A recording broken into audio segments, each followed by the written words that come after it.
No, you're fine. It's hard to hear her over the thing. Yeah.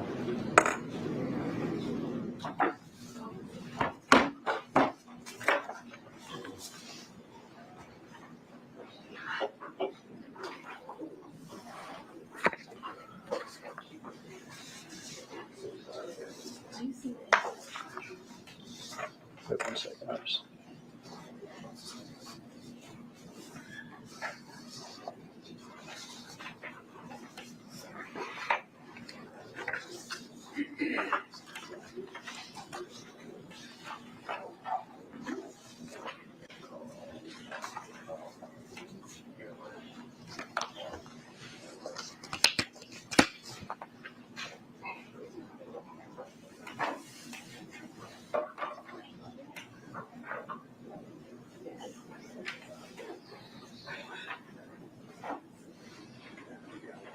Anything else we need to take up before the jury comes in?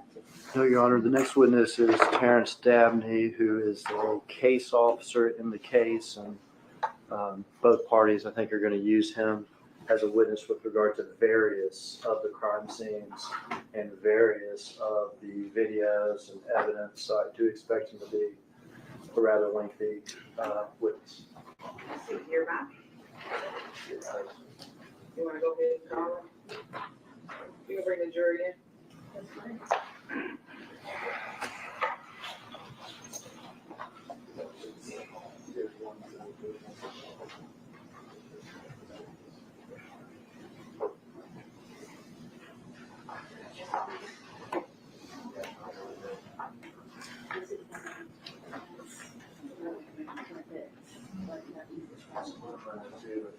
Let's go through the videos first, and then we'll back up and put. Can we go overhead first? Yeah. Let's go overhead first. Well. Yeah. Let's go overhead first.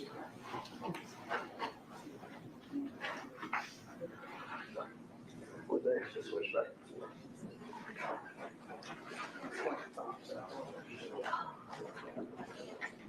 Dabney, D-A-B-N-E-Y, is spotted in the 20 minutes, maybe 21, 30.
We're ready. Jury's now entering into the courtroom.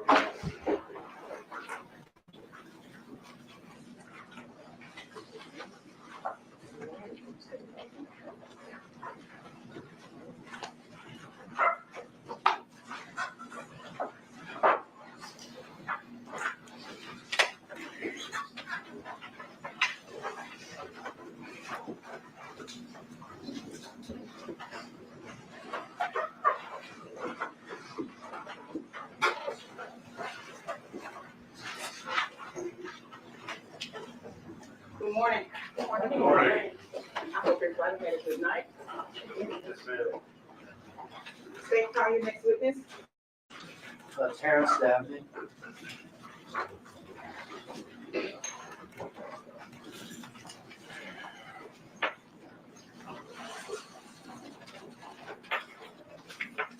Stand right here, sir. Face your honor, raise your right. Do you swear or affirm to tell the truth? I do. Can you see, sir? Watch that.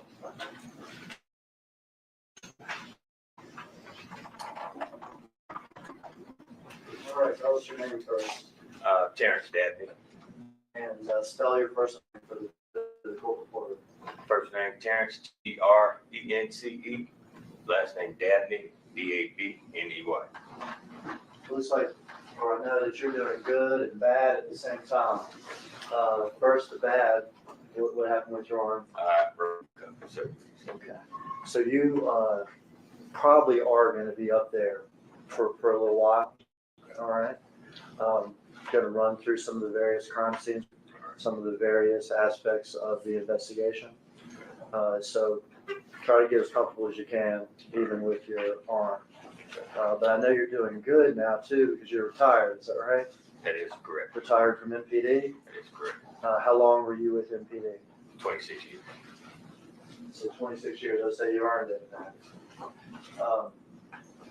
In 2021, where were you assigned in MPD?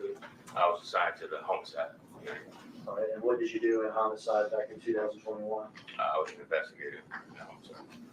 In homicide here in Memphis, do you get a case and you're the only person that works on the case? No. Do y'all work in teams? We work in teams. And were you one of the case officers on this case? I was.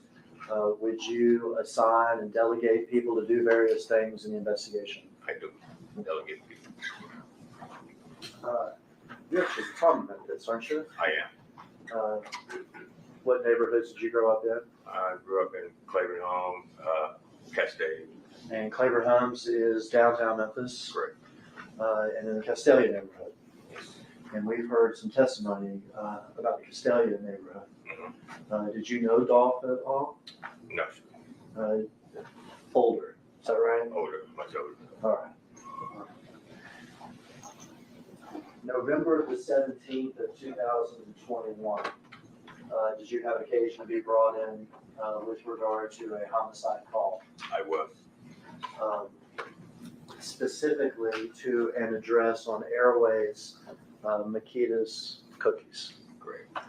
Did you know where that was? Yes. What area of town is that? It's in the southeast part of town, Airways and Ketchum area. If I tell you that the call went out at 12:24 p.m. in the afternoon, about what time would you have arrived at the scene? Possibly around 1 by the time you get the call and travel to the scene. By the time you get to the scene, are there uniform patrol that's already there? It is.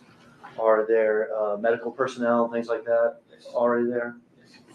When you get there, what are your duties?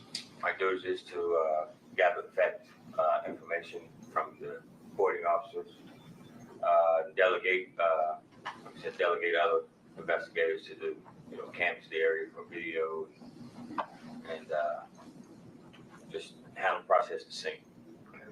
When you arrived on the scene, were there people around in the street and everything? Yes, there were people Everywhere? around. Were there officers attempting to control the crowd and keep people off the actual parking lot of Makita's? Yes, it was. And was that being done? Yes, it was. Were there a lot of bystanders and everything looking on and everything else? It was. Does this seem almost like any other that you had been to in your 26 years? That scene was, it's a lot of people out there. Okay. You get there, and you say your job is to try to figure out what evidence exists and delegate. Yes. Is that right? You mentioned one thing, video. Is that right? Video. Are y'all interested in collecting any video that may be around there? Any video that would help in the investigation.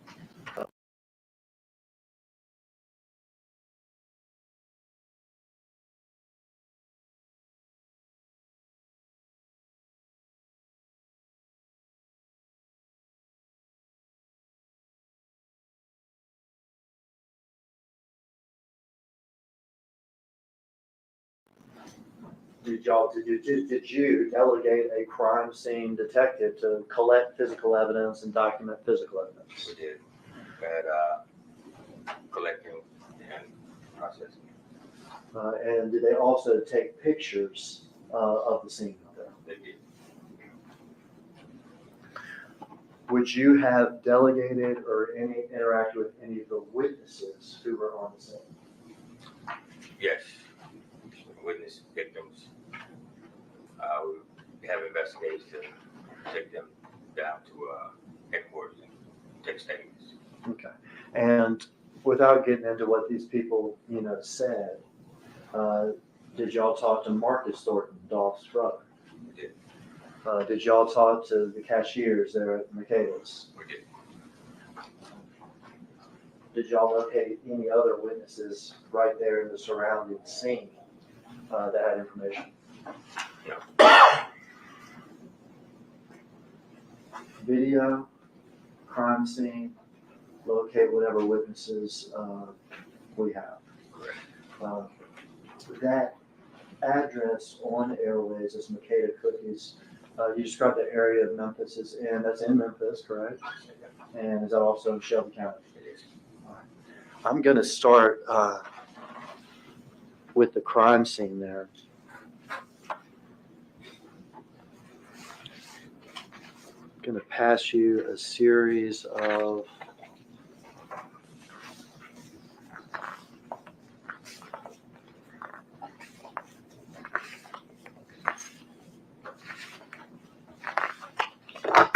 photographs. You just look at them, tell me what's pictured in each one, place it face down on that table next to you. This photo is a front picture of Makita's cookie shop. Officers there processing the same broken glass. They have victim's car, Very good. Place that. Corvette, camouflage color. Okay, you can place that face down. We're going to review these with the jury afterwards, so I'll ask you questions about them afterwards. This one is the photo of the address 2370 of Makita's cookie shop with defects to the glass, bullet holes. Okay. This one is the inside front counter area of Makita's cookie shop. Okay.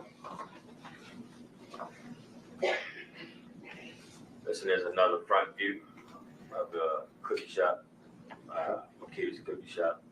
We have evidence markers on the ground where we have shell casings, along with the victim's Corvette camouflage. Another closer picture of the front of the cookie shop, evidence markers, broken glass, and casings. At this time, you can just place it, so that's fine. With the next couple pictures, you can just place it where you see it, and we'll show it to the jury later. Okay. This is a picture farther back from Makita's cookie shop toward the street airways with evidence markers with casings on it. This photo is inside the business of Makita's with bullet holes going through the walls and doors. This one is a victim flying on the ground. And when you arrived on the scene, was the victim still there? Yes, he was. Did you observe him positioned like that? Yes, sir. Do you see evidence of medical intervention on him there? Yes, he has the bleeds on his body. When you arrived, were they still trying to resuscitate him or get anything, or was that process over? The process was already. This photo is a photo inside the cookie shop. We have evidence markers. We have victim's chain that he was wearing inside a flower pot. It has a PRE on it. This is a close-up photo of PRE charm that he had on his neck. It's just inside the flower pot. My approach real quick, Josh. Yeah. record, the last picture he looked at has already been marked as State Exhibit number 3. Thank you.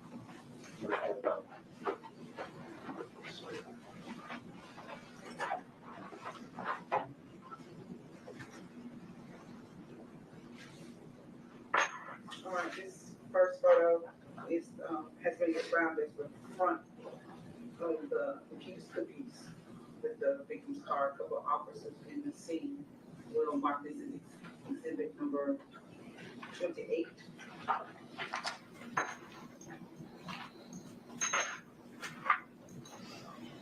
Next photo is close-up of the address of Makita's Cookies, 2370. We'll mark this as exhibit 29. The next photo is what's been described as the inside front area of Makita's Cookies, exhibit number 30. Mr. Evans, it's never too late. Any objection to these photos? Yes, Your Honor, no objection to this. The next photo is the front view in of the parking lot in the front of Makita's Cookies with the evidence markers in the victim's car. The markers exhibit number 31. Judge, and you haven't gotten to the photograph yet, but the one we referenced earlier is in that stack. I would renew my objection. Yes, sir. When I get to it, I'll make note of that.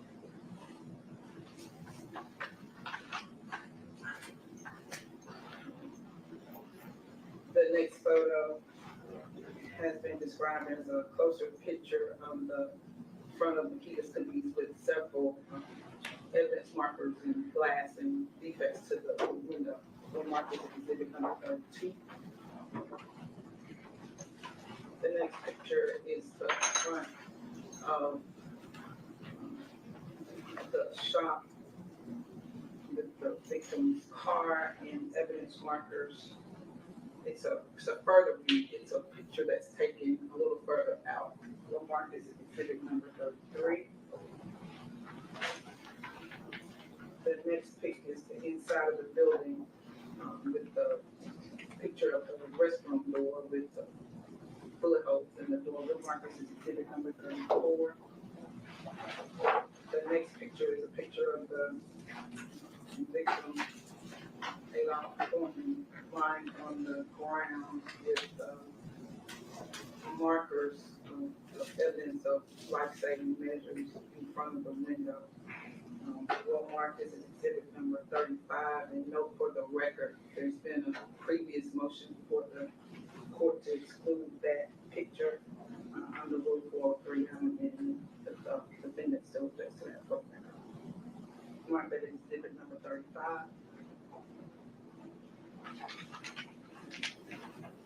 Exhibit number 36 will be a picture of the inside of the cookie shop with the chain on the floor marked with evidence marker number 53 and several other evidence markers.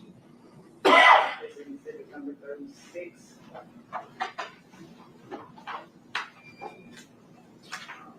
The next picture is exhibit number 3. Has already been marked as exhibit number 3. The picture of the charm PRE in the flower pot. No question, have this, Your Honor. You may.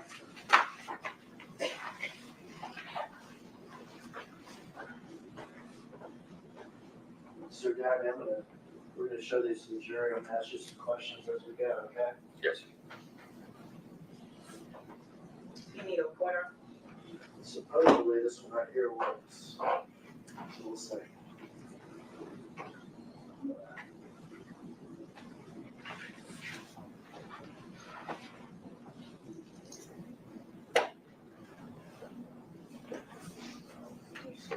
Yes.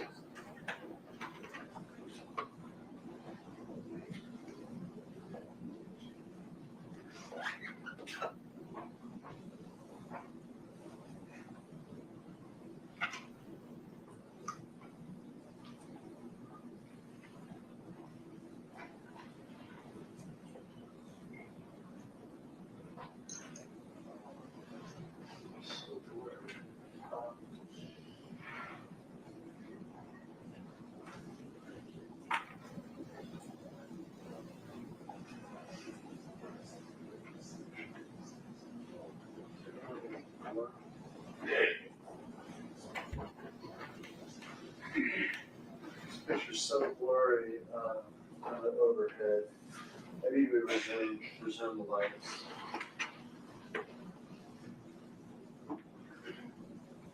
We're gonna have to go sort of old school All right. on this one. Could I have the witness step down? John? Okay.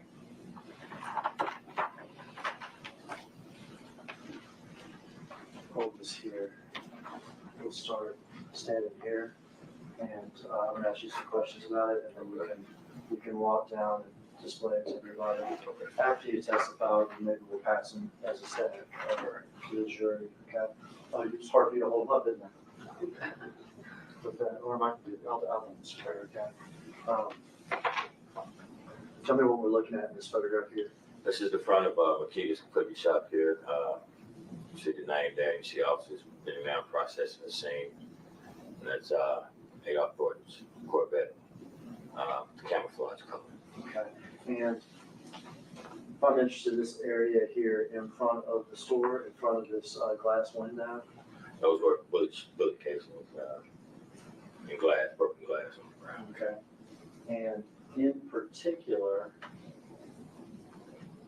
what kind of shell casings are found outside that window where we see the officers bending down? On the outside, we had 40 caliber shell casings, and we also had 7.62.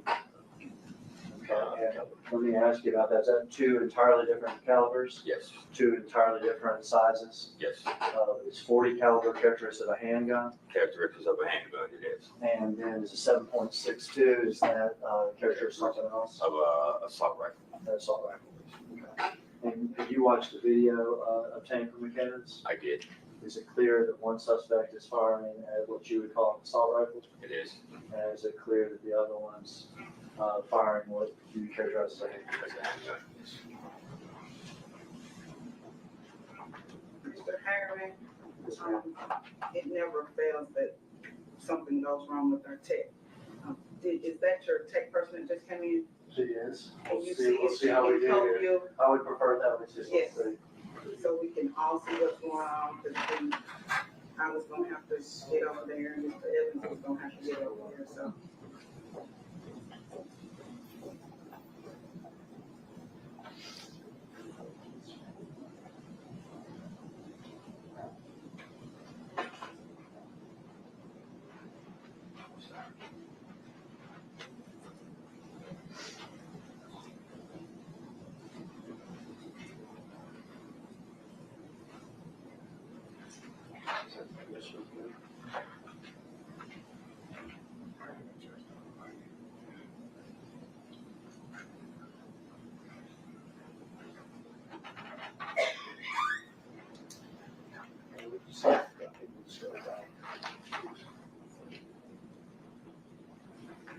We're trying to turn it off and on, but the next one is to kick it, but we're not gonna do that.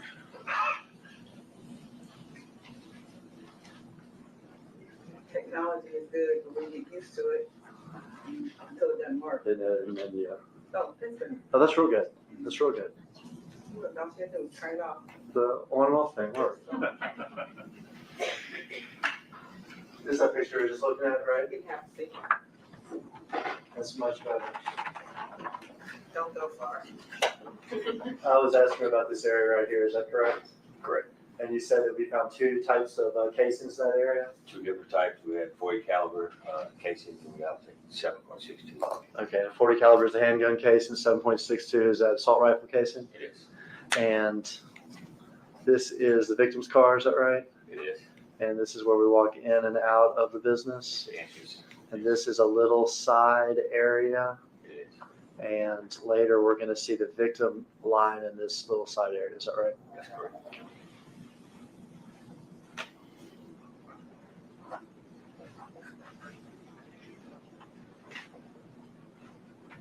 The front of the store? In front of the store with the address 2370 of Makita's Cookie Shop. We also have defects in the glass, bullet holes in the glass of the door. And we'll see this with a later picture, but let me go ahead and ask you about it. Do we find casings from inside the store where Dolph's brother was firing back from? We did found 9mm. Okay, and that's an entirely different type of handgun too, is that correct? So we have 9mm casings inside the store. Inside. We have 40 caliber casings outside the store, and we have 7.62 casings outside the store. And on a later picture, I'll ask you about one more set of them. Yes.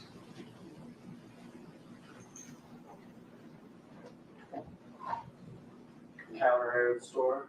Front counter area, inside of the business. For perspective, the cashier's booth or whatever with the register would be right around here, is that right? It is. Mr. Hagerman, if you can tell us what exhibit number you're using, please. Going in order, this is 30. 31. That same outside area, is that right? Same outside area from a different angle. See victims, front end of the victim's vehicle, Corvette. And see the glass, some of the glass is broken out of the front windows with a bullet hole. Glass broken out here, Yes, and bullet holes throughout this glass, is that right? it is. This is the next number exhibit, 32. Closer in. It's a closer picture of, like I said, the shattered glass, bullet holes, and you have markings on the ground with broken glass and shell casings of the 40 caliber 7.62 round. And later on, when we see the victim's body, is it going to be in this area here? It is, right in that area. And when we see flower pot, like with his necklace and things like that, over this area? For the tip of that building, yes.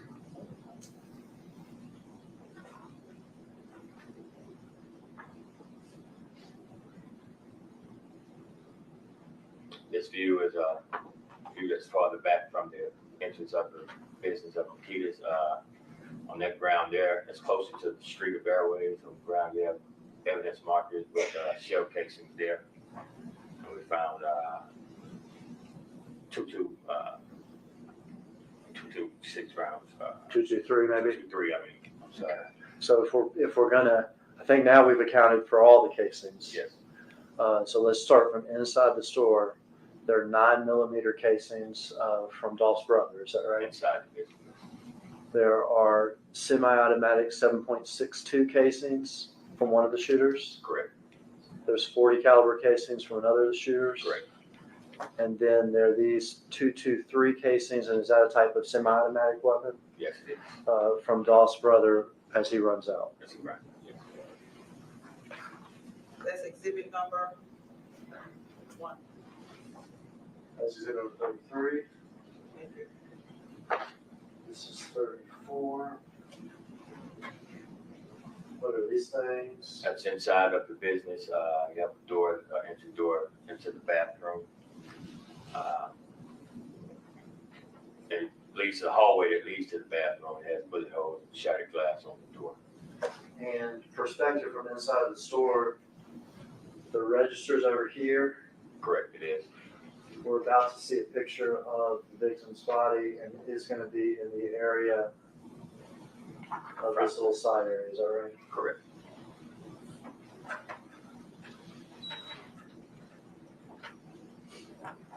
I'm going to go out of order to exhibit 36.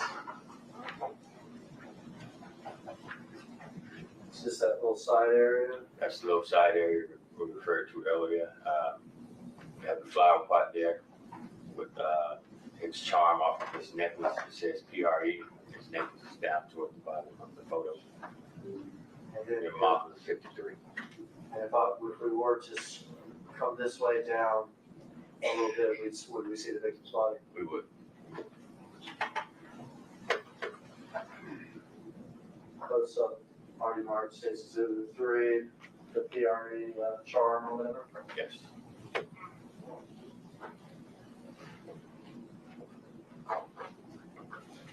I'm going to do this one a little different. Families in the courtroom. Officer Dabney, if I may publish this to the jury, just myself, Your Honor. Okay. This is a graphic photo, correct? Yes. This is a picture of the victim laying there in that area that you just described. It is. he is still as close. Yeah. But there's evidence of medical intervention. Correct. But that was over. Obviously by the time of the picture, but when you were there, he was deceased. Correct. This is Exhibit number, exhibit number 35.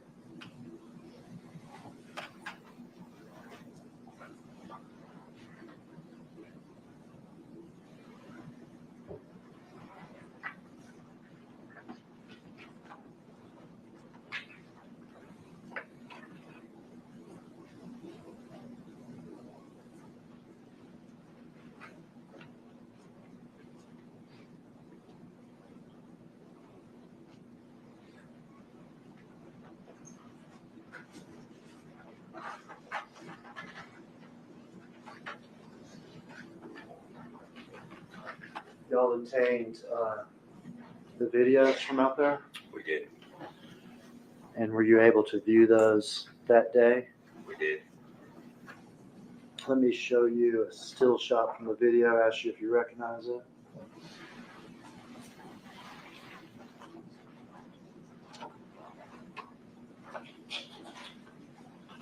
This is a still shot from the video of outside the front entrance of Nikita's cookie shop, which shows victim's Corvette. It also shows a white Mercedes that's pulled in behind the victim's Corvette. It's two-door. On the Mercedes, you can see it has some damage on the passenger side rear. You have two suspects. One is armed with a assault rifle, what appears to be an assault rifle. He's wearing a mask over his face, a cotton mask, like wearing a blue hoodie with some sweats, gray sweats, and some shoes. And the other suspect, he's wearing a black baseball cap, but it has Bass Pro on it. Also has his face covered. Has a black hoodie, some gray sweats. Gray sweats has a little, I guess, insignia on it. It also has some dark colored shoes with white on them. All right. Oh, good. That marked the 66 number exhibit.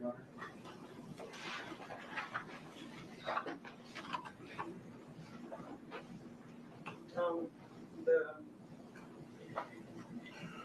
witnesses testified that this is a still shot from the video camera outside of Nikita's Cookies with two people, one standing still with an assault rifle with hoodie and mask, and another one running with what appears to be a gun in his hand, a smaller gun with two cars, the Corvette and white Mercedes in the back. We'll mark this as exhibit number 37. No objection. Thank you.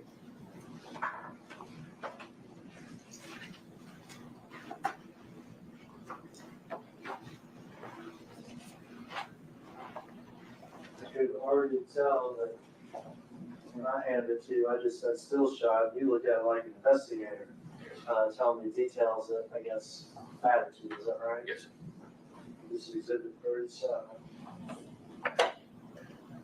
And y'all had this on day one of the investigation, is that right? We did.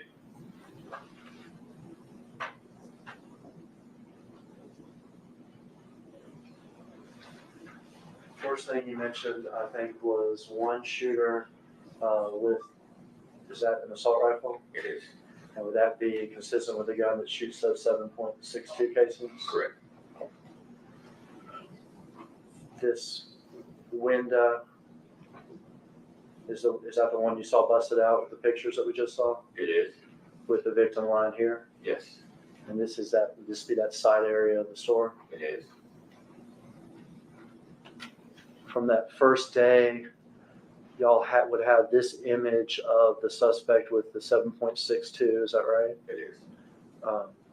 Hoodie, does he appear to be wearing gloves? He's wearing gloves. Sweatpants, white shoes, mask. Yes. Second suspect, kind of gun here, Yes. handgun. Handgun. Handgun consistent with 40 calibers that you would have seen here. Yes.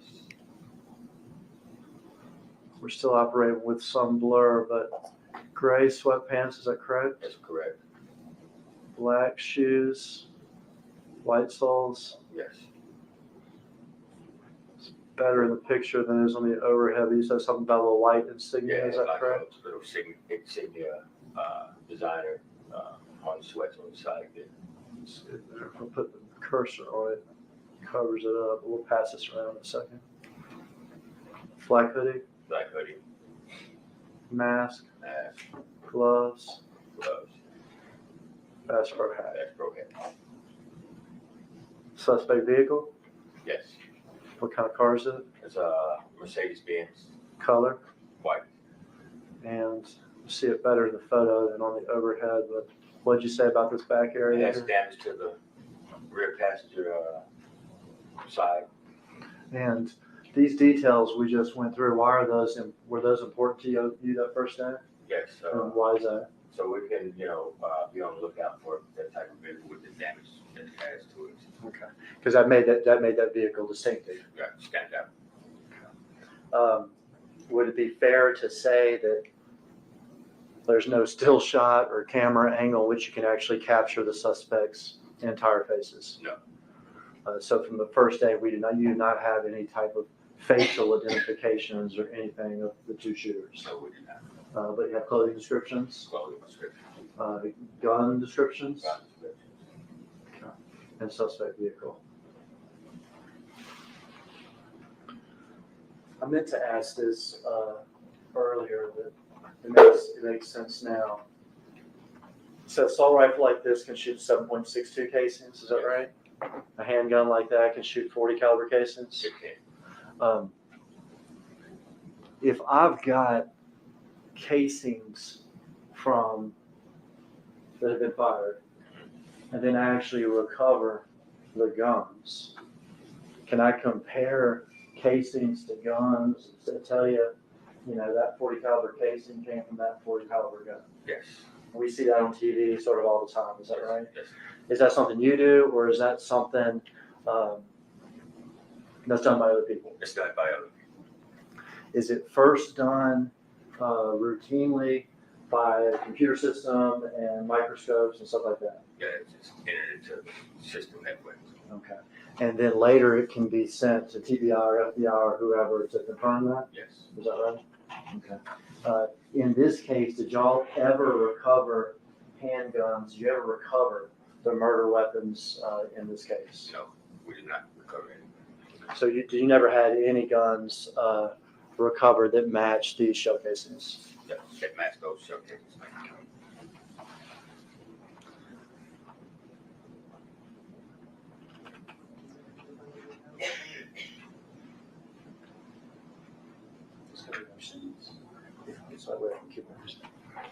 All right, we're going to change locales.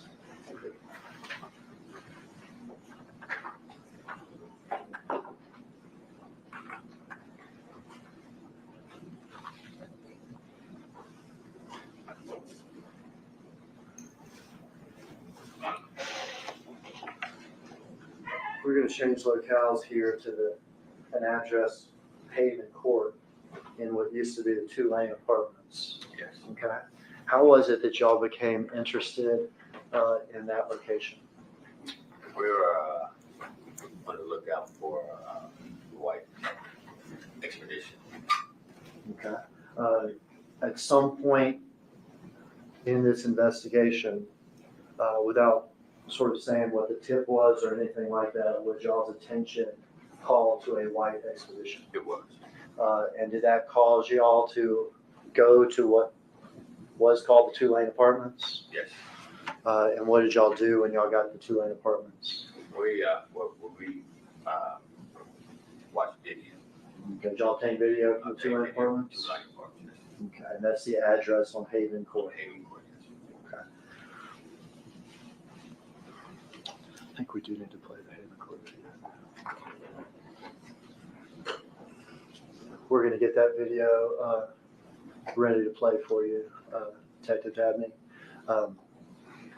At the Haven Court apartments, Were y'all interested in a particular woman that lived there?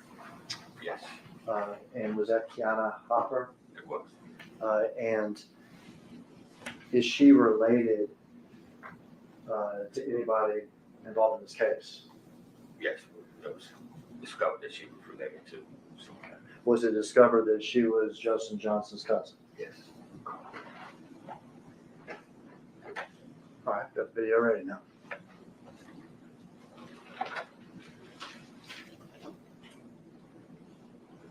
Haven Court Apartments, 1 p.m., 37 minutes after the murder.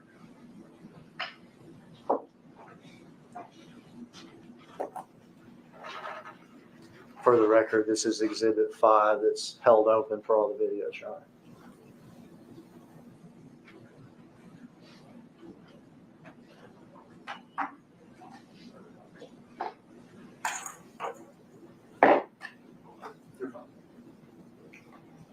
Who is this person, detective?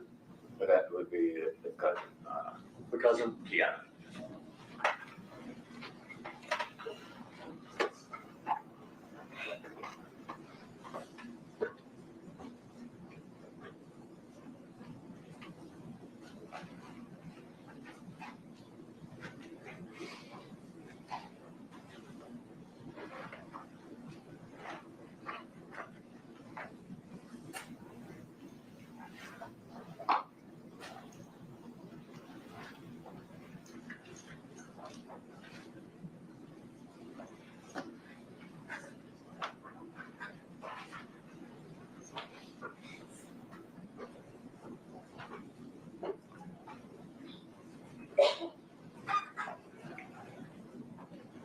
What kind of car is that right there? And that's the white Ford Expedition.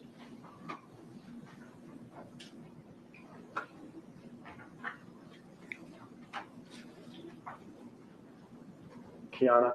Kiana approaching the Expedition.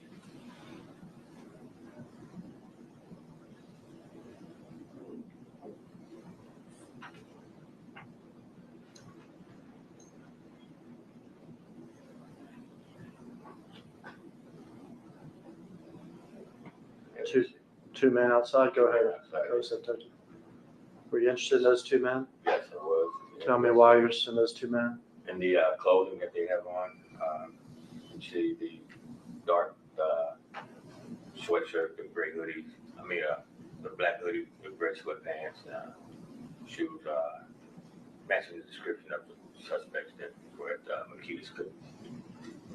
Y'all obtained video not just of them arriving, but while they were there and then leaving. Is that correct? That's correct.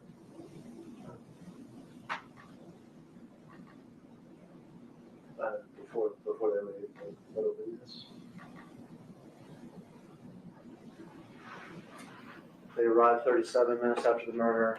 This is 54 minutes after the murder. It is. The expedition's still there. Is that correct? That's correct. Suspects are still inside. Still inside. This Dodge Charger has just arrived. Dodge Charger arrives and you see one of the suspects come out and walk to the Charger.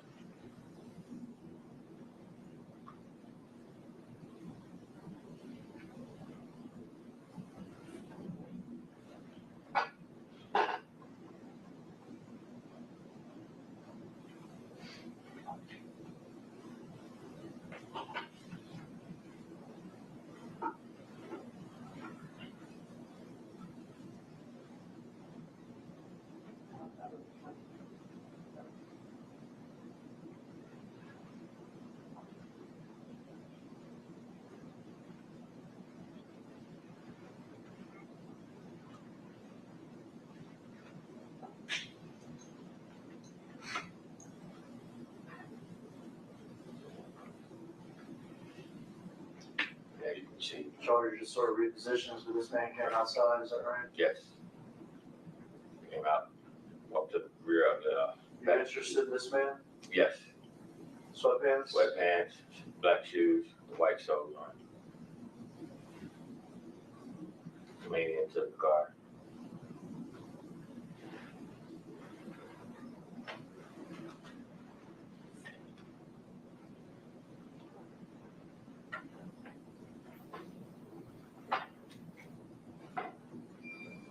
He's got bags or Bags, something yes. now. You see how his pants are sagging there a little bit. We have that was something that we looked at also. In the homicide video, as he runs away, we can see his pants are sagging. Yes, Can we in fact see the color of his underwear in the homicide video? yes, we can. Is it also blue? Yes.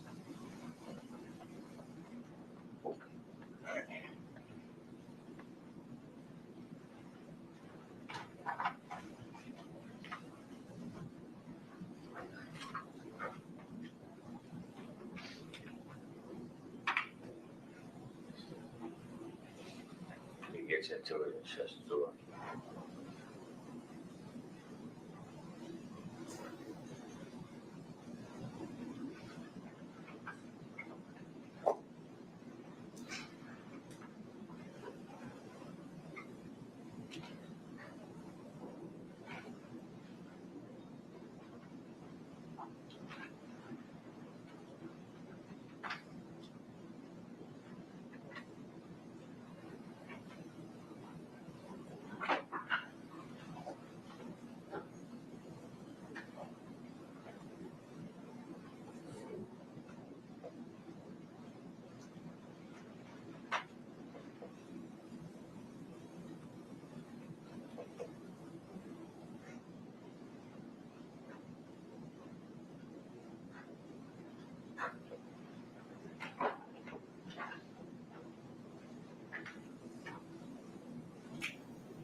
Like a yellow article of clothing or something now? Yeah, it looks like a yellow hoodie. He got Is this apartment building here the one that Keanu Hopper lives in? yes, it is.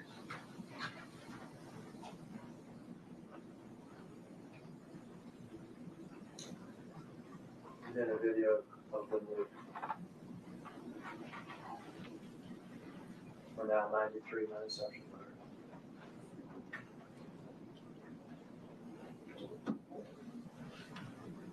Vehicle here's a Chevy. It's a Chevrolet SUV, small SUV. Do y'all get interested in that one too? We did. Expedition's still there.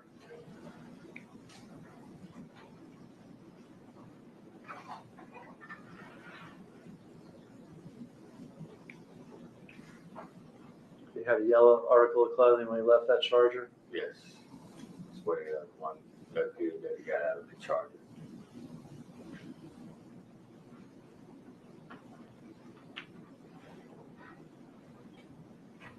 The suspect gets in, Keanu comes up to the driver's door.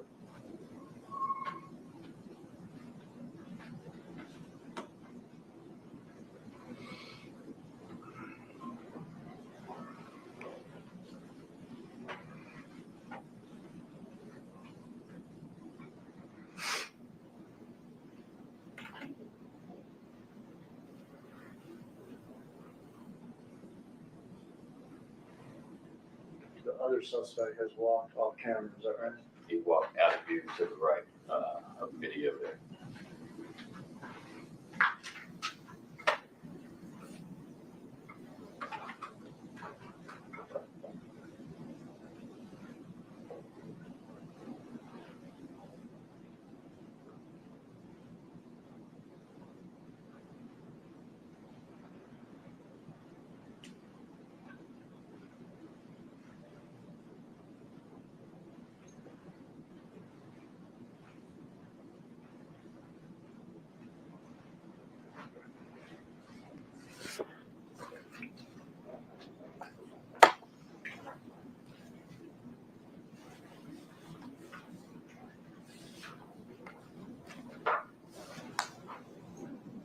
Chevy's back.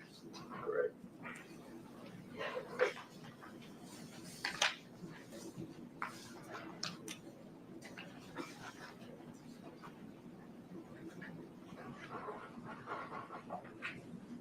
Suspect returns to the apartment complex. He did.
Suspect returns to the white expedition. He did. The Chevy track still there. It's still there. Kiana. Yeah.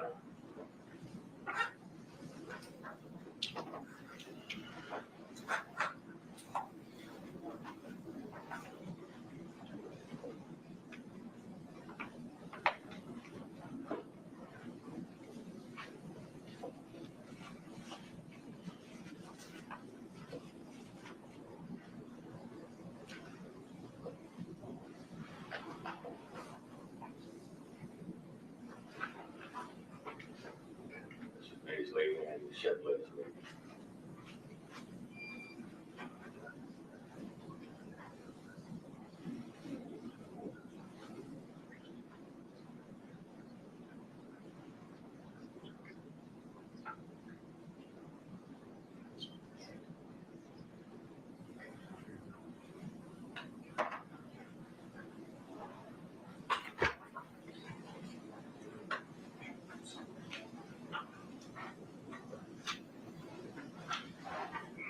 All right, the expedition got going and the Chevy tracks got to go on. Yes. One suspect in each, is that right? Yes. Y'all obtained the video, interested in talking to Kiana, Yes. interested in her cousin, Yes. interested in the white expedition, interested in the Chevy tracks, and who this other person may be.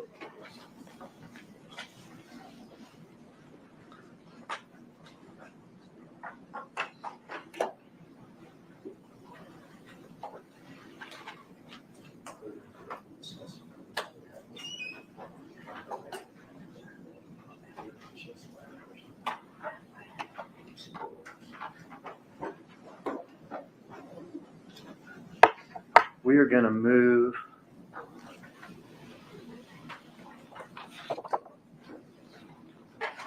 there's one thing I said I was going to do that I didn't do before. the still shot from the actual shooting from 37. We talked about how it was blurry up there, and there were things you were testifying about, and I couldn't quite get the pointer in the right place.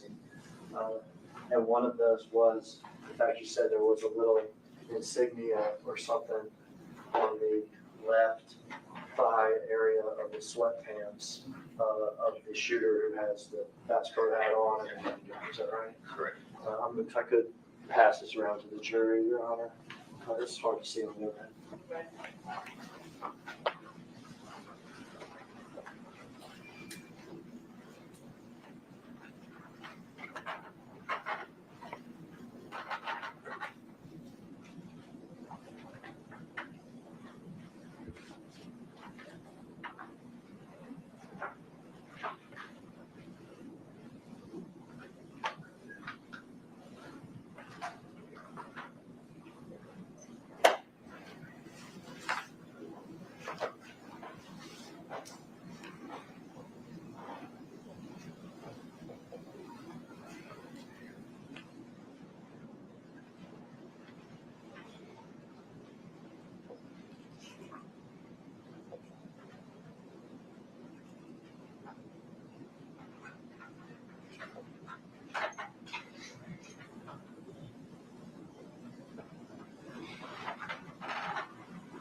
With regard to the videos that we just watched from the Tulane apartments, did investigators make a timeline with still shots from the various things in that video? We did. Let me pass you this. If you could just verify this is in fact that timeline from the Haven Court, what we also call the Tulane apartments. This is said photo of the timeline. First arriving with the white SUV. Yeah, if you just flip through it quick, does it appear to go from the start to the end? It does.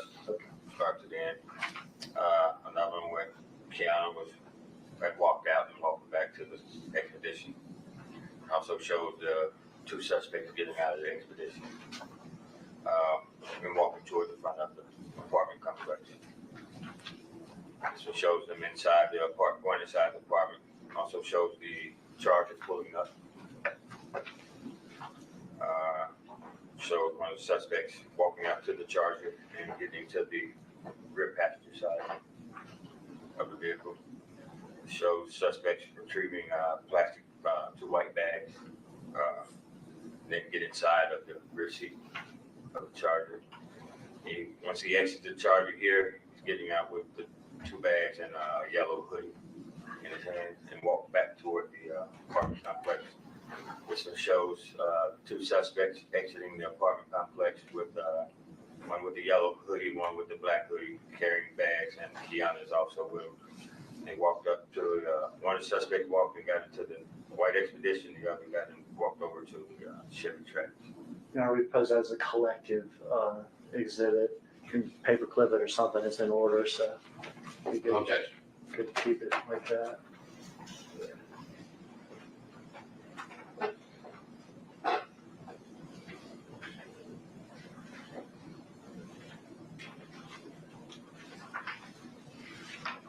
This is 8 pages of still photos starting on November 17, 2021 at 12:58. Going to November 17, 2021 at 13:56. We'll mark this as a collective exhibit number 38.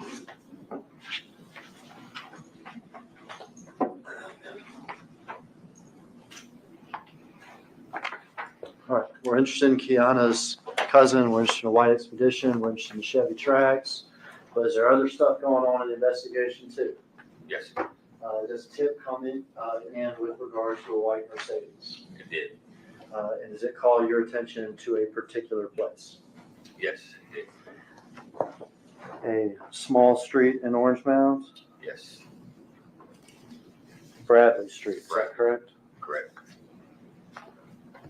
1174 Bradley Street. What is at that location? It's an abandoned home, and when we get there, we observed a white Mercedes parked in the rear. Had damage to the passenger side rear side panel. And to put this in a chronology, would this have occurred on November the 20th, 3 days after the homicide? Correct.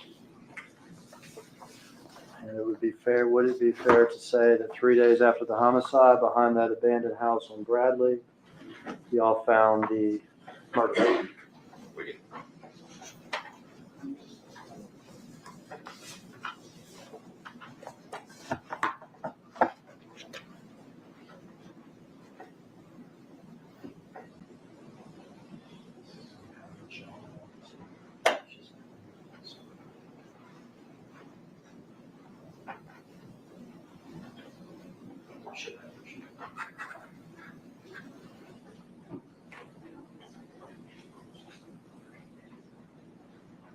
I'm going to pass you a series of photographs.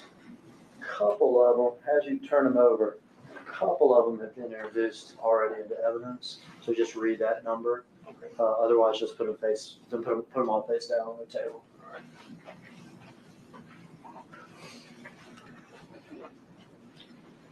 This is the abandoned house on Bradley Street. What neighborhood is that? It's in Orange Mountain, neighborhood in Orange Mountain. Did you become aware that there's a house across the street in which Mr. Hernandez Govan lived? Correct, directly across the street. Eventually, does Mr. Govan also become a suspect in this conspiracy to commit murder? He did. You can place it down. That was exhibit 9. This photo here shows a closer picture of the vehicle in the rear of the yard, parked between brush and trees. So this vehicle is not parked in the driveway, is it? No, it didn't. This is a close-up picture of the Mercedes showing the passenger side with the damage, which appeared that the vehicle may have been sideswiped or something. It's a 2-door white Mercedes. The damage that you can see in the homicide video? Yes, that's consistent with that. That's exhibit 10. This photo shows the rear of the Mercedes-Benz, which has an Illinois tag. Do I need to read the tag and everything? You place it down. This is a photo of the driver's side of the white Mercedes-Benz.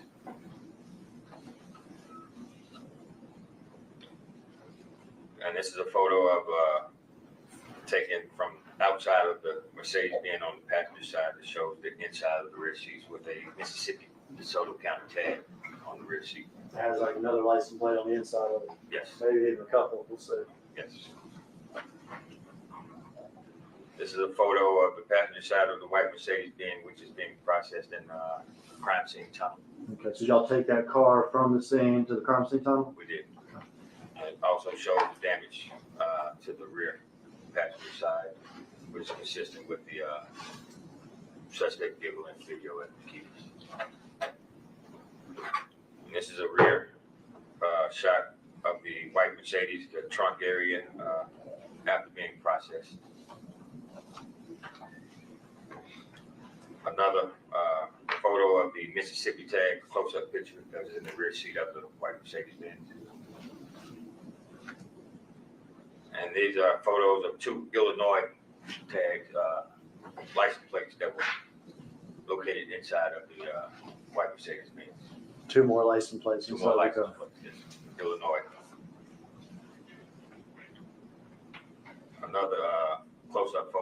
Mississippi license plate, DeSoto County. This is for a close-up photo of the white Mercedes being processed by crime scene.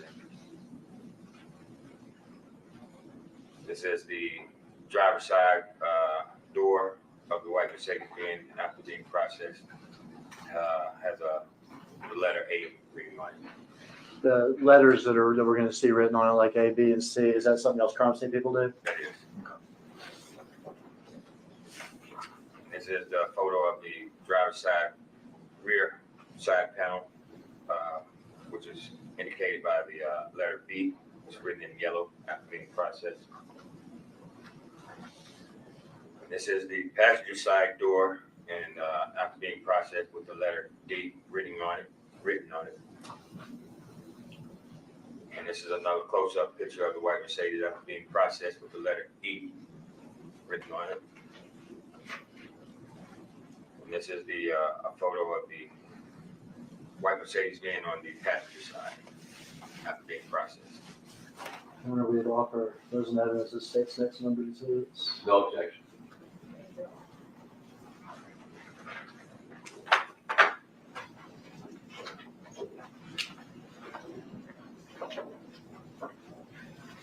The first picture we have here has already previously been marked as exhibit number 9.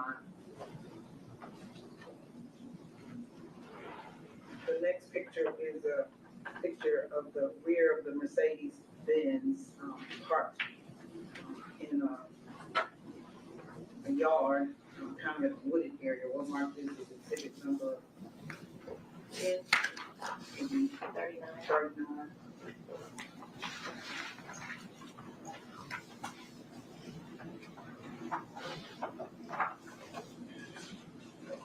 This is where exhibit number 10 comes from.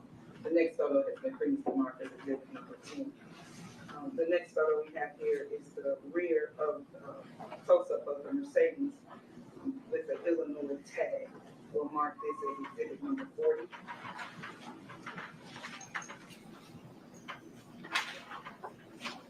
The next picture is a close-up of the driver's side of the white Mercedes in a yard. We'll mark this as exhibit number 41. Next picture is the picture of the inside taken from the outside of the white Mercedes, a picture of the Mississippi DeSoto County tag in the back seat. Exhibit number 42. The next picture is the white Mercedes in what's been described by the witness in the processing unit of the rear damage to the passenger side of the white Mercedes. We'll mark this as exhibit number 3. The next picture, exhibit number 43, maybe. I think I said exhibit number 43. The next picture is kind of a close-up picture of the trunk area. The witness described it as after processing. It's labeled with the numbers yellow C, with the letter C. We'll mark that as exhibit number 44. The next exhibit is the picture of the Mississippi DeSoto tag. It's kind of close up. We'll mark that as exhibit number 45. The next exhibit is close up of 2 Illinois tags. We'll mark this as exhibit number 46. The next exhibit is a picture of the Mississippi DeSoto tag. It's up close. It also has right rear seat written on the bottom of it. We'll mark that as exhibit number 47. The next picture is side panel of the white Mercedes, described as crime scene after process. The vehicle after processing is marked with the B, with the letter B in yellow. The next photo is a photo of the driver's side of the white Mercedes, marked with a letter A, described by the witnesses after processing. We'll mark that as exhibit number 49. The next photo is the rear side of the driver's side of the white Mercedes, described by the witnesses after processing, marked with the yellow B as in boy. We'll mark that as exhibit number 50. The next picture is the passenger side of the white Mercedes, marked with the letter D as in dog, after processing is described by the witness. We'll mark that as exhibit number 1. The next picture is a picture of what appears to be the top of the white Mercedes, marked by the letter E, an elephant. We'll mark that as exhibit number 52. And the next exhibit is the picture, the passenger side picture view of the white Mercedes. We'll mark this as exhibit number 53.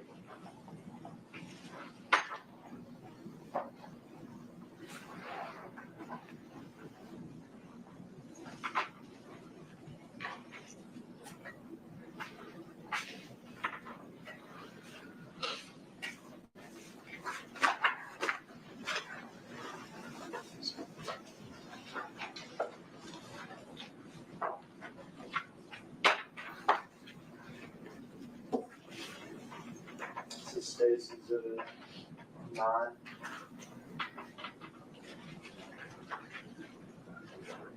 What are we looking at?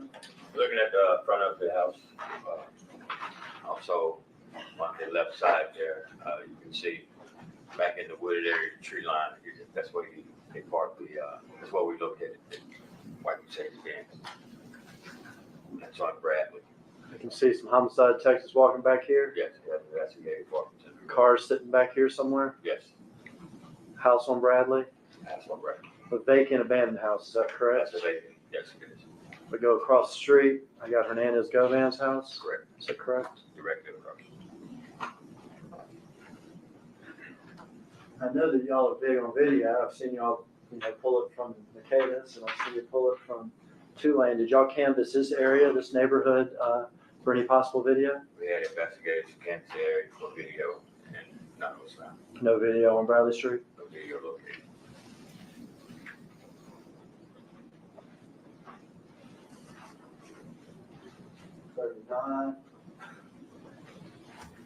Again, you can see a couple of investigators, and you can see the rear of the white Mercedes-Benz parked in the tree, in the bush back there. 40, we're walking up on it. Closer image of the white Mercedes with the Illinois tag, 41, driver's side. driver's side.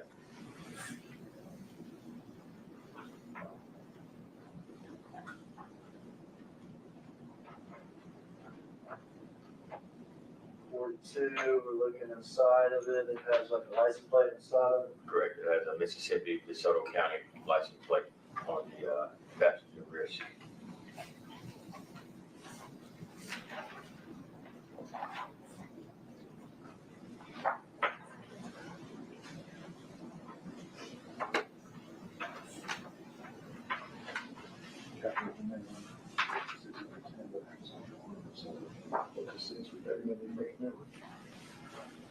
Exhibit 10.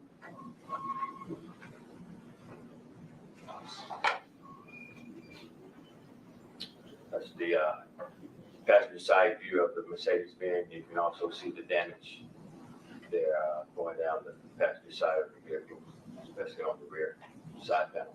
So is it fair to say when you see this, you know that you've got your car? Yes. Do y'all investigate like where'd this car come from?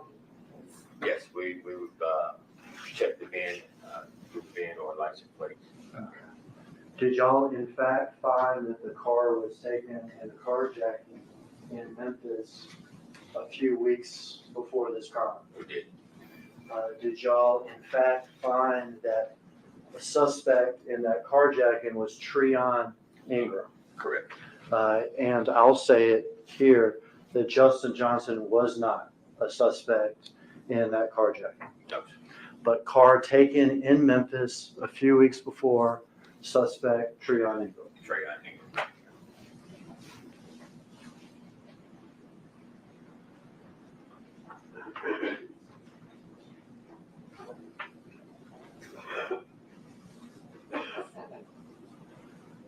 Car makes it to the tunnel. Correct. That's the tunnel. I call it tunnel, that's where y'all process cars, right? Correct. It's a crime scene investigating. That is 53,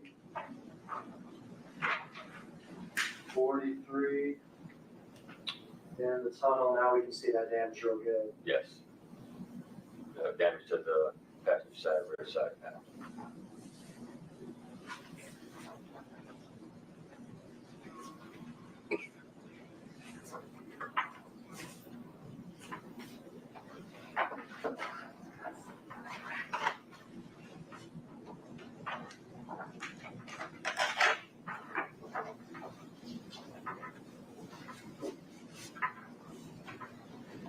We did a series of photographs, or I think you said it was processed, like fingerprint dust, stuff like that you're talking Yes, sir. about?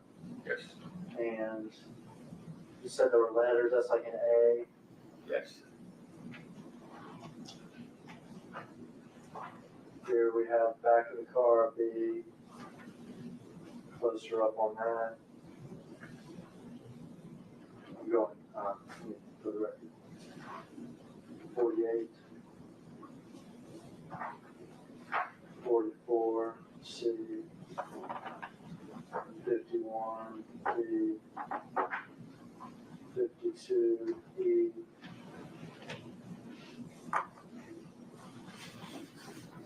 Various license plates found in the car. Yes. 45, Mississippi plate.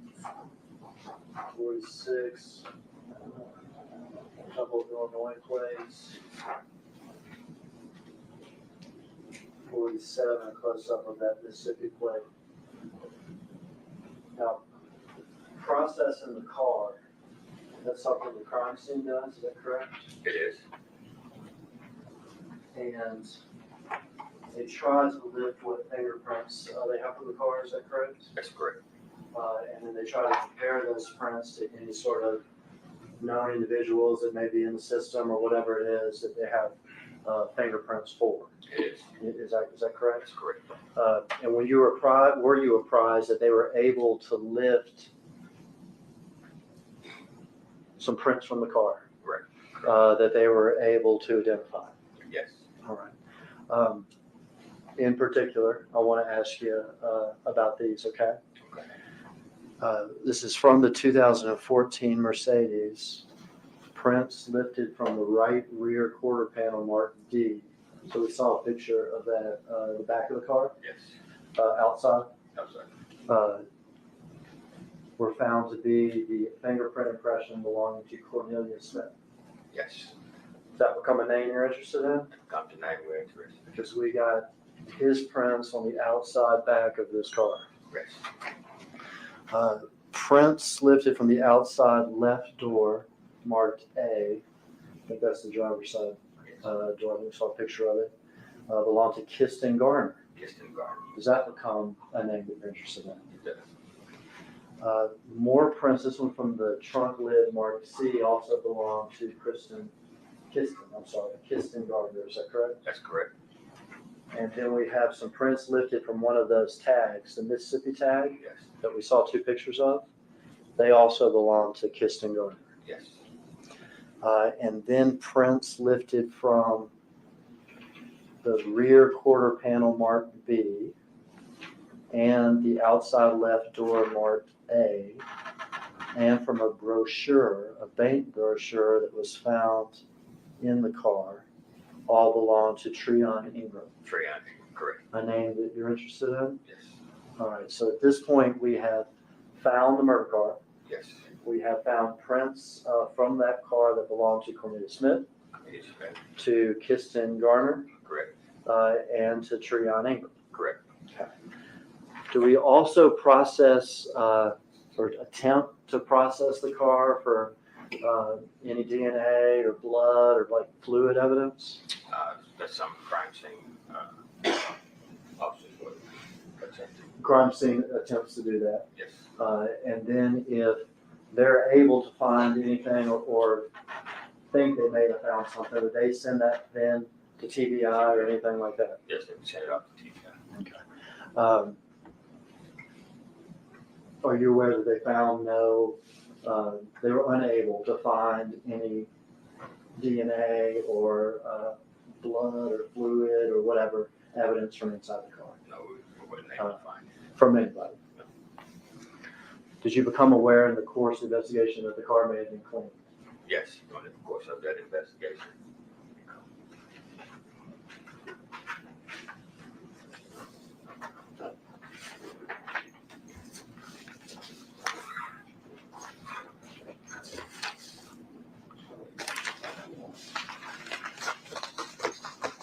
We are now interested, if I understand you right, in a couple different people. Kiana's cousin, Cornelius Smith, fingerprints. Yes, Kiston Garner, fingerprints. correct. And Treon Ingram. Straight on the Let's take Treon Ingram first. Did you want to talk to him? Yes, we did. Did they find him? Located them. Took him in custody? Yes. I don't want you to tell us what he said, but as a result of that conversation, did you go back to Memphis and try to get some more video? Yes, we did. Tell me about that. We, information that we received of a white Mercedes being in a parking garage in Crosstown area. Okay. And did you also receive information about a white Mercedes Benz at the Valero gas station the morning of, night before, however you want to look at it, of the homicide itself? We did. Let's go in reverse order of what you wanted to go in. So let's start with the Valero. Okay. Did you go, after speaking with Treon Ingram, did y'all go to the Valero station, park in Highland, sort of the University of Memphis area, in Memphis? I did. Were you able to obtain video? We were able to obtain the, In that video, did y'all see the white Mercedes? we did. Did you see a couple of those people that we talked about, fingerprints? Did you see Treon Ingram? Yes. Did you see Kiston Garner? Yes. Did you see a car trade? We did. A little weird, We were weird. Yes. but you witnessed it on the video? We did. And what do we mean by car trade? You have individuals in one car that get out of that car and get into the other car that someone was in, and that person get out of that car and get into the white Mercedes. So before we watch this video, do we see a Infiniti pull up at the gas station? We do. And do we see the white Mercedes pull up at the gas station? We do. Do we see interaction between those two cars? Yes. Do we see Mr. Ingram, Treon Ingram, go inside the gas station? Inside the business, yes. Do we see that there's a person left inside the Infiniti We do. in the passenger side? Passenger. Do we see Kiston Garner driving the white Mercedes? We do. Do we see him pumping gas in the white Mercedes? We do. Then do we see the two cars together pull around to the side of the business? We do. And an individual, we see Kiston get out of the car, is that correct? Correct. And another individual get inside the white Mercedes. Inside the white Mercedes. Valero video.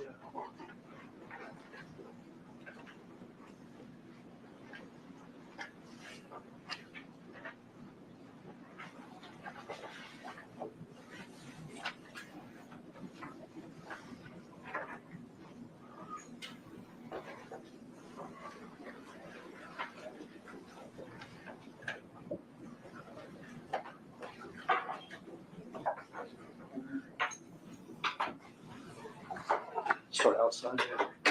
All right, Blair gas station, November 17th. You ready for the flight screen, please? November 17th, 2021, we're at 3:16 a.m. in the morning, 9 hours before the moon. Yes. All right.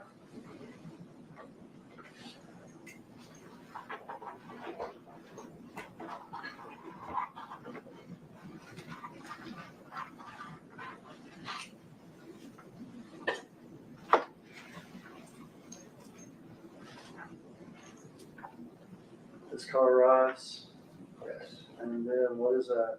That's the white Mercedes. Pulling up to the park.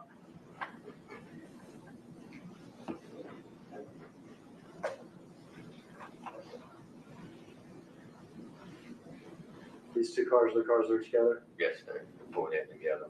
One went to one pump, one went to the white Mercedes, went to the other pump.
One of the craziest things to me about this is how busy a gas station is at 3 o'clock in the morning. All right, now white door. Mercedes open. Getting out and going to pump gas. Do we learn who this individual is? Learned that was Kirsten Gardner.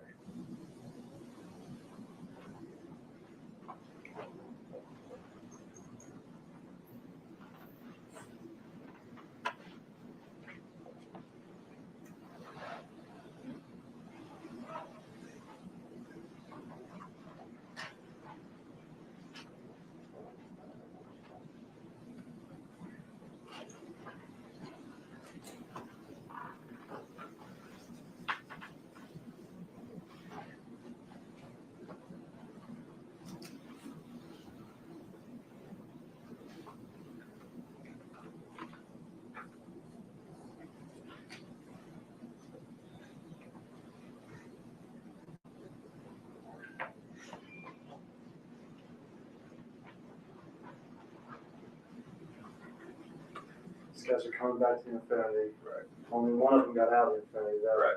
It's hard to watch both cars at once.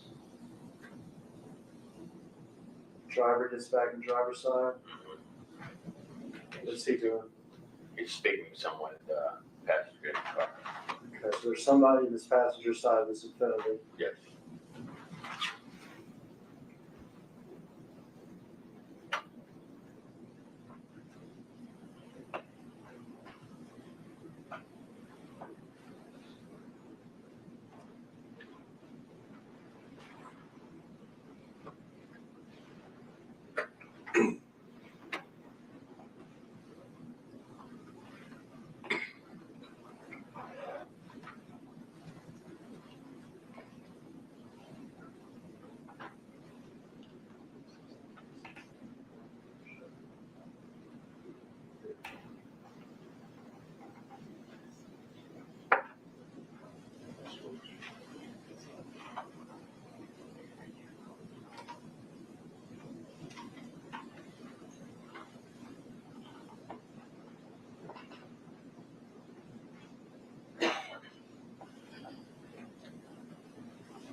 white Mercedes. And Infiniti, And then they drive around and pull around to the no loop around, side of it. no switch angles.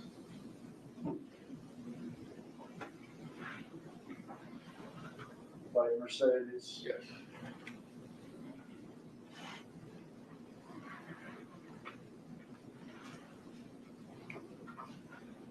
Side by side, you can see the driver is exiting Kissingarner.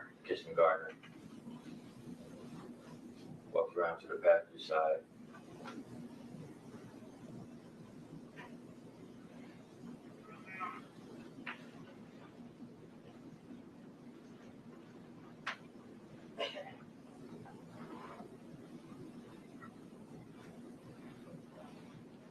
There you see an individual walk around and get into the Mercedes. Uh-huh. And impossible, you'd agree with me, that it's impossible to tell if that's Justin Johnson or not, Correct. correct? Yeah. But would you also agree with me, different than what Kissingarner was wearing? Correct.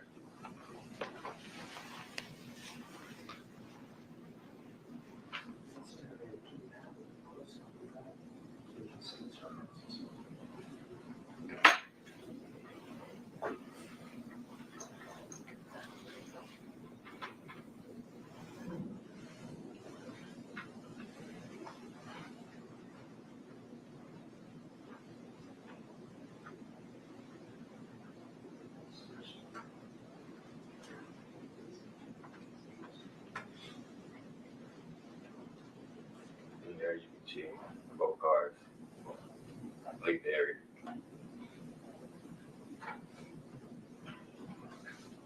All right.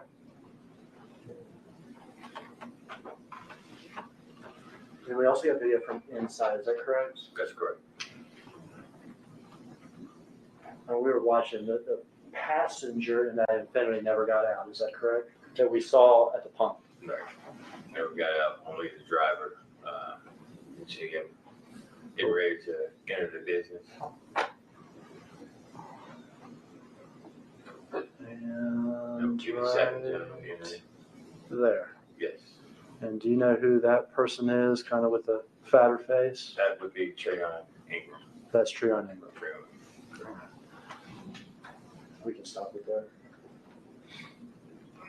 So what we watched was an Infiniti arrive at the gas station Yes, with Mr. Ingram driving, Ingram driver.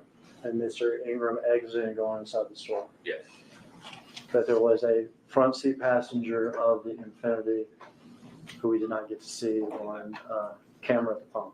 right. The white Mercedes arriving, Correct. Mr. Gardner pumping gas. Yes, Both the cars swing around to the other area. yes, And then from the distance,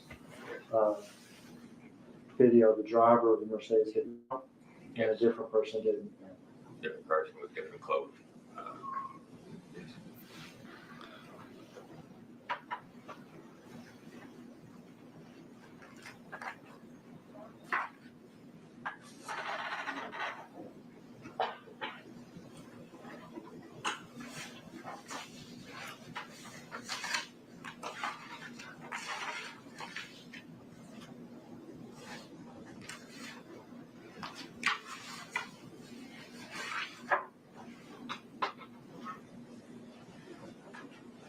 You said you're interested in the Valero station, Yes, and then you said you're also, after going down to Mississippi and meeting with Mr. Ingram, interested in Crosstown. Crosstown, correct. What is Crosstown? It's a apartment, kind of everything. It used to be the old Sears building, apartment store, Big old building. big building. Has restaurants, storefronts, also apartments.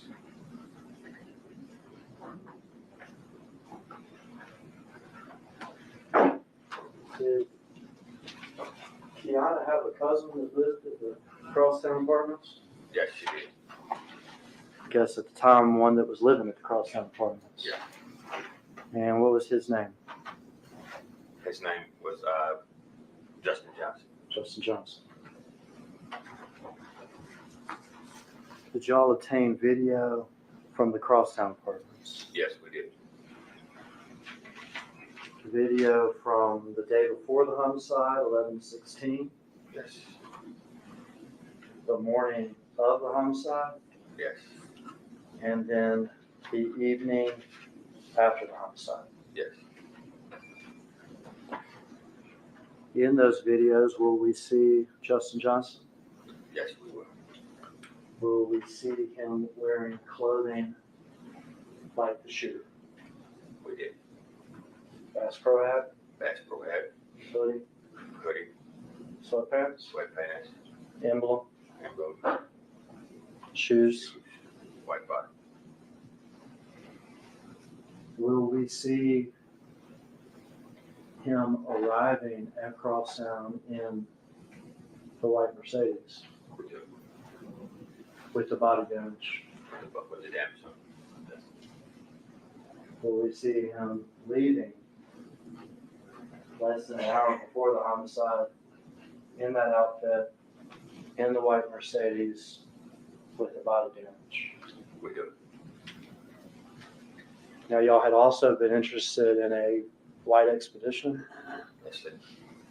Will we see him arriving in the white expedition? We do. And then after the murder, will we see him arriving in different clothes Yes. and then packing his bags and leaving? I think, yes. It's a series of videos. Yes, sir. Okay. 1, 2, 3, 6 or 7 or 8 videos. It's also a series of still shots. If anybody needs a break, maybe now would be the time. This will be a good time. Yeah. Let's take a brief break, ladies and gentlemen. Don't discuss what you heard, any testimony. Let's just go kind of like, just take a 15-minute break. What stands in recess?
Court now back in session.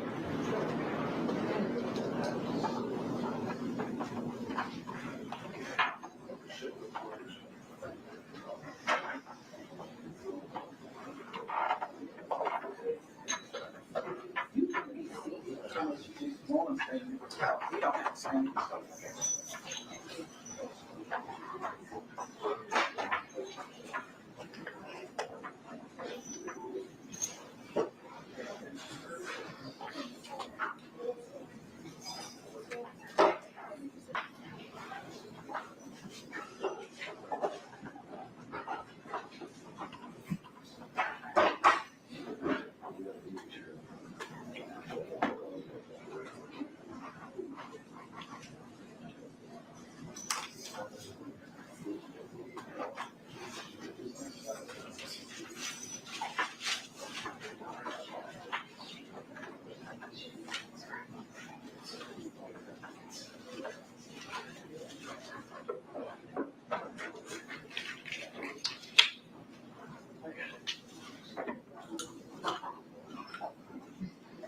Parents, tell Nancy and Mike to treat the attorneys like they're the public.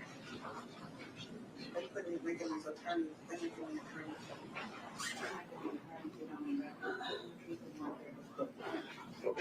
They don't have to sell it. Yes,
Ray Young, Yes. jury's now. Thank you.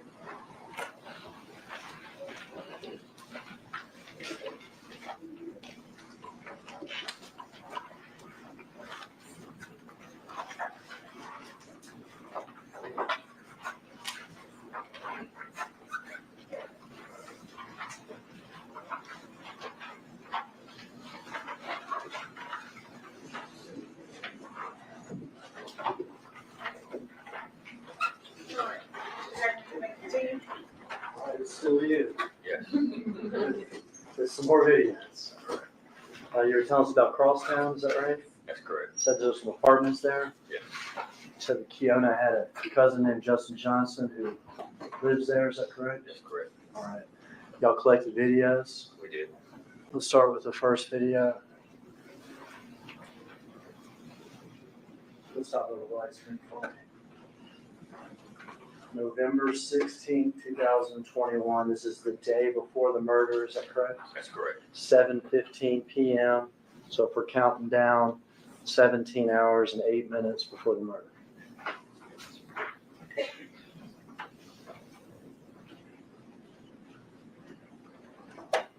What's that? That's the white expedition, Ford expedition, going into the garage.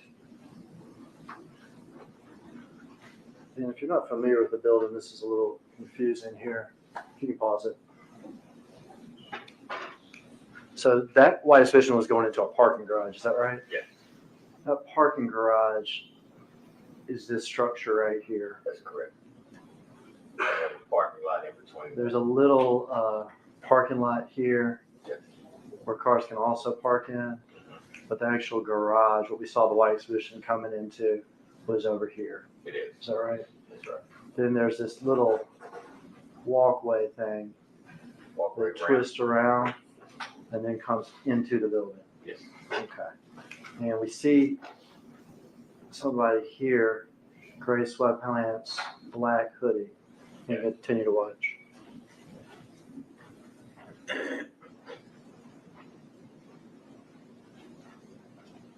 Inside of the building, Inside of the building.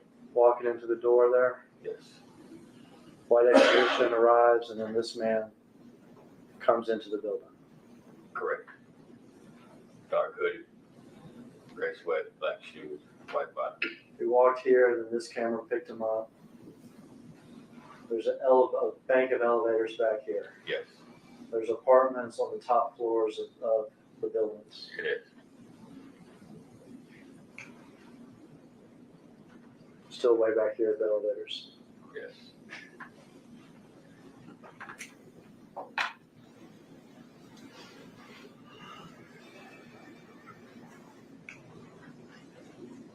Stop it there. Okay. All right, here's a man, white expedition, comes into the building, walks to the lobby, gets in the elevator, comes up to the floor. You look, it's floor 8. Yes. What floor does Kiana Hopper's cousin Justin Johnson live on? Which is ID 808. Yes. 84. 8th floor. And this man has on black shoes, white soles, Yes. gray sweatpants, Yes. a little emblem on the The sweatpants. logo on the side. Yes. We all recognize that Memphis is a Bass Pro head, is that right? Yes. He's got a phone in his hand, and maybe some food or something. Yes.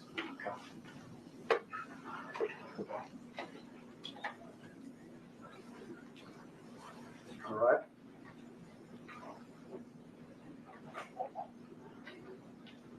All right, we are November 16th, so that's same day. Now we're at 11:13 p.m. Countdown from the murder, we're 13 hours and 10 minutes before the murder.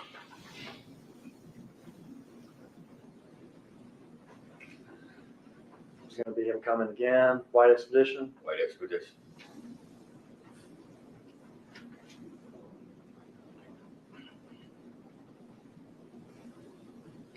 Now we can see that parking garage better.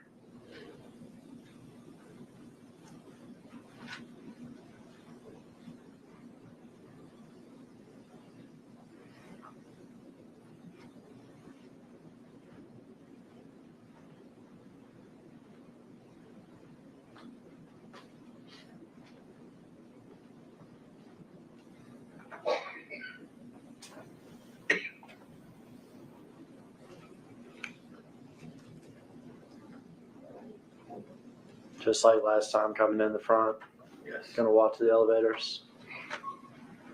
And obviously between last time, which is a few hours before this, and this time, he has left and come back. Come back. Yes.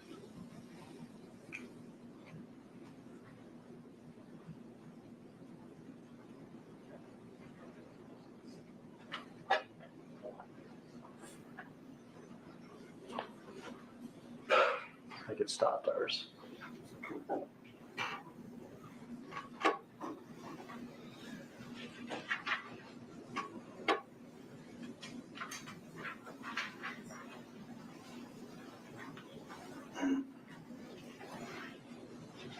It was still playing on our laptop, but it wasn't playing on the video, so we'll have to try to on and off with it. Who cares? On and off appears to be working.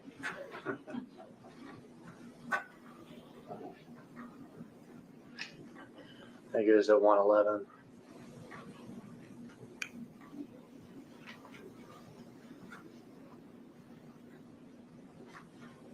There we go. Walk into the back elevators. Yes.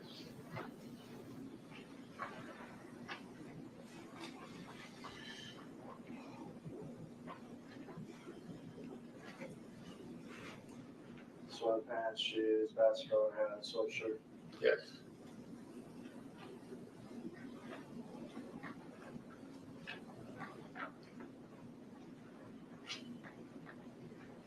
The last one we saw was from 11 at night, November 16th. Now we've passed midnight, and so technically we're on the day of the murder. Correct. And we're at 2:41 Hey, a.m. Is that correct? that's correct. And to orient ourselves, the Valero video that we saw of the Mercedes train Yes.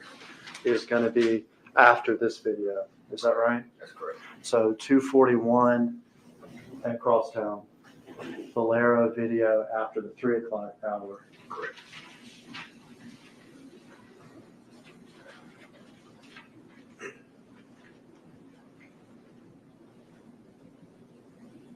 Shoes, sweatpants, hoodie. Yes. This time the hood on.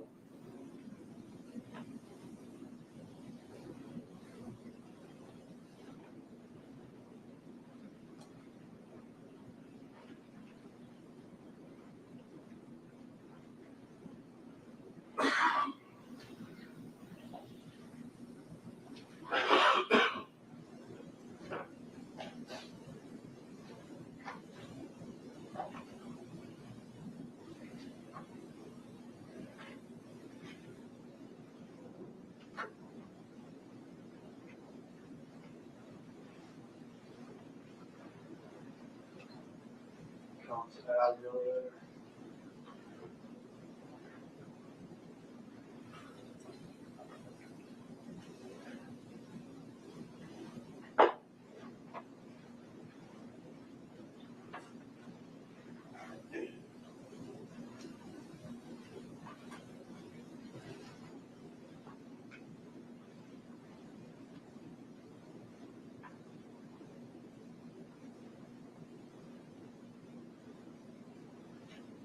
To the parking garage.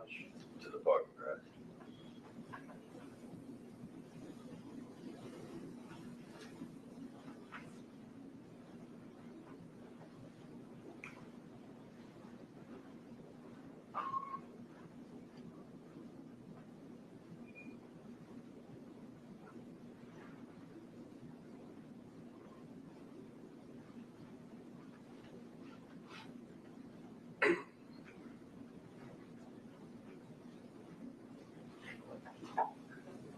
To the white expedition. Correct. Leaving.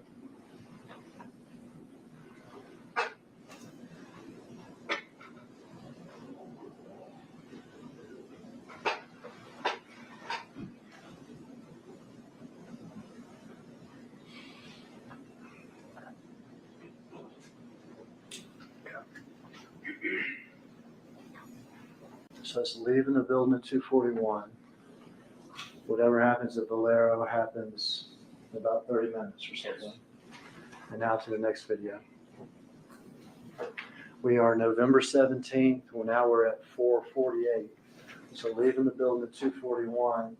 Valero happens after the 3 o'clock hour. Correct. And now back to the building at 4:48. Correct. We are 7 hours to homicide time.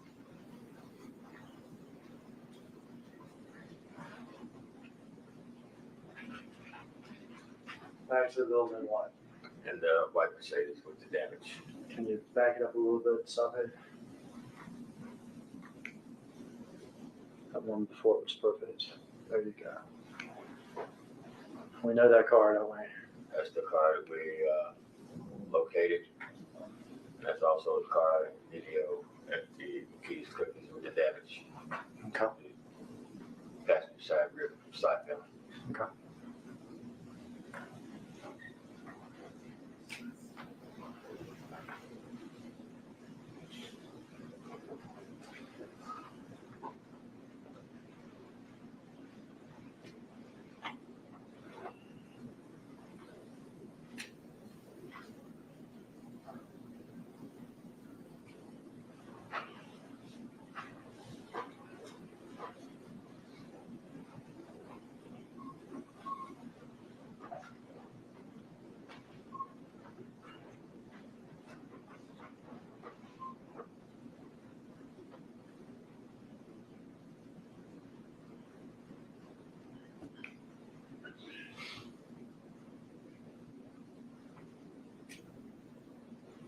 Let's come back into white Mercedes, but also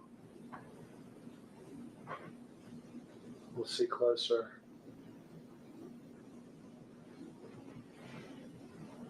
I think it's Neil there. Yes. Carry something.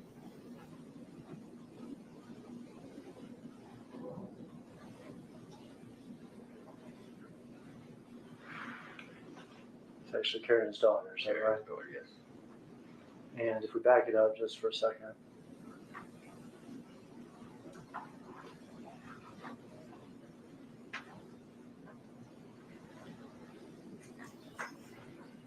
Okay.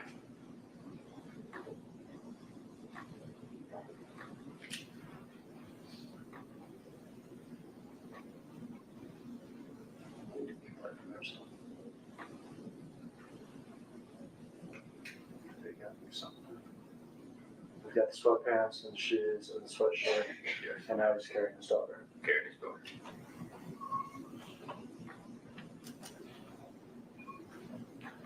And now, November 17th, murder day, 11:51 a.m. We're only 32 minutes away from the murder of the kids. Yes.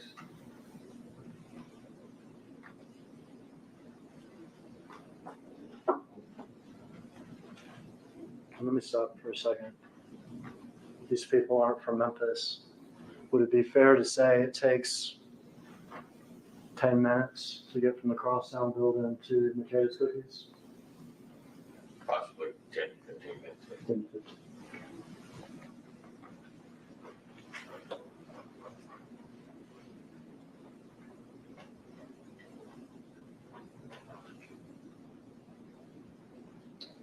Shoes, sweatpants, sweatshirt, mask, pro hat. His daughter's with Yes.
He appears to be on the phone.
You back it up, it's hard for me to see them there. If we back it up, I'll put the pointer on. These two, good over. Right. The little kid. Sweatpants, sweatshirt. Now they're going in the garage.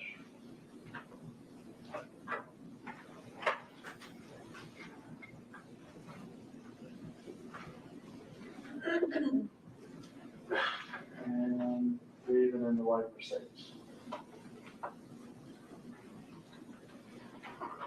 And my Mercedes actually was captured here, leaving the garage.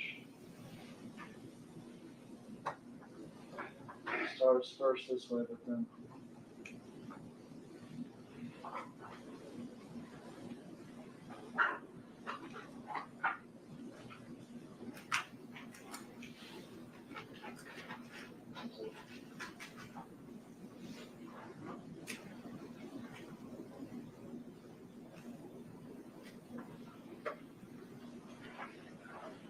white Mercedes leaving the crosstown building 37 minutes before the homicide. Is that correct? Correct.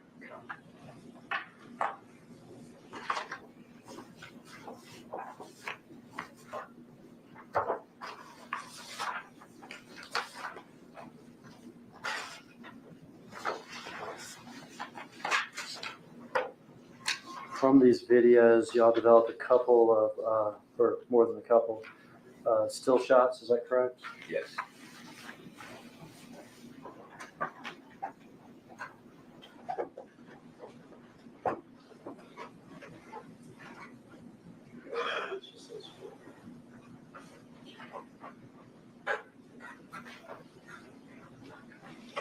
Slowed it down to this one already. Tell me what this is.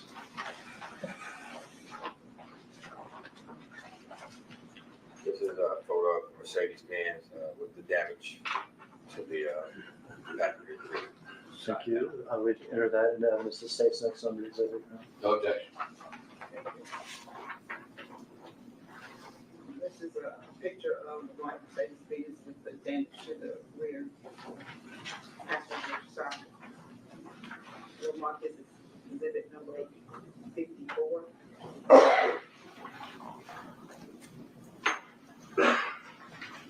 I can tell you that. And this is from Crosstown, is that right? That's correct.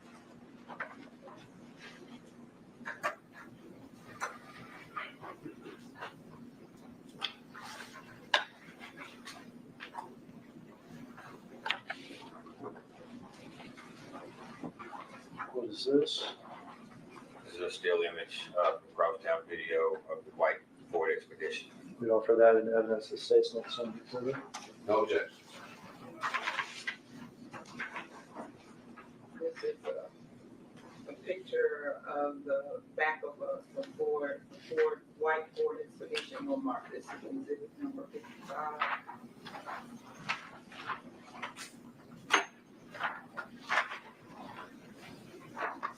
Expedition across town.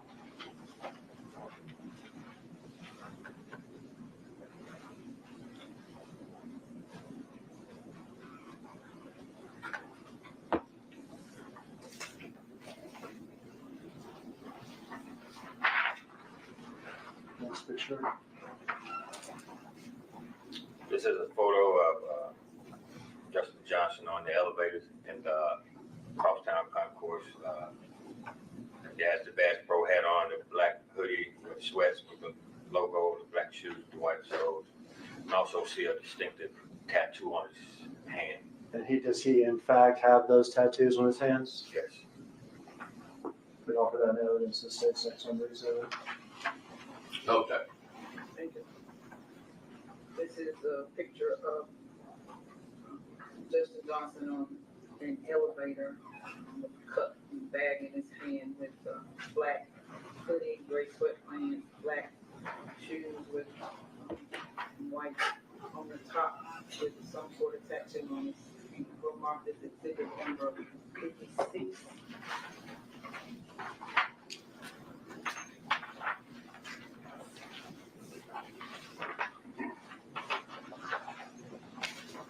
56 for the jury.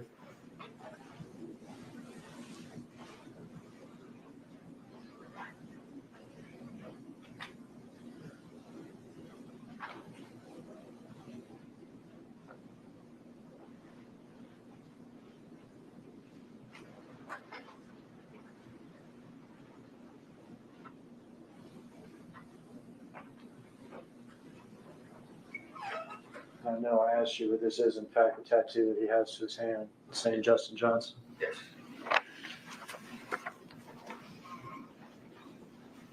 Hold on. This is also a photo of across town from the video still shot. Justin Johnson is carrying a little backpack. He has his daughter with him. He appears to be on the phone. You still can see the tattoo on his hand with the Bass Pro Shop hat, black hoodie, gray sweats, and black shoes.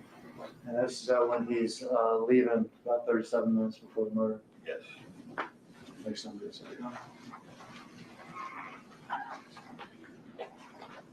This is a picture of defendant Justin Johnson with the same clothing on, black sweatshirt, gray sweats, black and white shoes with the Bass Pro hat on, holding a backpack with a little girl with him. No objection. Well, marked that as exhibit number 57. Thank you.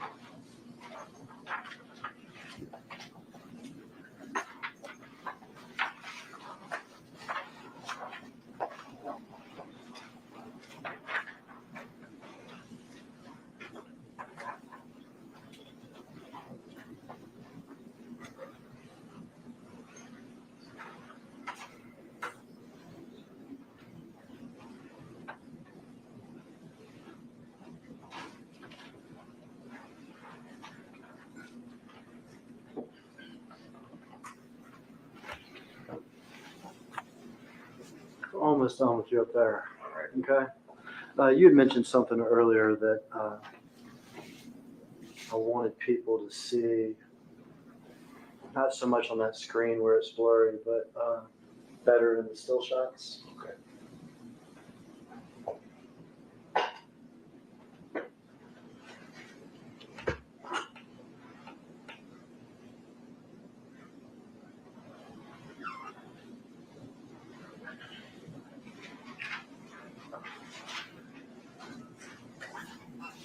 Can you tell me what's in these two photographs? There's a photo at Makita's cookie shop on Airways where you have two suspects running away back to the white Mercedes. You can also see suspect in the dark hoodie, black hoodie with the gray sweats and black shoes. You can also see how his pants are sagging and blue underwear showing. You had mentioned when we watched the Haven Court two-lane videos about seeing the Bass Pro suspects' underwear. Is that right? Correct. And it having a blue look to it. Yes. And you mentioned about the saggy pants. Yes. And can you see both of those things from the still shots from the murder video? You can see both. Or this collective exhibit? No objection. All right. Got two still photos. The first one is of two suspects with weapons running away from what's been described as Makita's cookie shop towards a white Mercedes.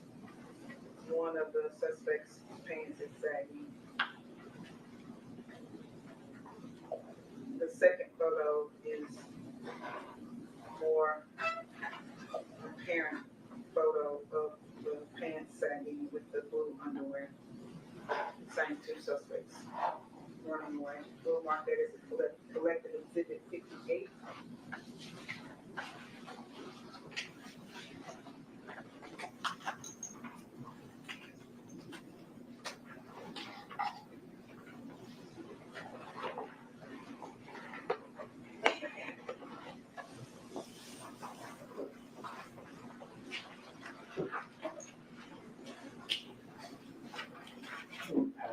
Might pass this to the jury.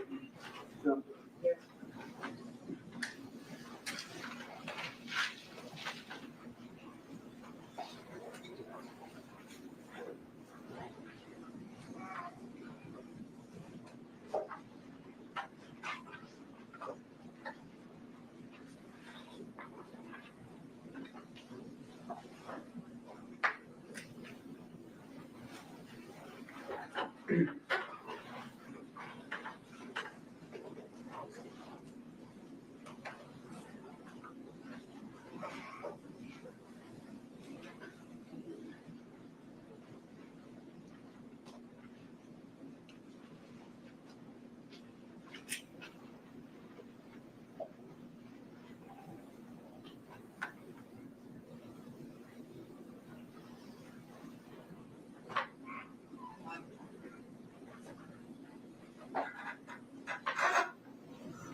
We'll go back to Justin Johnson. We've been talking a lot about Justin Johnson, but I want to talk about Cornelius Smith real quick.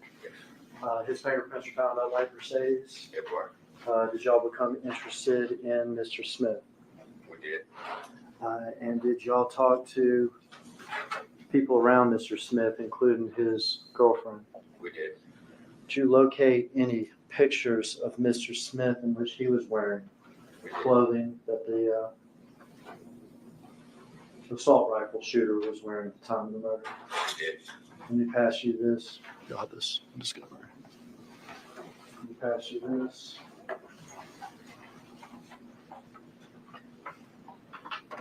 We got pictures on the left that show Mr. Smith, I think, at his janitor job at a school. Is that right? Yeah, it's I think it was a business or a beauty shop or salon or something where he had on the blue hoodie, has Gap written across.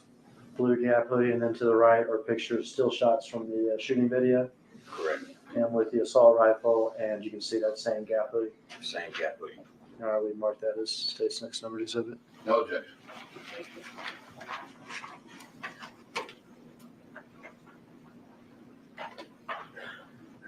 They have 4 still photos in this picture with the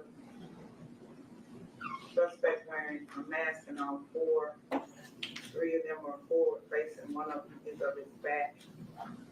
The 2 left photos, he's in somewhere with the room and trash. And the right 2 photos, there are the pictures from the scene at Makita's on November the 14th. So we'll mark this as exhibit number 59.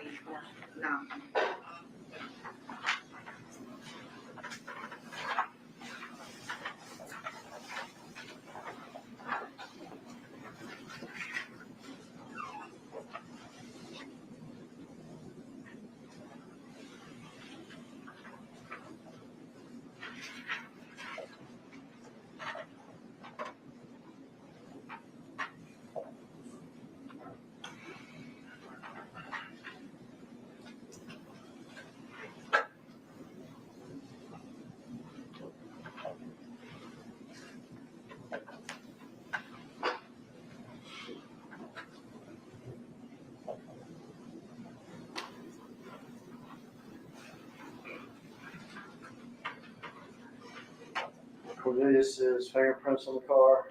Yes. Cornelius in the Gap hoodie. Yes. Talking to Cornelius's or people around Cornelius. We interested in arresting Cornelius. Yes. Cornelius, does he get arrested? Yes, he does. Do y'all get in possession of Cornelius's cell phone? We do. Do y'all tag that into evidence? We did. And do y'all submit that to your people for whatever analysis they can do? Yes. And among those people, is that Jesse Brown and Michael Gardner? That is. We'll hear from them later in the trial. Okay. Justin. Call a video of Crosstown, Yes. Mercedes, Expedition, 2-lane apartments, Yes. interested in arresting Justin. Yes. Do y'all go to where he lives? Yes. Is he there? No, it's not. Do y'all go to other places looking for him? Yes, we do. Is he there? No. Is there a citywide manhunt for him? It was. Is he found? He's later found, yes. Is he found in Memphis? No, he's found Indianapolis, somewhere near. Indianapolis.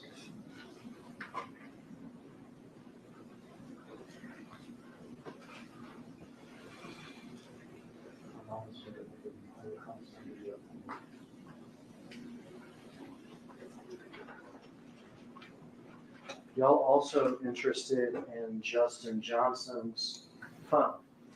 We were. You're interested in the phone he had with him at the time of the murder? Yes. Was that found with him or with somebody else? That was, I believe that was found with someone else. Okay, in fact, was it found with his brother Jamarcus? Marcus, yes, Johnson. And did y'all talk to Jamarcus? We did, And did Jamarcus turn that phone over to y'all? we did. And did y'all give that phone to your phone people, We did, Jesse Brown and Michael Gardner, we did. to look at it? Okay.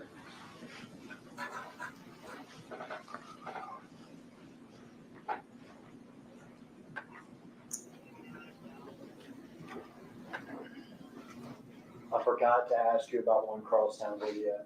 Okay, so this is out of order, but asking the questions about Mr. Johnson leaving town, it reminded me. Yes. Okay. November 17th, 7 hours after the murder.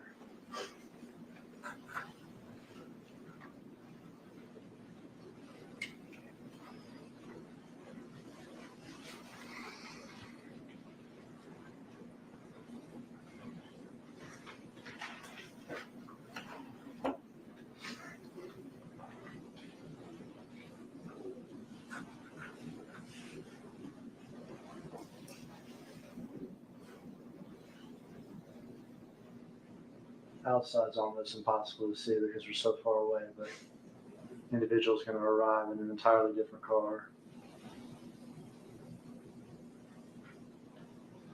This is not the Expedition or the Mercedes. So was that.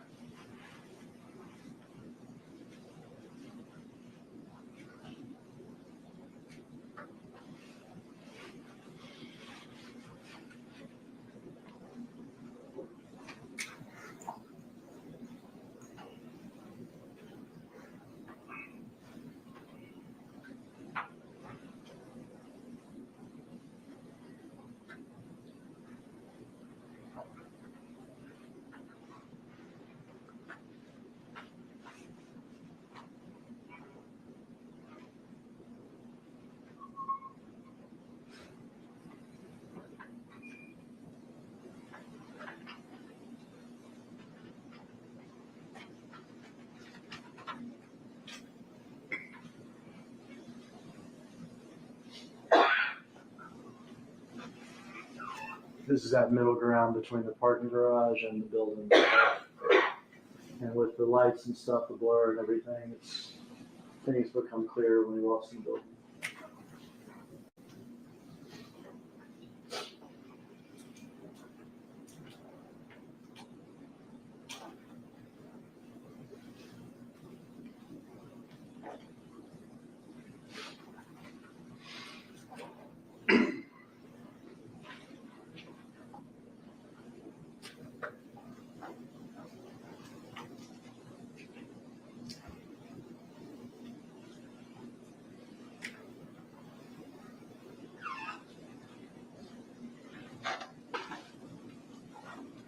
I'm in the yellow hoodie now, right? Yellow hoodie, correct. We saw that at Haven Court in the 2 lanes, didn't we? We did.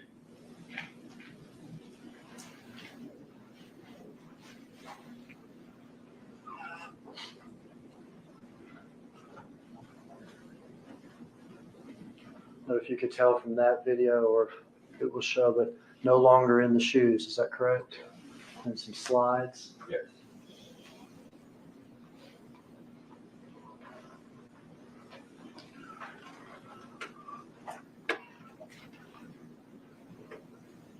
It was 7 hours after the murder. Yes.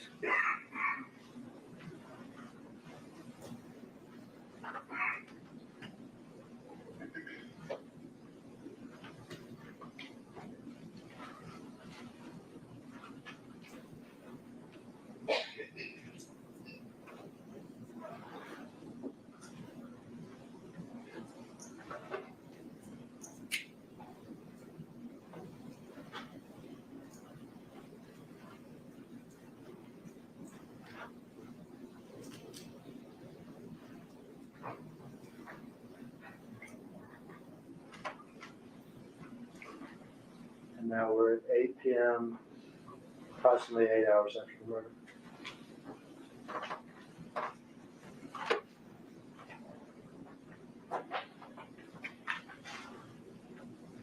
Bags packed.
to wherever.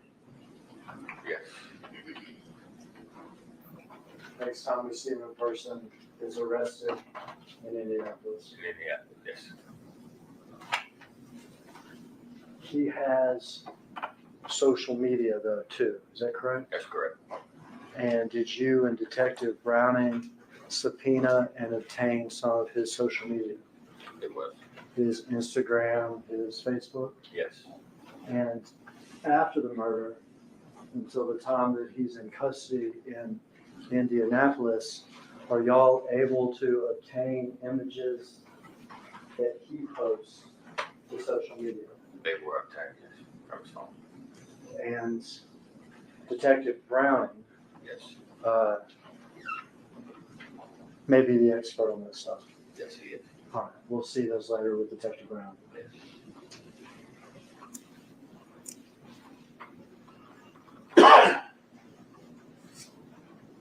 Murder weapons ever found? No, Big Jook. His name came up in this, is that correct? that's correct. I think someone has testified to this already, but Big Jook is now deceased, is that correct? That's correct. Since he's deceased, he cannot be prosecuted. Right. Hernandez Govan, It's another name came up in the investigation. arrested and charged. Yes.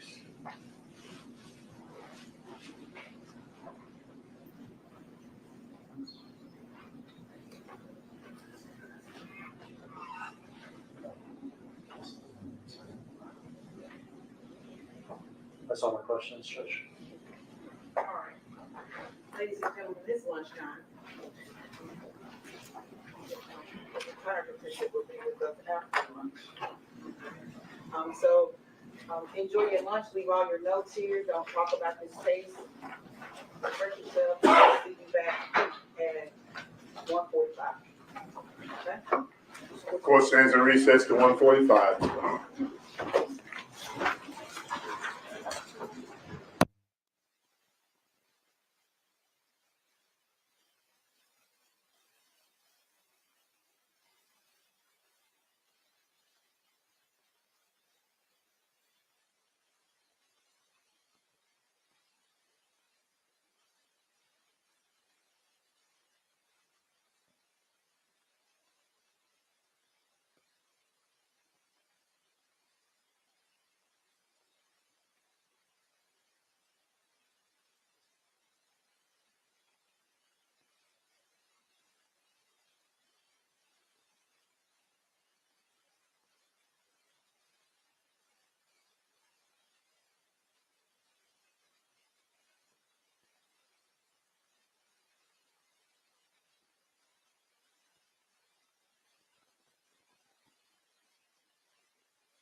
Is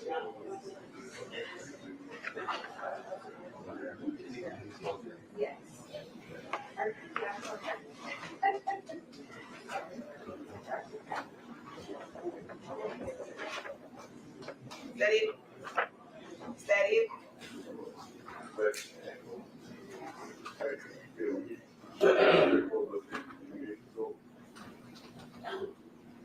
Can we go back on the record? Court's back in session. All right. Yeah. We need to address perjury contempt. Just real quick, and this is by consent.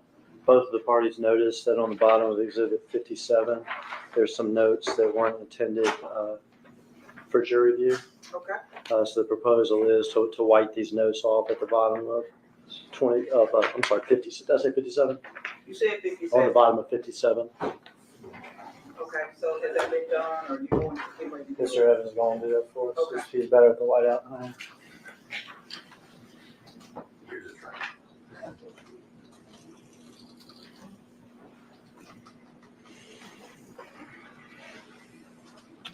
Are they out there, or are they still back out?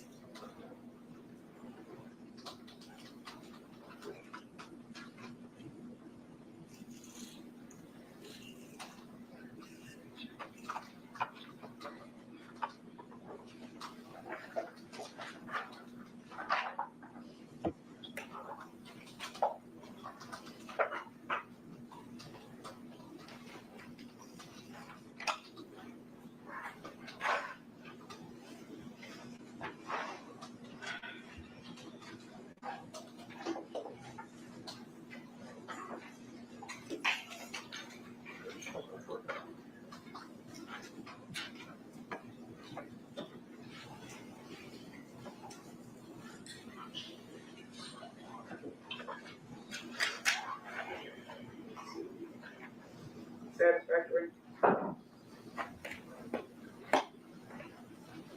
All good? You bring the jury in? Yes, you are. Jury's now in.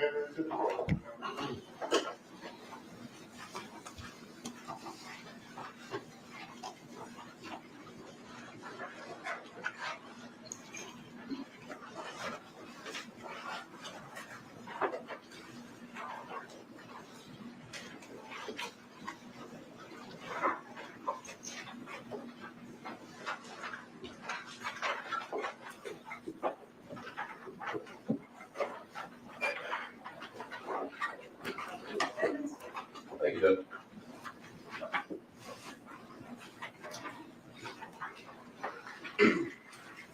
Good afternoon, Sergeant Dabney. Good afternoon. First, let me just say, I feel for you. I was in that same predicament about 2 years ago. Thank you, sir. So I hope you feel better soon.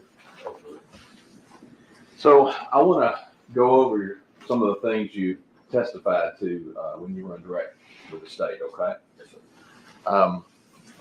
A couple of things you talked about is one of the lead detectives on this case was your role anytime you approach a crime scene. All right, I think you testified that you're there to collect facts. Correct. Try to preserve evidence. Correct. Right. So that you can investigate and find out who done it, essentially. Correct. Correct. Agree with me. It's super important when you're going on a crime scene to preserve the crime scene. Correct. Right? Because you don't want to corrupt evidence. Is that correct? You also want to exhaust every avenue possible to try to find evidence. Is that accurate? Yes, ma'am. Okay. And so that's why you said you talked about forensic testing. You collect things in a certain way on a crime scene so that you can then provide that to CSI or the TBI or whoever that could actually test it to see if it can give you more information. Is that fair? Fair. Now, a couple of things. I'll start with the initial video. I'm going to try to go in chronological order as to how you hit it earlier on direct.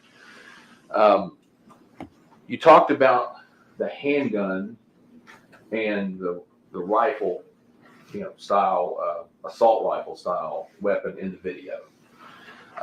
And at one point in time, you said that the handgun that was being held by one of the people was consistent with a .40 caliber. It's probably more accurate to say, I mean, it's consistent with any pistol. Could have been any caliber pistol, correct? Correct. Just by looking. Just back to Right. And when you say consistent with a .40 caliber, you're really basing that off of the shell casings you would have found out in the parking lot. Is that correct? showcase and the handgun. Okay. But there was nothing significant that you can tell from that video that can tell you that's a .40 caliber versus a 9mm versus a .380 or a .45. Okay. Now, you testified that you never recovered the murder weapons, correct? Correct. And you were asked a question of, in kind of normal course, if you recover bullets from a scene, right, and or casings from a scene, and you have a weapon you can test it against, that you can take the ballistics and they can run testing to see if it matches. Is that correct? That's correct. Now, even if you don't recover the weapon, is it possible to determine a caliber, what potential caliber a fired bullet would have been?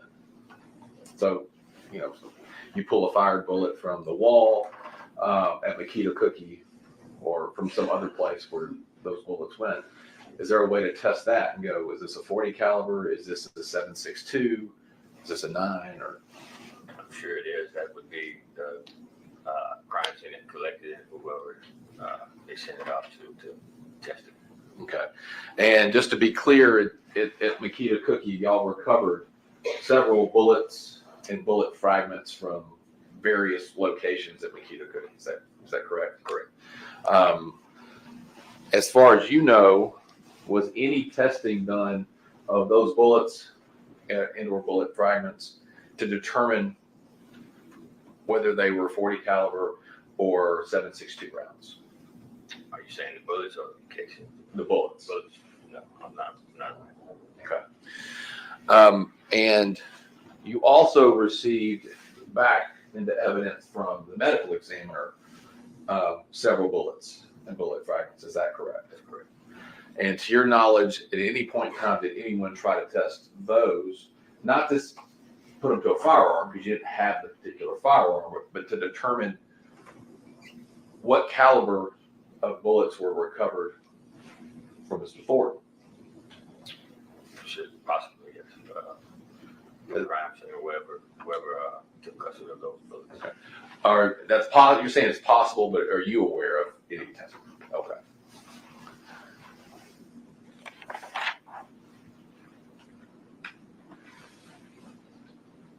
Now, I want to switch over to Bradley, right? And you recovered the Mercedes from Bradley. Now, you were asked about video.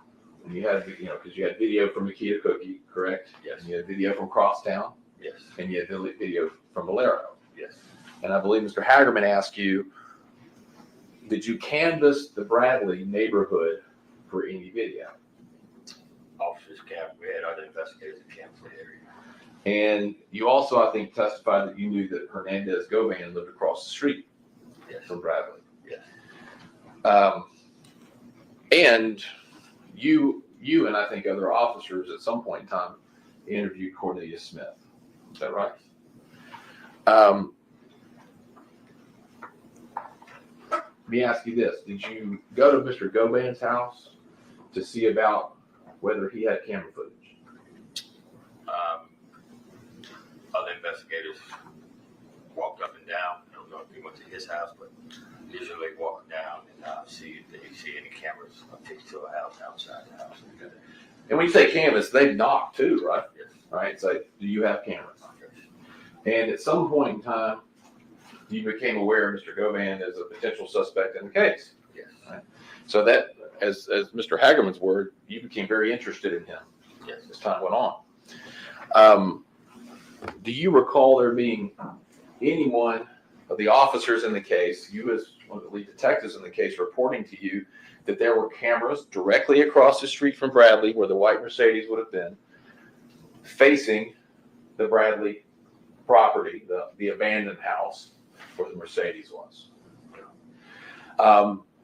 Do you recall Cornelius Smith in any of his interviews with law enforcement that you can recall ever saying that Hernandez Govan had cameras at his house that faced the Bradley house? No, I don't recall that. And a lot of investigators in this case, right? Yes. Working hard to try to find evidence. Yes. Correct. I bet you would agree with me if somebody had told you Hernandez Govan has cameras facing where that white car was, you would have been over there, or somebody would have been over there tracking down that lead, right? I would attempt to, yes. Right. And you're not aware of, at least right now, whether anybody ever even spoke to Mr. Govan specifically and asked him about cameras. No.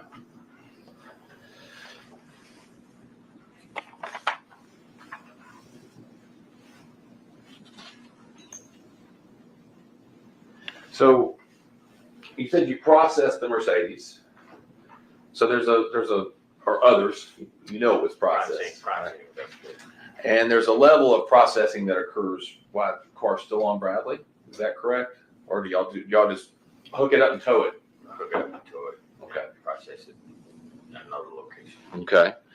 Now, when you saw the vehicle on Bradley, do you remember there being any bullet holes in the car? I think it was. I'm not sure. May have been the window broken out or something to that effect. Okay. And to be clear, the window that was broken out, and I can pass you the exhibits, some of these exhibits that were previously marked. One is Exhibit 53, Exhibit 49, and Exhibit 43 of the white Mercedes. They'll kind of give you something to look at, refresh your recollection.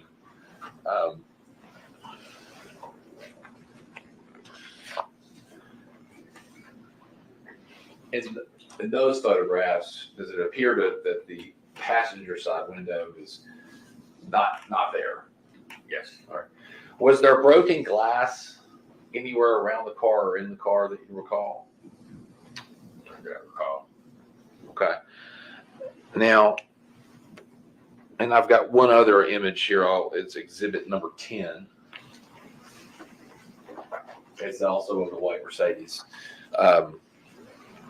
Was there any places on that Mercedes that you can remember seeing on the exterior of the car any bullet holes?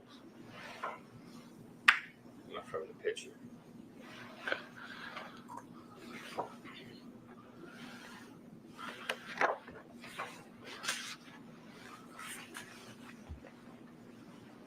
Now, some of those photographs where the vehicle is being processed, the outside of the car has like black powder all over it. Yes. Is that done for fingerprint purposes? Yes. Okay. And I believe you've already testified to this, but there were several prints recovered from the vehicle. Is that right? That's correct. Mr. Smith, Cornelius Smith, Correct. Trayon Ingram, Yes. and Kristen Garner. Yes. Mr. Justin Johnson's fingerprints were not recovered from that vehicle, correct? Now, you also were asked about DNA, and I can retrieve those from you if you like. You're also asked about DNA, and I believe the question was, there was no DNA evidence or evidence of blood in the car. Okay. Now, to be clear, there was actually DNA testing done, touch DNA testing done on at least 8 places inside the car, right? And they did swabs. Is that correct? And that's where tech goes in and they're swiping different parts of the vehicle to see if there's any DNA that can be detected. Yes. Are you aware of what the technician looks for when they decide like what areas they're going to swab for DNA? No, I'm not. Okay. But as far as you know, were there any reports generated about whether DNA existed? I heard reports that they didn't have a match to anything that was submitted. All right. So your recollection is that there are reports, or was a report that there was not a DNA match to the touch DNA, but there was DNA recovered. Yes, I guess so. Okay. And I'm asking you. I'm not telling you. I'm asking you what you recall. Now, when you get DNA results, do they typically, from TBI, or when you send them to TBI, they typically come back on kind of a letterhead from TBI. Is that correct? And let you know. That I know of. All right. And in fact, one of the items that was recovered from the Mercedes was a chapstick. You recall that? Yes, And it, some things recovered inside the serum. and in fact, that chapstick was sent along with the touch DNA swabs to, let me stop. The chapstick was sent to the TBI for testing. And came back with a major DNA profile of a male, but couldn't be excluded down to anything beyond a male. Do you recall that? No. Okay. If I were to show you the report, would it refresh your recollection?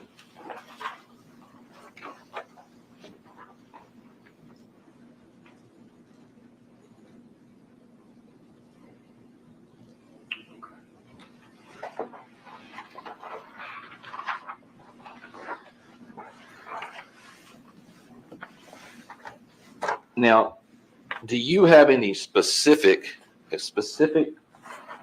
knowledge of the touch DNA swabs being sent to the Tennessee Bureau of Investigation? All right, so you can't say whether those were actually ever sent, right? Because if they had been sent, the report that I just showed you, you would have had something back from them saying either there's no identifiable DNA or there was, and then they would analyze it further, correct? Correct. If that wasn't sent, if the touch DNA samples weren't sent to the for further testing, you would agree with me that would be a problem for your investigation. Could be. Right? Because touch DNA, if they recovered something that could point you directly to a person, right? With scientific fact, right? Going, this is the person that touched that part of the car. Yes. And you don't know until you try, right? So you don't know unless you test it. Okay. Right. And if you didn't test it, that's an avenue of investigation for establishing facts and evidence that was kind of left unattended. Fair? Fair.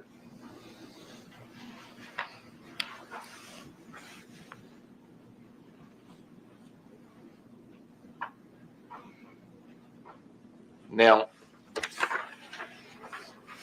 you told Mr. Hagerman, and we talked about this, you said, and no evidence of blood in the car. Now, somebody who works in the department with you, Sergeant Coburn, he did a lot of the processing of this vehicle. Yeah. Correct? Yeah, all the process. And at some point, he even used something called Blue Star. You know what Blue Star is? Yes. What's Blue Star? It's agent that they use to spray for location of blood inside or on things. And you would agree with me that Blue Star is something they spray it, and they put a light on it, and it'll light up if there's blood or biological material that has been there, correct? Correct. My knowledge is.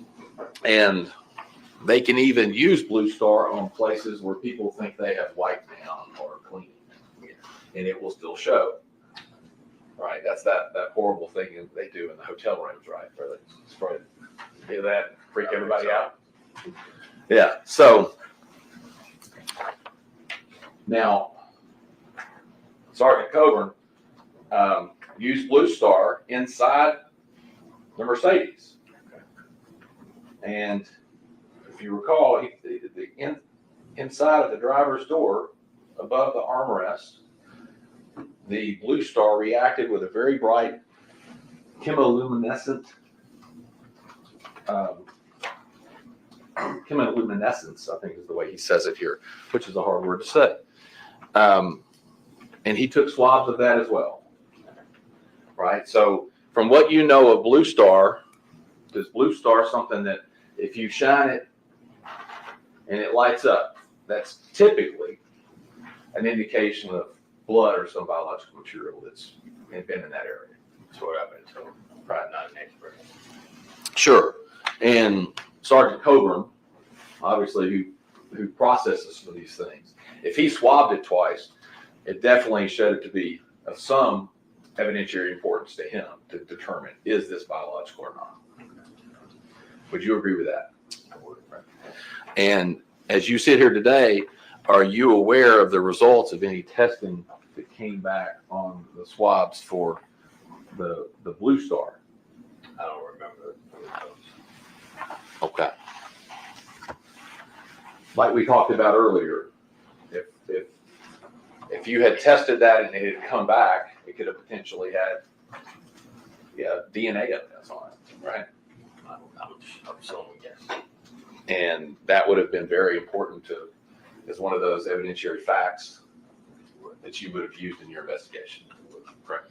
And if you didn't have that and it existed, it puts you at a disadvantage of knowing all of the evidence and all the facts, correct? Could have.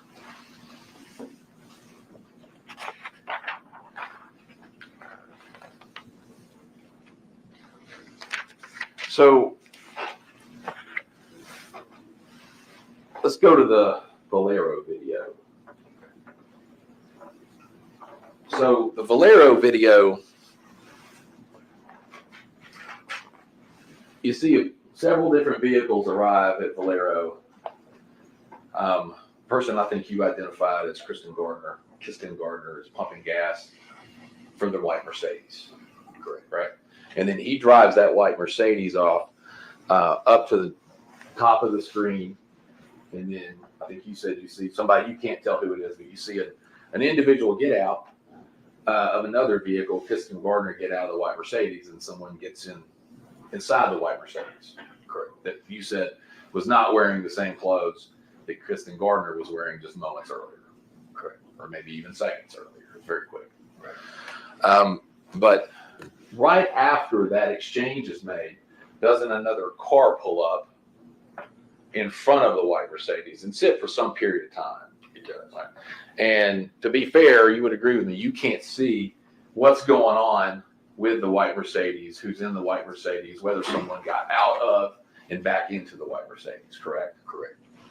And that's definitely something that could have happened. We don't know, but you couldn't see. Could have, yes.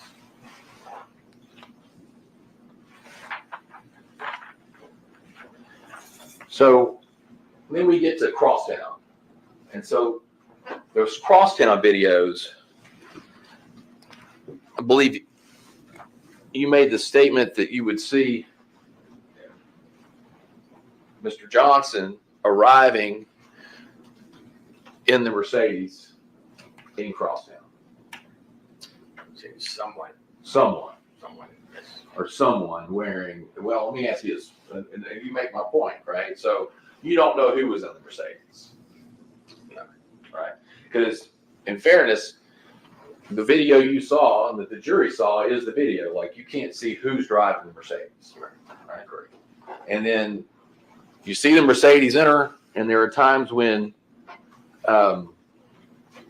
you'll see the person in the gray sweatpants, black, black shoes, black hoodie, walking through the parking garage.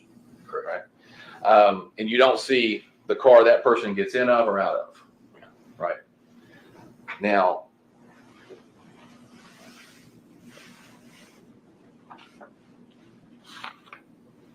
so Crosstown is a big place, correct? It is. A lot of cars. Lots. A lot of cars going in and out. And you would agree with me that the videos that were shown are confined to intentionally, right, to focus on when the white Mercedes comes in and out, when the Expedition goes in and out. Yes. Right? But there are other cars going in and out through those periods of time. Yes.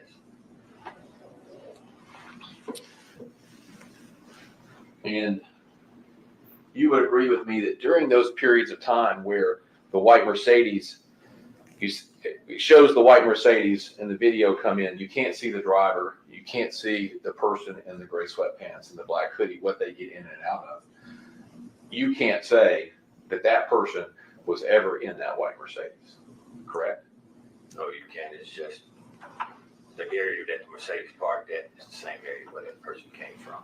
Well, but can you even see in the video that was shown where the Mercedes parks? No, just the general area. Which is the parking garage, which is around hundreds and potentially more other vehicles, correct? Correct. Okay.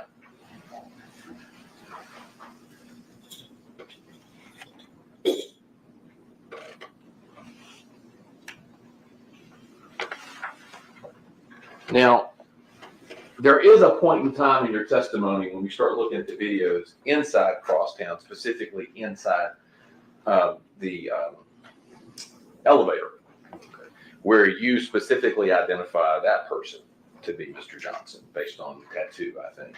Other characteristics too, but you mentioned a tattoo. Yes. And in those videos, some of those correspond with times at which you showed the white Mercedes roll in, and then the person in the gray sweatpants, black hoodie walk in, right? One of those times having a little girl in tow. Yeah. Now, you would agree with me that during those times, when you see Mr. Johnson, the one you've identified as Mr. Johnson with the little girl in the elevator, and other times, he's not wearing gloves. No. Right. And has a little girl with him that obviously if what the state says is correct and he was in the Mercedes, would have also been in that Mercedes, correct? Yes.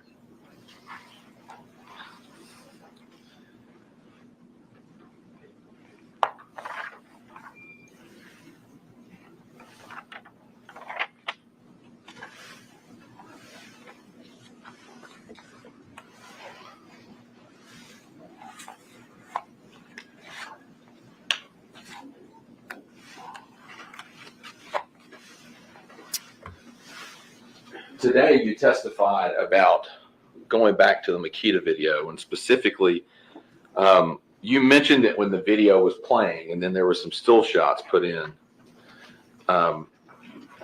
you mentioned something about underwear you thought that matched between the video that was taken at Tulane Apartments and that the person that's portrayed in that video and the person portrayed in the Makita video.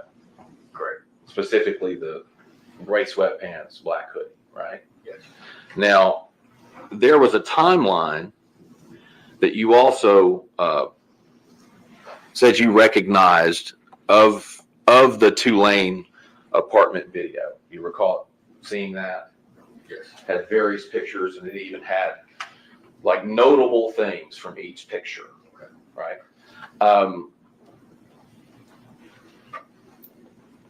Would you agree with me that nowhere in that timeline is it noted that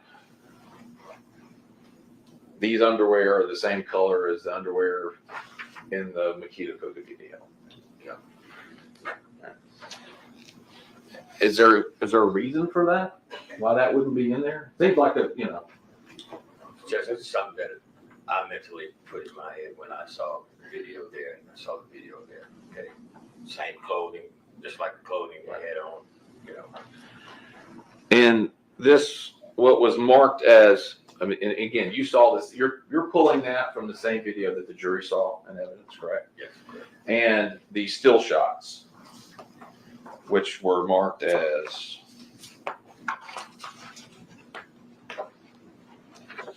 front and back. Oh, okay. Okay, thank you. Exhibit 58. It's a collective. And these pictures, these still shots, being slowed down, I'm going to hand you collective 58. And I just want to be sure that your perspective that you think those are, you say those are blue, number one, and that you think those are, similar to the ones in the Tulane video, is based off exactly what the jury is seeing. It's based off the video that we saw today and those still images. Yes. Okay.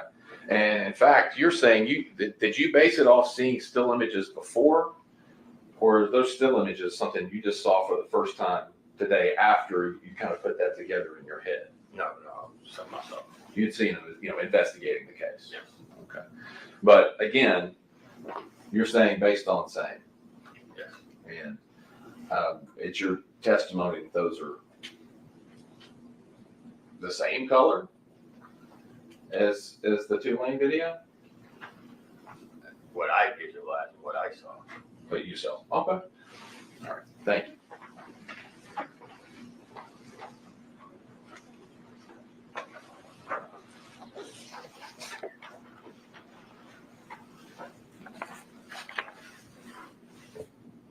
One moment, you're on.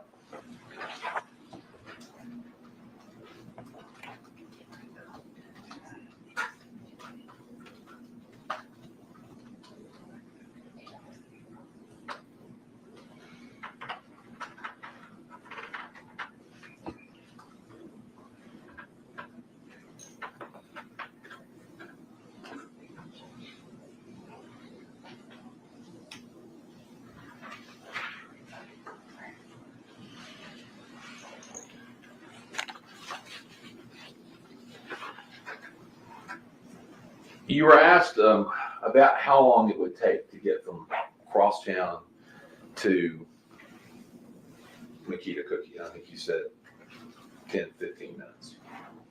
And obviously, possible. And that's something too that, depending on time of day, traffic, and everything else, could be longer. Right?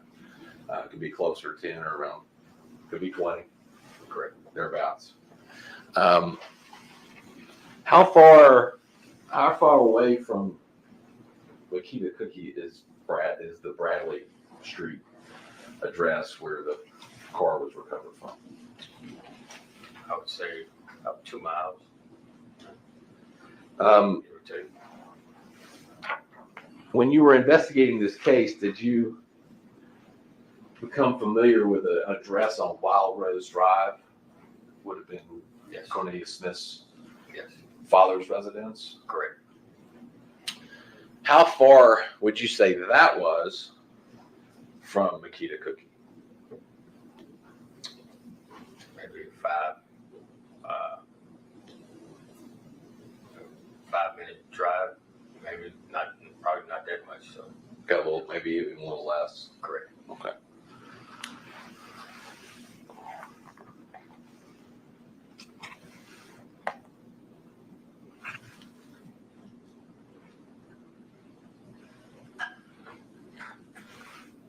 And during your investigation, did you also learn information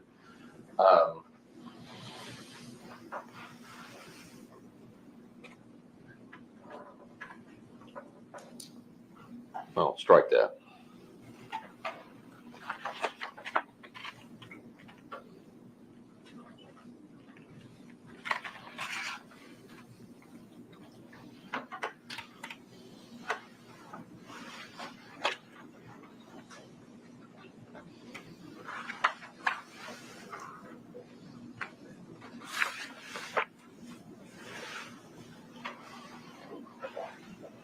Did you ever come across any information about where Mr. Johnson's, the mother of Mr.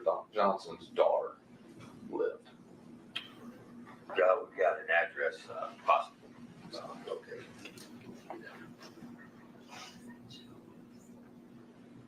Do you recall that address off the top of your head?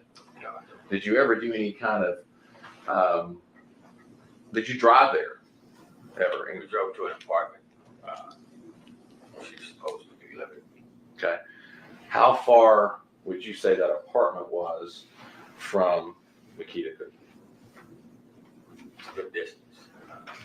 It's, out in the Whitehaven area, probably closer to the 2 lane. Close to the 2 lane. And how far away is 2 lane from Makita? Heading on traffic, interstate through the city, probably about 20 minutes. Okay.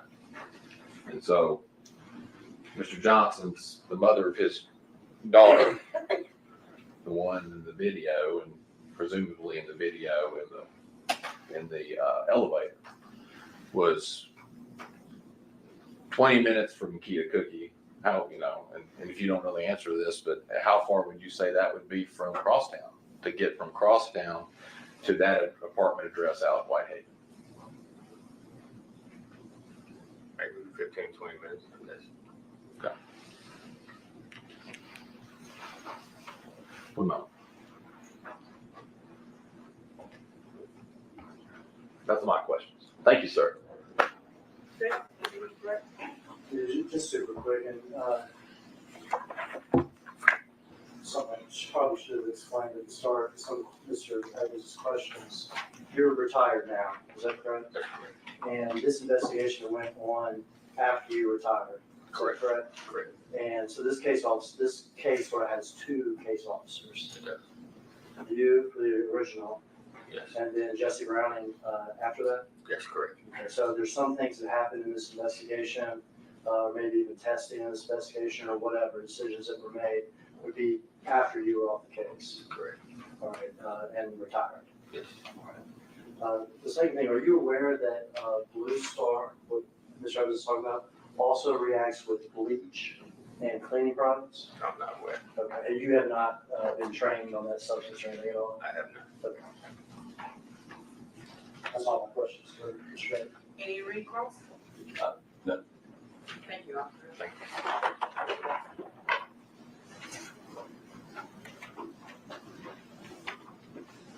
Call your next witness. Kirsten Gardner is in custody.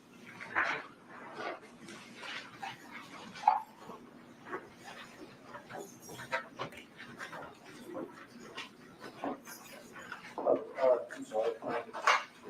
You hold for 1 minute, wait, sorry.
And Gardner in custody.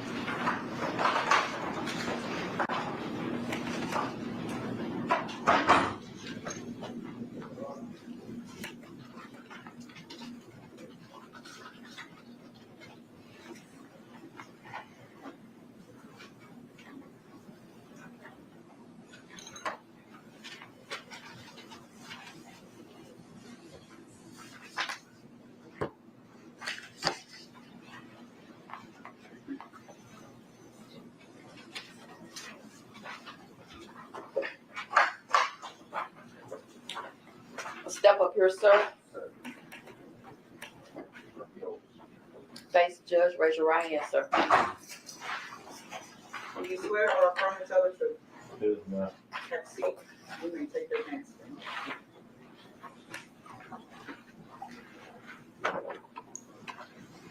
Mr. Gardner, you don't want to be here, do you? No, sir. All right, but go ahead and tell me your name. Mr. Gardner, Spell that first name for me. KHISTAN, Spell the last name. Gardner, GARNER, And how old are you? 21. We'll take you back to 2021, November the 17th. Is the early morning hours of November the 17th, just after 2 o'clock, going on to 3 o'clock a.m., okay? Did you have occasion to go up to the Valero station near the University of Memphis? Yes, sir. Where had you been before you got to the Valero station? Oh, I can't tell. Okay. Was it a neighborhood house? Yes, sir. Were you up there with other people?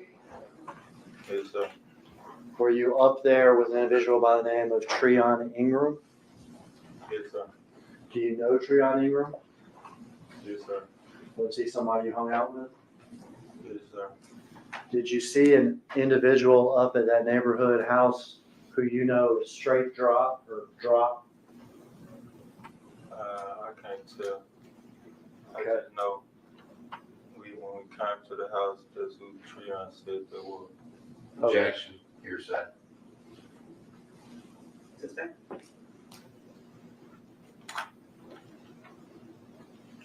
You came to the neighborhood house, correct? Yes, sir. And you saw the individual in there. My approach, we approach with regard to objection. Yeah.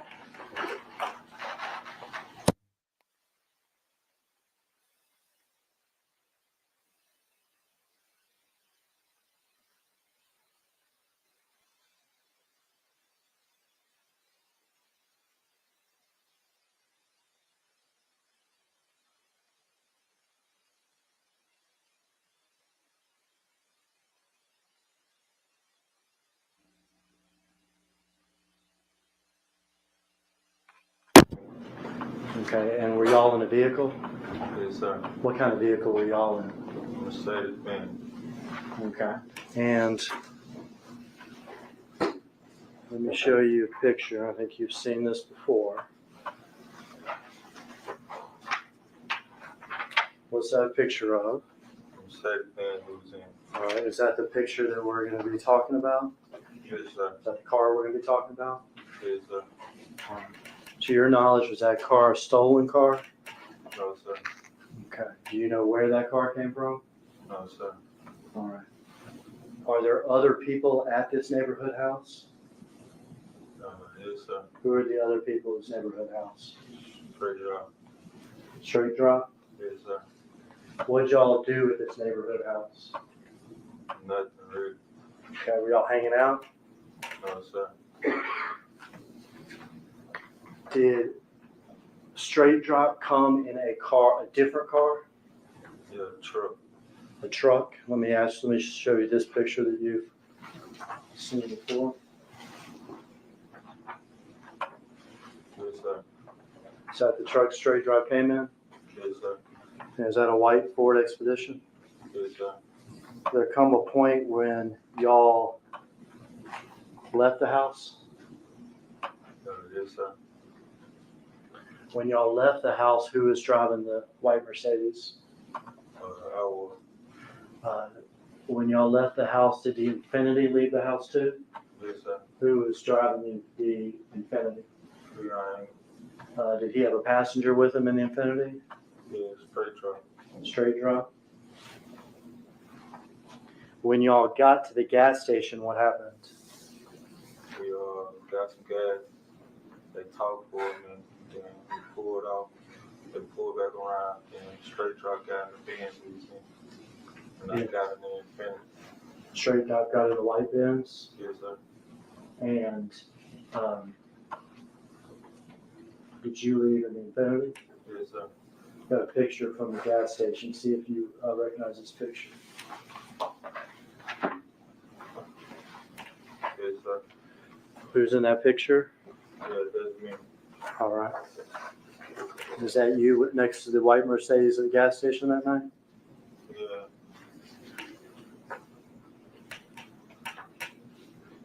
And let me get you a final picture. Is this another picture you've seen before? Yes, sir. What's that a picture of? The Benz we got. The Benz you gave her. Straight truck. Okay. Did you know what Straight Drop was gonna do in that Benz? No, sir. Did you have any idea at all? No, sir. Were you part of this conspiracy at all? No, sir. Had you ever talked with anybody about killing Dolph or these other PRE artists? I want to do this. Why wouldn't you do that? I want to do that one.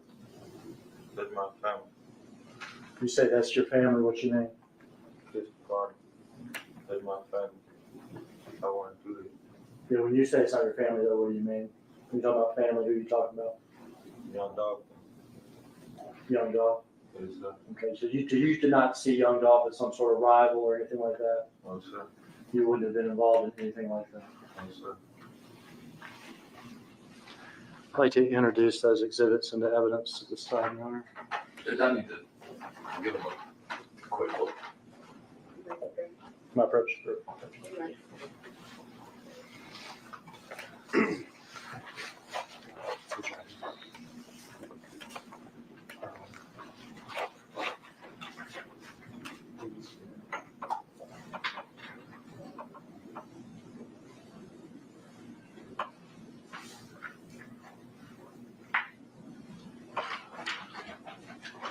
Objection.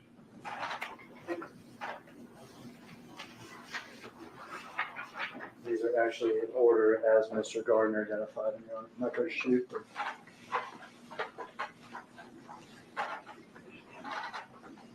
The first picture is a picture of a white Mercedes with the back end damage.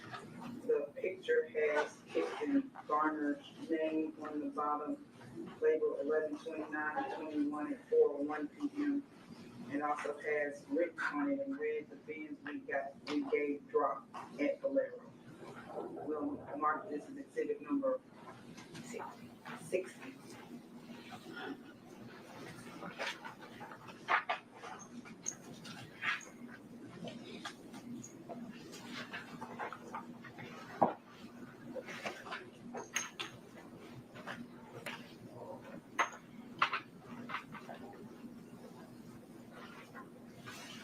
The next picture is a frontal view of a white Expedition. Written on the bottom, the truck hopped out of before Trayon gave him the Benz. At the house, police found Benz. Kirsten Garner's name, November 29, 2021, at 3:24 p.m. So, like this is exhibit number 61.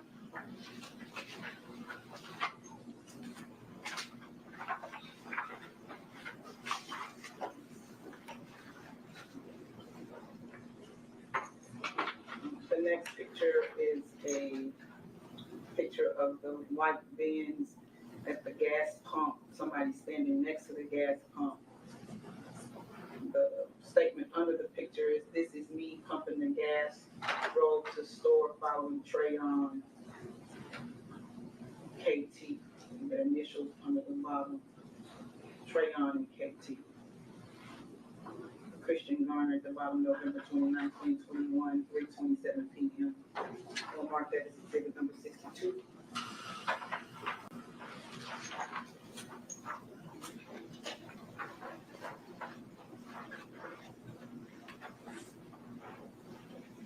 And the last picture is a side view of the Mercedes-Benz. This view is from the passengers, this view of the driver's side. And the written caption under the bottom says, "This is the Benz we gave drop." Christian Garner, November 29, 2021. We'll mark this as exhibit number 63.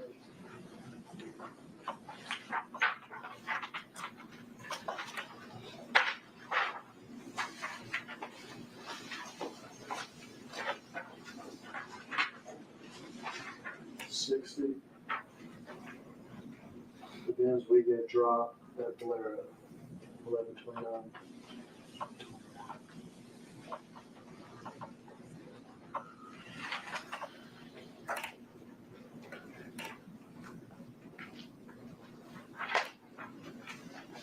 '61, the truck dropped, hopped out of before Treon gave him the bins at the house where police found the bins.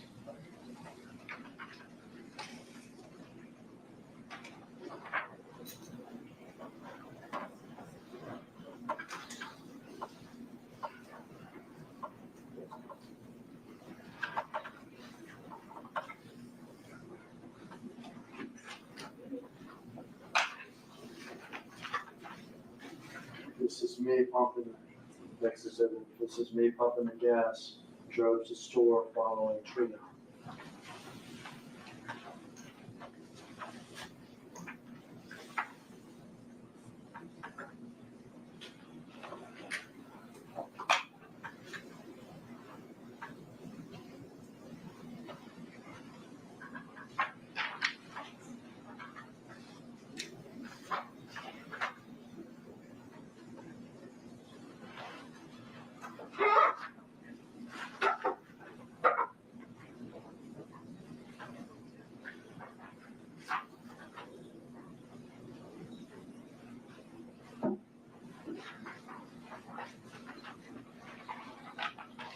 This is the bins we get dropped.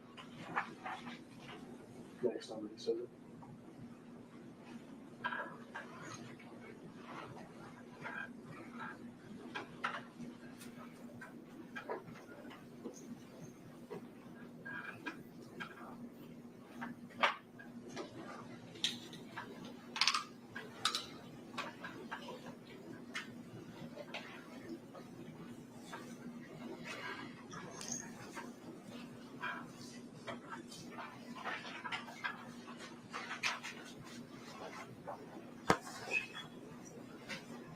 That's all the questions, Judge. Thank you, Judge.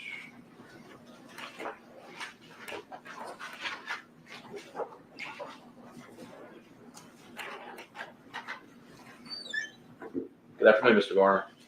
Good afternoon. My name's Luke Evans. I represent Justin Johnson. I've got a few questions for you, okay? Yes, sir. All right.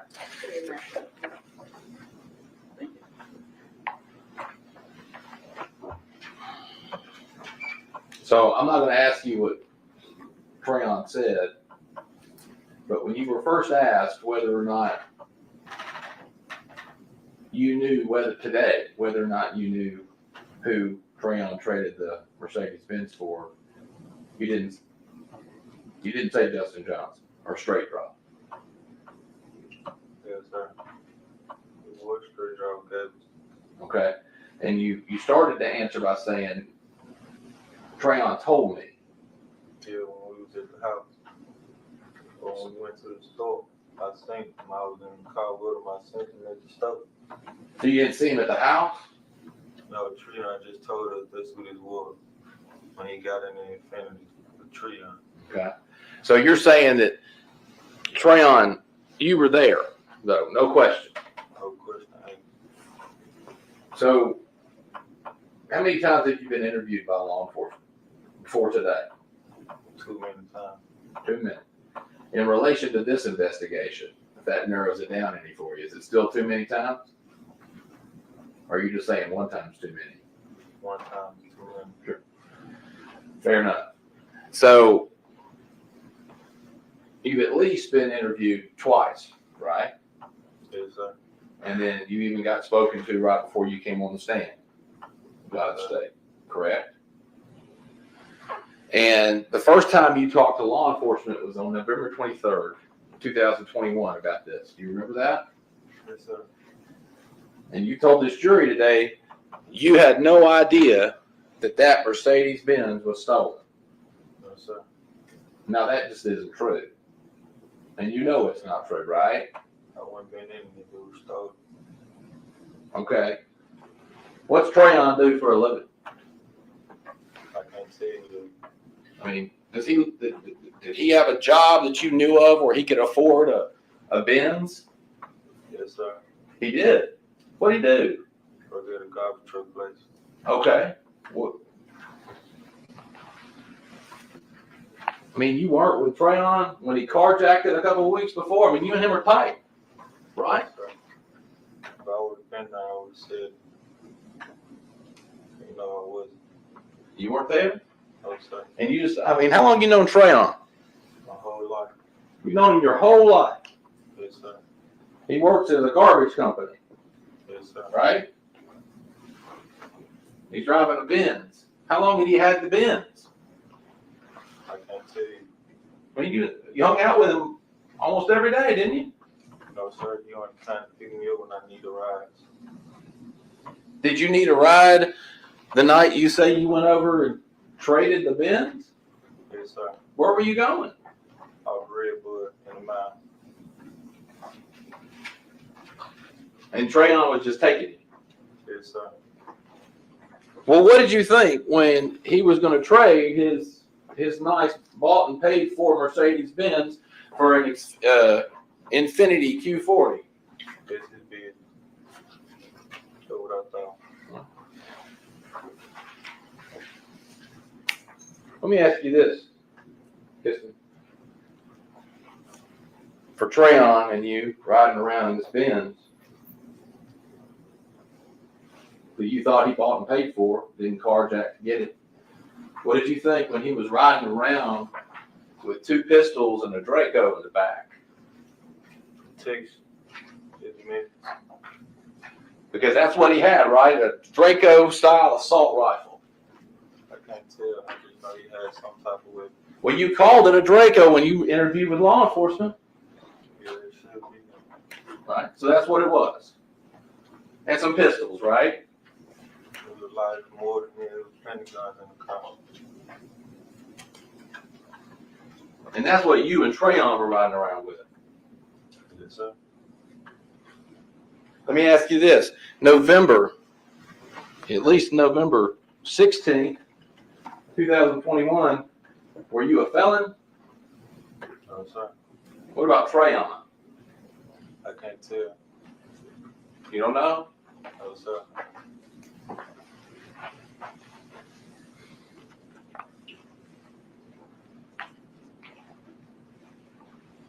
Well, when you get to Bradley that night, why do you have to go drive the Mercedes? There was a tree on told me to do pump gas, drive it around. But I didn't even know we was going to give it to the truck.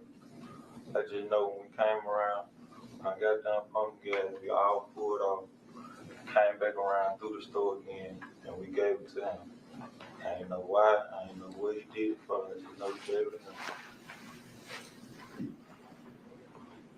And the only time you've been in the car was that night? That Mercedes?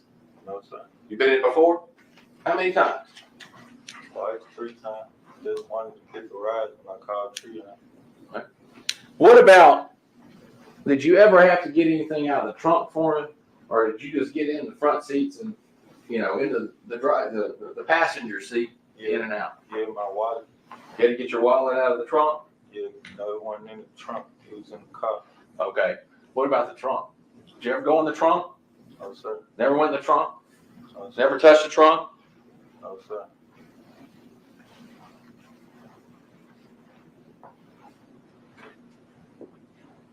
you know, well, you knew there was tags from multiple states in that trunk of that car, right?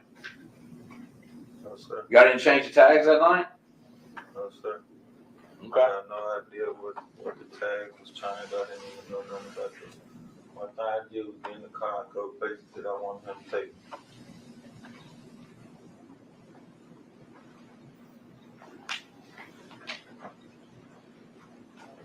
You said you thought Trayon had bought that Mercedes, right? I didn't say that. I just said I didn't know where he got it from. I think earlier you said you thought he bought it. He had a job. Yeah, I just said he had a job. I didn't say he bought it. Okay. I said I didn't know where he got it from. Because you knew him to steal cars too, didn't you? No, sir. You didn't tell police that you knew Trayon took a stolen Infiniti and a Challenger. No, sir. One thing I can say is I told him we had a Infiniti. We ain't have no Challenger. I don't know nothing about no Challenger. But Okay. where did he come in? So if the police have a report from your interview that says that they just got it wrong. Yeah, it seems like. Okay. Now, when you first got interviewed by the cops in this case, you told them you'd never been in that Mercedes, right? One time I told him I'd never been in the Mercedes when Dolf died. I didn't have no idea what happened. I told him I was in the Mercedes, but just wanted to get a ride. That's all I told him.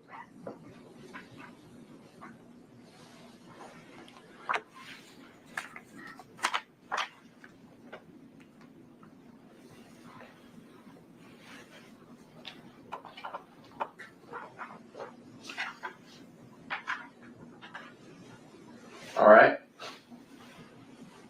You didn't tell them. What about Valero? They asked you if you'd ever been to Valero. And they showed me the pictures of me at Valero. That's when I told them this were when the delegated drop. But before they showed you that picture, you said you had never been at the gas station, Valero gas station in Highland. I didn't even want to tell them nothing really because I didn't have no dealing with it.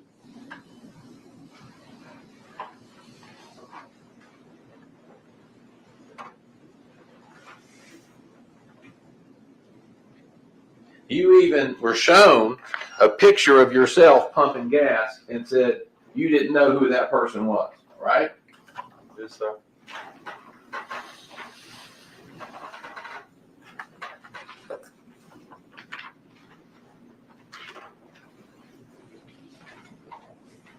You were asked earlier if you knew, you say that it's Justin Johnson got that Mercedes. You said, did you ever know why Justin Johnson was getting the Mercedes or Straight Drop was getting? You said no, right? Yes, sir. But that's not what you told the police when you were interviewed again on November 29th, 2001. Right. Interrogated me. And during your questioning, interrogation, whatever you want to call it, you told them that Drop said he needed the Mercedes-Benz to slide up on his baby mama. That's what the comment was when he got it for sure. All right. So earlier you said you were asked directly, did he ever tell you why he needed it, why he wanted it, what he was going to do with it? That was the comment he made. Okay. So he, according to you, he did tell you. He tell me that just the comment that was made. I wasn't in none of their business. I don't know now one of them, so I wasn't in their business. I was just sitting in the car doing what I was doing. And this person you're saying Straight Drop during this interaction, what did you see him do at Valero? Get in the car. When we got there, we got some gas. After we got some gas, we were trailed in the Audi and the Infiniti and the Benz. When we got done getting some gas, we rolled out. We came back through the store lot at the air pump, and that's when we traded cars.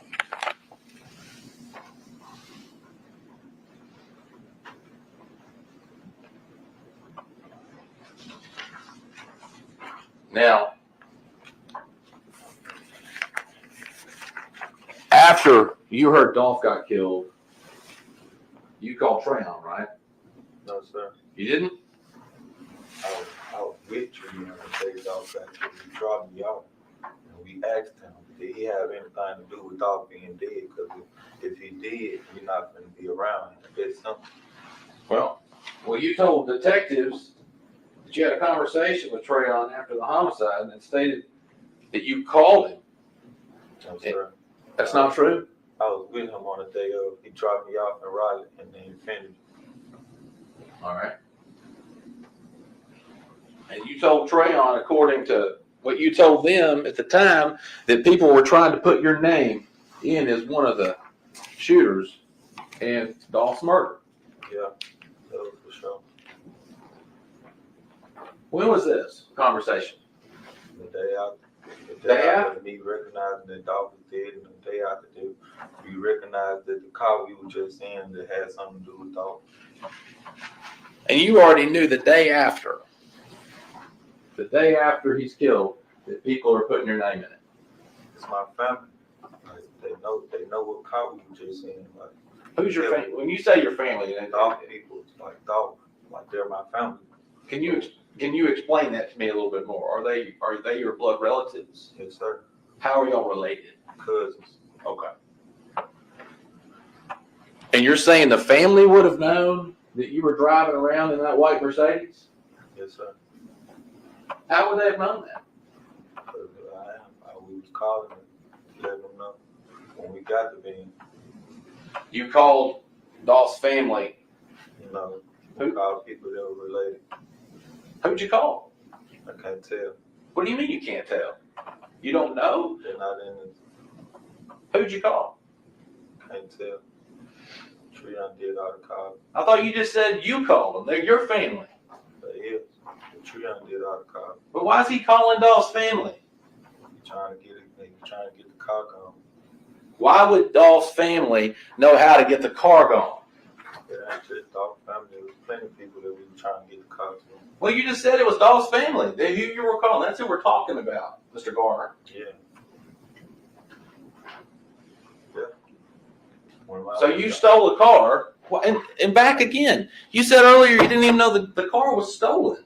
Why you keep saying I stole the car? Why are you trying to get the car going if you didn't steal it? I didn't steal it, but Treon was trying to get the car going. So Treyon stole it. I don't know.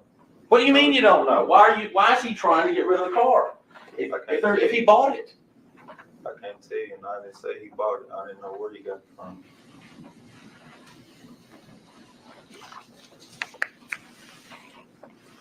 So you're in a car, however Treyon got it. That you're calling, you say, Dolph's family before he's killed to try to get rid of the car for whatever reason. It was way before Dolph was even in the thing dealing with Dolph. Like, we've been trying to get the car down. Like, it was way before it. It didn't have nothing to do the day of, the day after, the day before, none of it. It was way before when he picked me up. The first time he picked me up, he was trying to get the car down. I didn't get in his business. It's not my business. I'm just getting in here to get a ride. What's way before? Let's start there. It was way before Dolph was killed. Yeah. How far before? About a week or two. All right, and you're saying that's way before. Yes. But Treyon, according to you, is calling Dolph's family. And Treyon's not related to Dolph too, is he? It's just not Dolph family. You gotta realize everybody grew up with each other. So everybody know everybody. It's Memphis. Everybody know everybody. Well, sorry, I'll let you finish. When he got done calling them, they didn't want to get it. They didn't have nothing to do with it. So, man, I guess he did what he did. Gave it a drop. I don't know. I can't tell you what he gave it and what he did it for. But you're concerned immediately when Dolph ends up murdered because you know that you or Treyon, one of the two of you, has reached out to Dolph's family and tried to unload a white Mercedes, right? Which is in the video, driving away. My fault, but why you keep saying it was just Dolph's family? Like I told you, it was multiple people he was trying to sell the car to. That's what you said. Yeah. That's what you said. You won't tell us who it was. I've asked you that too. I wouldn't do that. That have nothing to do with me. You Coming said- here to talk about me giving the car to the truck. I ain't have nothing to do with those things. Unfortunately, you don't get to pick and choose, Mr. Garner, on what you answer and what you don't. The judge gets to decide that, not you. Yes, sir.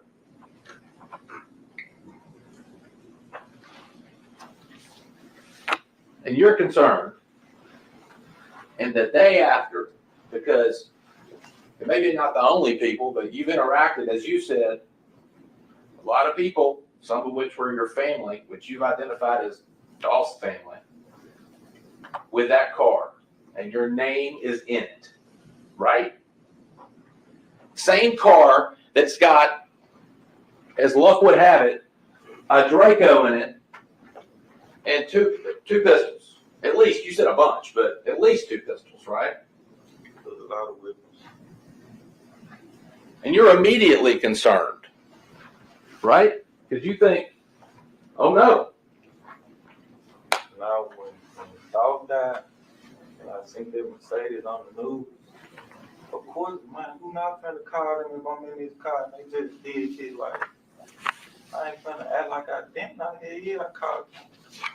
Well, you called them because somebody said you were involved. It's most of the people I call, like, bro, like, what's going on? Like, and me not knowing about it, like, why I'm in this car, like, y'all put me in something that I don't even supposed to be in. Really? And this was the day after. Yes. This is before you ever even come on the scene. Like you're not picked up by law enforcement yet. You're not talking to the cops. That doesn't happen to This you. came, man, right after the dog died. Like, it came a couple days after, man. So it was nothing. I already knew that I was gonna get picked up regardless. As soon as I said that I got picked up for nothing. And started lying right then. Right? Trying to hide your involvement. This dog, like, I wouldn't want to be in it. Like, knowing I ain't got nothing to do with it. It wasn't no lie, it was for real. Like, I ain't have nothing to do with it. It ain't no lie. I don't. So why would I go tell them something that I don't have nothing to do with? I don't have nothing to do with it. Mr. Garner, we learned today you've had quite a bit to do. How to take. That's all the questions I've got. Redirect. I've got no further questions. Thank you, Mr. Ross. Hold on.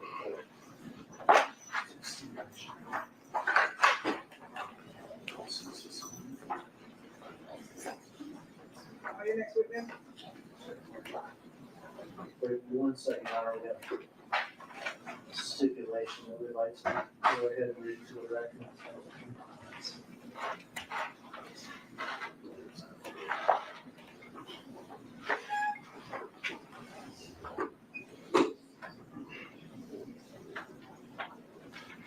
We're gonna get this stipulation read to the record, Your Honor, and then we can get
Sure.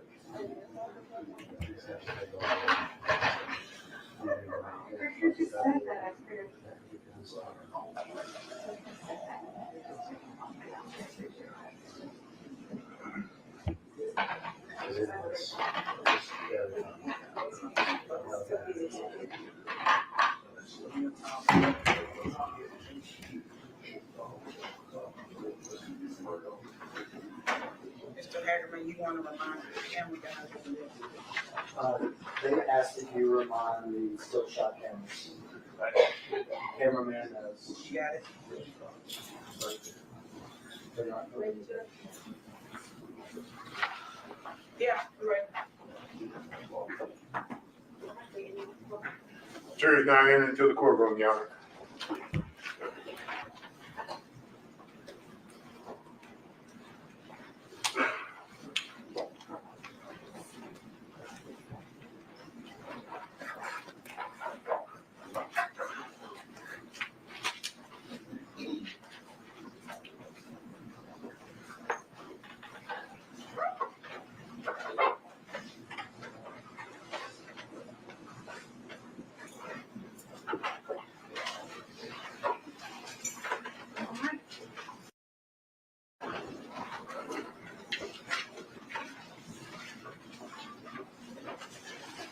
Step this way, sir. Stand right here. Raise your right hand facing yonder. Do you swear or affirm to tell the truth? Have a seat. Get your phones off.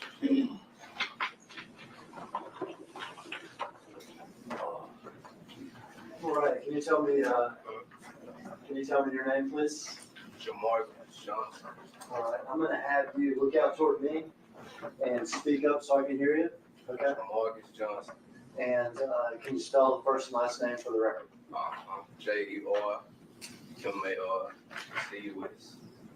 And you're Johnson. JOHNSON. We just have to do that for the court reporter, so it's a legal thing.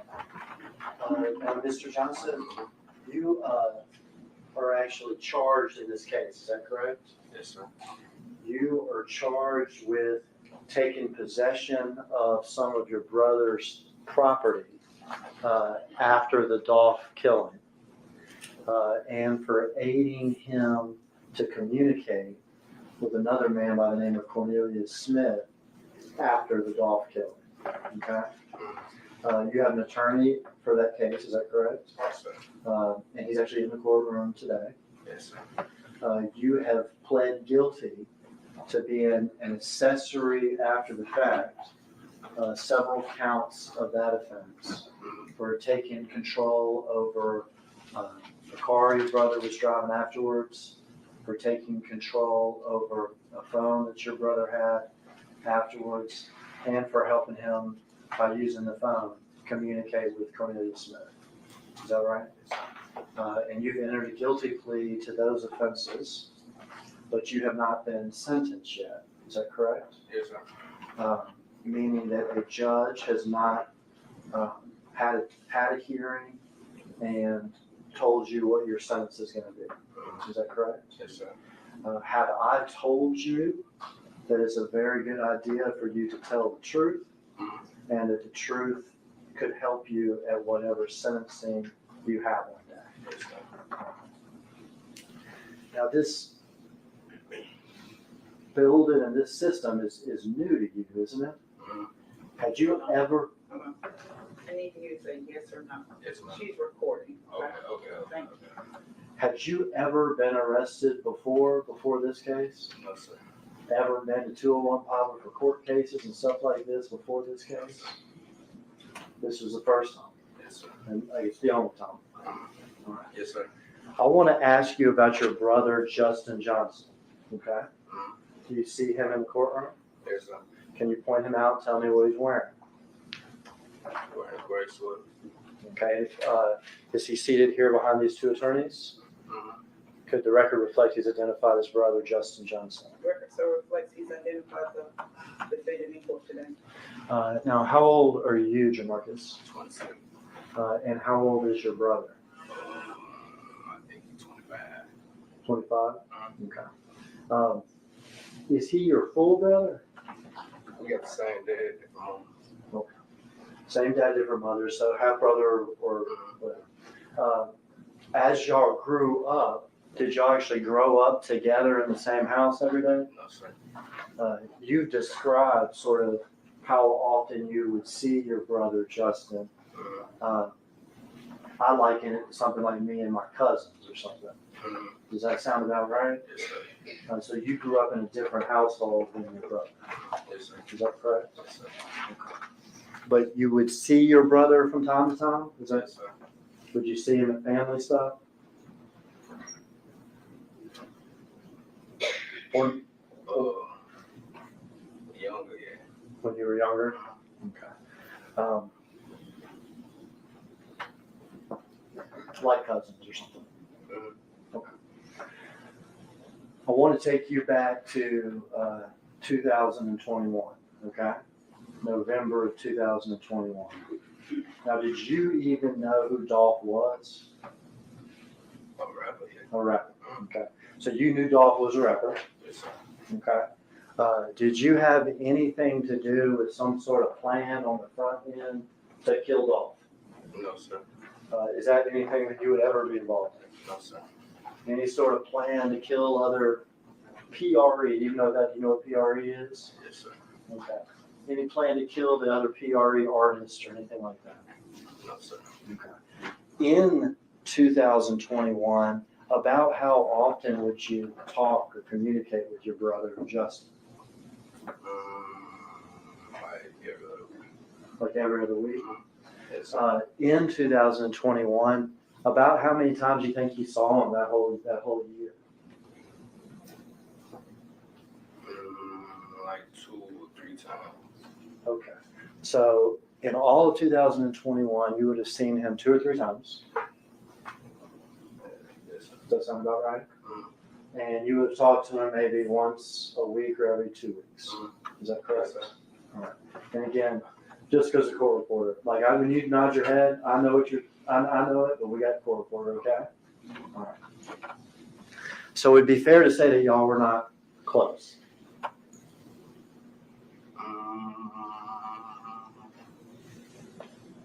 Yeah. Nah, we were close, but we didn't talk all the time. Okay. Yeah, there's stuff going on. I got my stuff. Okay. Were his friends your friends? No, sir. Okay. So did you know the people he hung out with? No, sir. Did you know, for instance, Treon Ingram? No, sir. That name mean anything at all to you? No, sir. Okay. Where were you living in 2021? I was 21 When this happened? when the murder happened. When this time period that we're talking about, when Dolph got murdered, and when we're here later that Justin gives you this time. The Arbor apartment, The Harbor Sport. Now, what area of Memphis? East Memphis. So you were living in East Memphis. Yes, sir. Okay. And for people that are not from here, there's downtown. Yes, sir. Is that correct? There's Midtown that is next to downtown that includes Crosstown. Yes, sir. Okay. There's South Memphis, there's North Memphis, Yes, sir. and then there's East Memphis. Yes, sir. And you were living out in East Yes, Memphis. sir. Who are you living with? I live with my mom and 2 sisters. Okay. And my did you son. Yeah. you have a son? Is that correct? And you have custody of your son. Full custody. How old's your son now? 4. And were you working back in 2021? Yes, sir. Where were you working? I was working at the Disney warehouse. Okay, at the Disney warehouse. All right. Trying to support your son Yes, sir. and living in those apartments with your mom and your sisters. Yes, sir.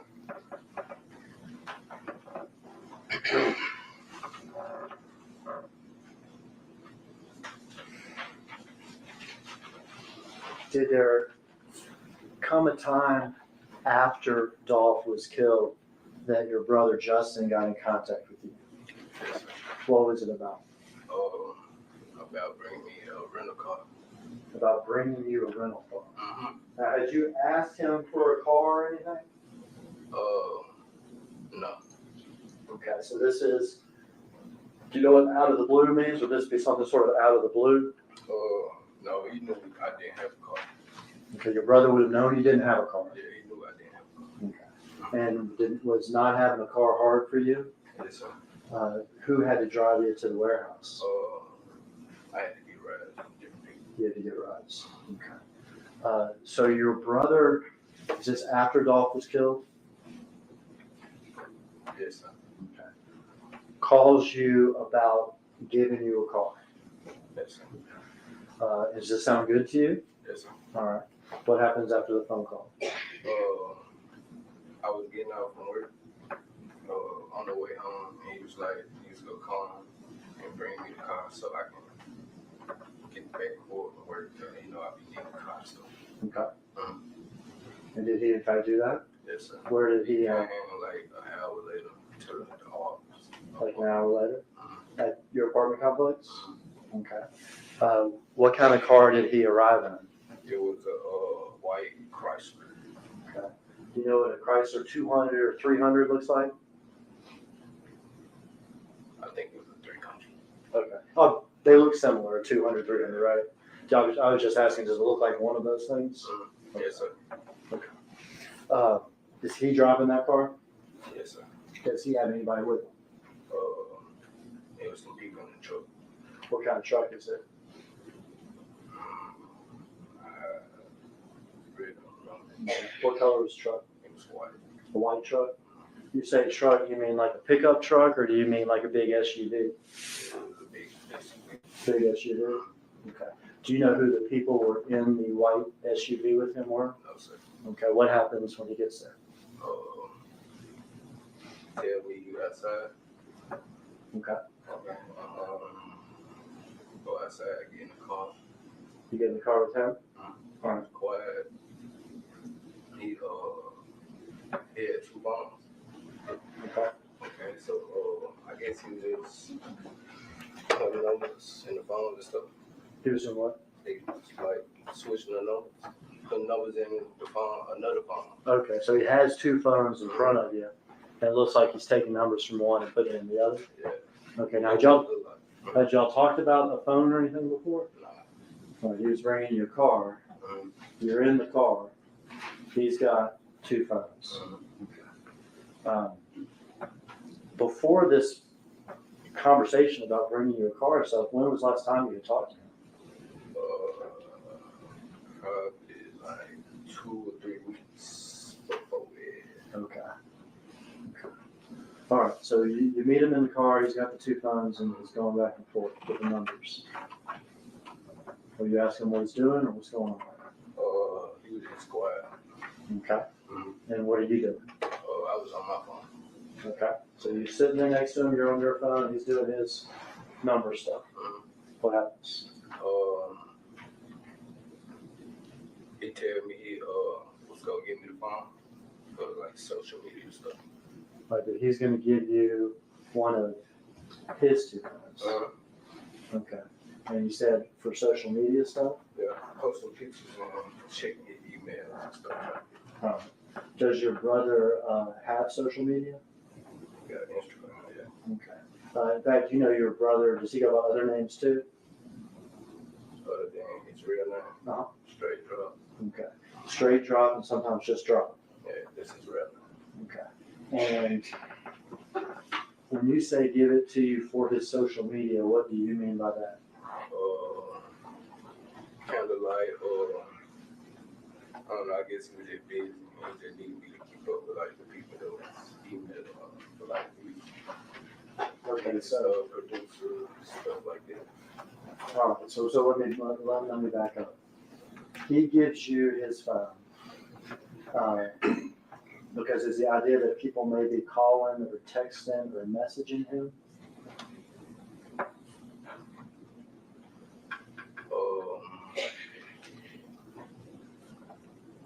You can say that, but it was just mainly he just told me that he needed me like to post some stuff. Okay, so he told you at the time that he needed you to use his phone and maybe post some stuff to his social media. Is that right? Like videos, all this stuff. Okay. Did you ask him why he couldn't do this himself with his phone? No. Okay, but he has this phone in his hand.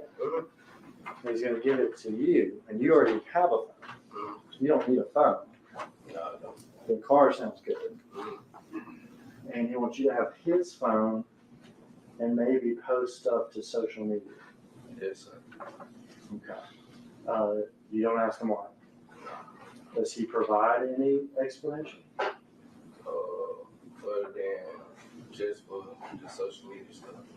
Okay. He doesn't say why he needs you to do this rather than him. No, sir. Does he tell you that he's getting out of town? No, sir. Does he tell you that he's got to lay low? No, sir. What happens after he gives you the phone? Somebody was calling him and stuff, like rushing him to come on. In the car there? So he's getting a phone call from while he's in there? Yeah. On one phone or the other, do you remember? I don't know which one. Okay. And so does that end y'all's little meeting? Nah. Okay. What He happens? was still sitting in the car. Okay. Yeah, he was still doing the same thing from, Still putting numbers back and forth? I mean, he just had both the phone. I wasn't looking to see what he was doing. That's what it looked like he was doing. Okay. He was looking at both phones. Once got done putting numbers or whatever he was doing with both phones at the same time, what happened? Nah, I asked him, was he straight? And he said, yeah. Then they called again. Whoever it was, called him again. And he like, here he comes. So he got out the car. Then he did. I went in the house. Okay, so he gets out of the car. Mm-hmm. Did he get in that white SUV with those other people? Yeah. Okay, and you go into the house. Mm-hmm. And now you have a car that he's given you. Mm-hmm. All right. Yes, sir. And you have a telephone that was his. Yes, sir.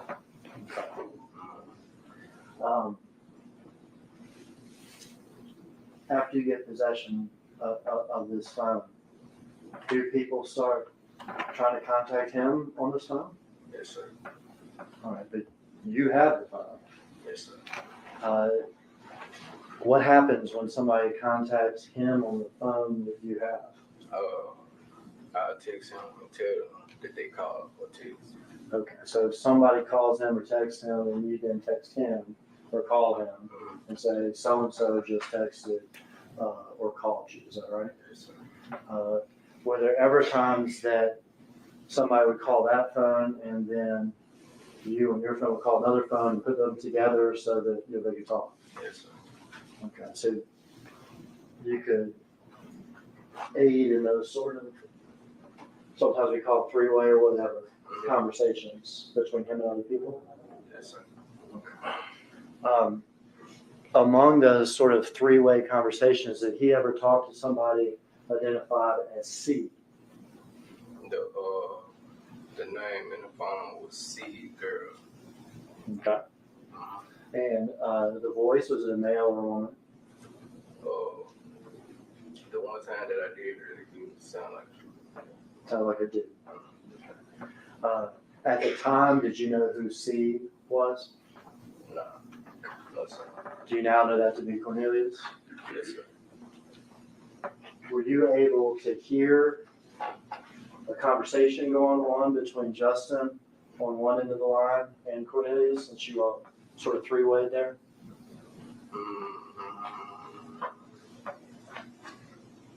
not like full conversation.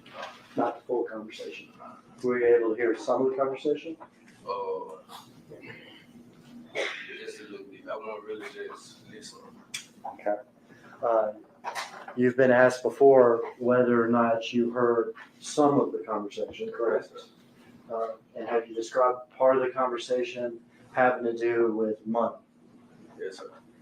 Having to do with getting money to C? The text message. The text messages? Yeah.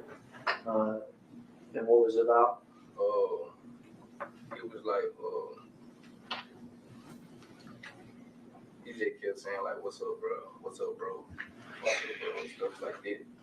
And I was texting my brother, and I was telling him somebody texting, and he was like, who he is and what he wants. And then when I told him, he kept saying like he loved him and stuff like that. And then he said, have you talked to Uncle? Okay. Did you know who Uncle was at that time? No, sir. He said, talk to him. Then he said, if you talk to him, tell him I need some money for my little girl's birthday party. Okay. Yeah. And did that make any sense to you? I really don't care. About money though. Mhm. The money that would be coming from Justin and Unc to this C person, I don't think it was coming from just, I think it was just coming from home. coming from Unc. He said to ask him. Okay. So C was asking Justin to ask Unc where the money is. At the time, did you know who Unc was? At the time, had you ever even heard of Big Joke? I knew he was, yeah. Yeah, Had you ever met him?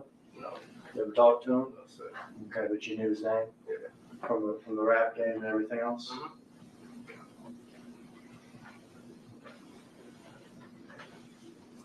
Did you use that phone like that? I mean, would various people text and call, and then you tell your brother, hey, so-and-so text and call? It was only, it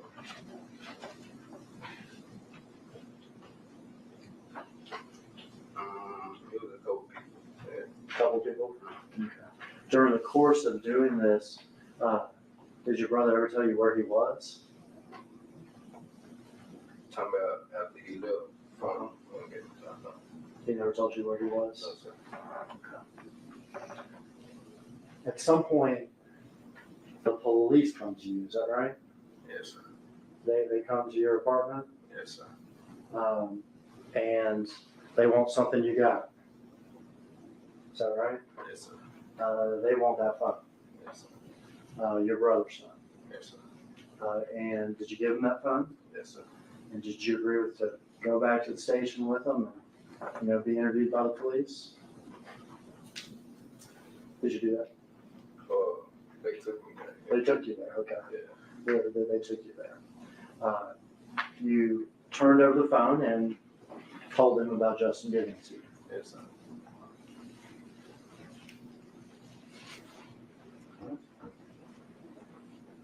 Now, the original reason that he gave you for this phone was so you could do postings on social media and stuff. Yes, sir. Did you do postings on social media for him while he was gone? Yes, sir. It was like 2 pictures. Which 2 pictures? It was like a picture of some food, like a restaurant, Okay. and another one was like some shoes. Okay. So you posted 2 pictures for him, which would be a picture of some, was it some fancy shoes, Jason Jordan.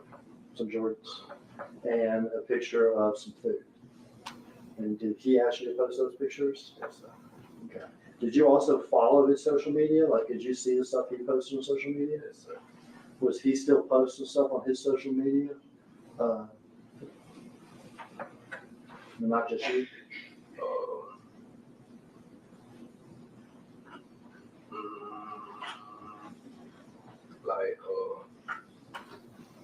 picture of him in a Rolls Royce or a picture of him holding tens and tens of thousands of dollars? Like, not like around the time I posted those pictures. I understand. Further on down the line, yeah. Further on down the line. Okay. Before he got arrested. Yes, sir. So that's not you posting those pictures. In fact, I think you had already, they had probably already had, the police already had the phone at that point. Yes, sir.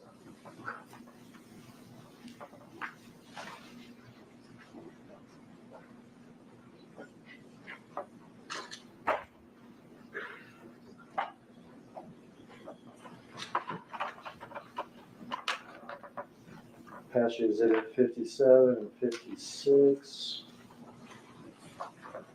Tell me who's in this picture, if you would. I think you've seen those before, Marcus, is that right? Yeah, Who's in those pictures? sure, sir. Your brother Justin?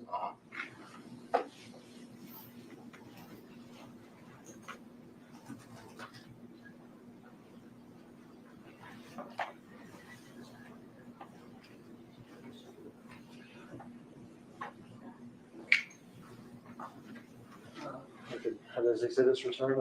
I'm done asking you questions, Jamarcus. One moment.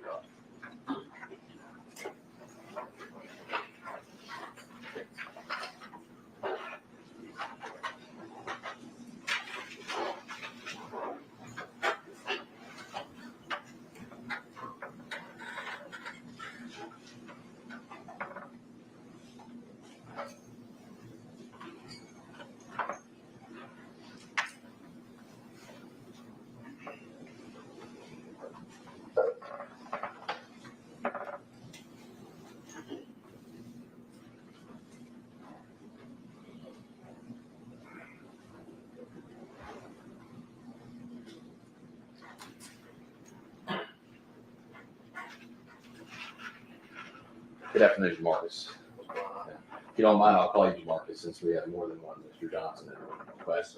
All right. My name's Luke Evans. I just got maybe just one question for you, or a couple of questions for you. So you knew Justin to be an aspiring rapper, Yes, sir. correct? He was trying to get signed. Yes, sir. Had you ever, prior to that date, ran his social media or YouTube before? Yes, sir. All right, so that wasn't something, that wasn't a new thing for him to ask you to do. No, sir. Okay. All right, thank you very much. Nothing further, Judge. Thank you, Mr. Johnson. That's it. Yes, sir. Step back.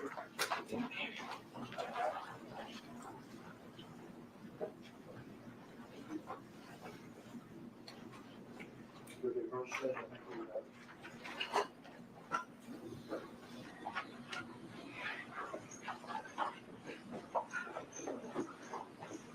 We could have been for our new response, so that it's okay unless there's any sort of housekeeping.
that something was amiss? I noticed right around lunchtime, she wasn't there. And did you have contact with her? At that point, I texted her and to check up on her and see how everything was going. As far as, yeah, and then she responded. Okay, you know, how did she respond? I guess, well, your question was, I'm sorry, what was your question? I believe my question was, when or how on or when did you first have contact with her? Okay, so that was about 11:40 in the morning, just to check on her, see how things was going, because she wasn't where I expected her to be. Okay. And what was her response? Do you remember? Yeah, you mind if I check my notes real quick? Is that okay? Or Would that help refresh your memory? it would. I'm sorry, it's just been so long. Understand. Just got it right here. You made some notes yourself about sort of the events that day. Is that correct? Yes, sir. It's kind of my timeline of events.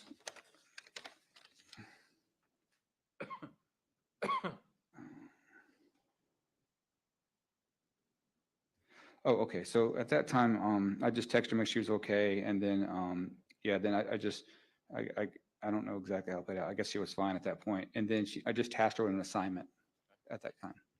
And shortly after that, did she mention anything in relation to Colin, her husband? It was sometime later. I had a meeting right after that. So during the course of that meeting, we got our secretary, or the command secretary, the executive secretary. She entered the meeting and said that Colin's husband was trying to get a hold of the XO, Commander Godby here. So at that time, he and I dismissed ourselves, and we took the phone call in his office. Okay. And you spoke with Colin on the phone? Yes, sir. Your Honor, may we approach this briefly? You may.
Now, Mr. Forehand, prior to this conversation here on 9/8, had you ever spoken with Colin before?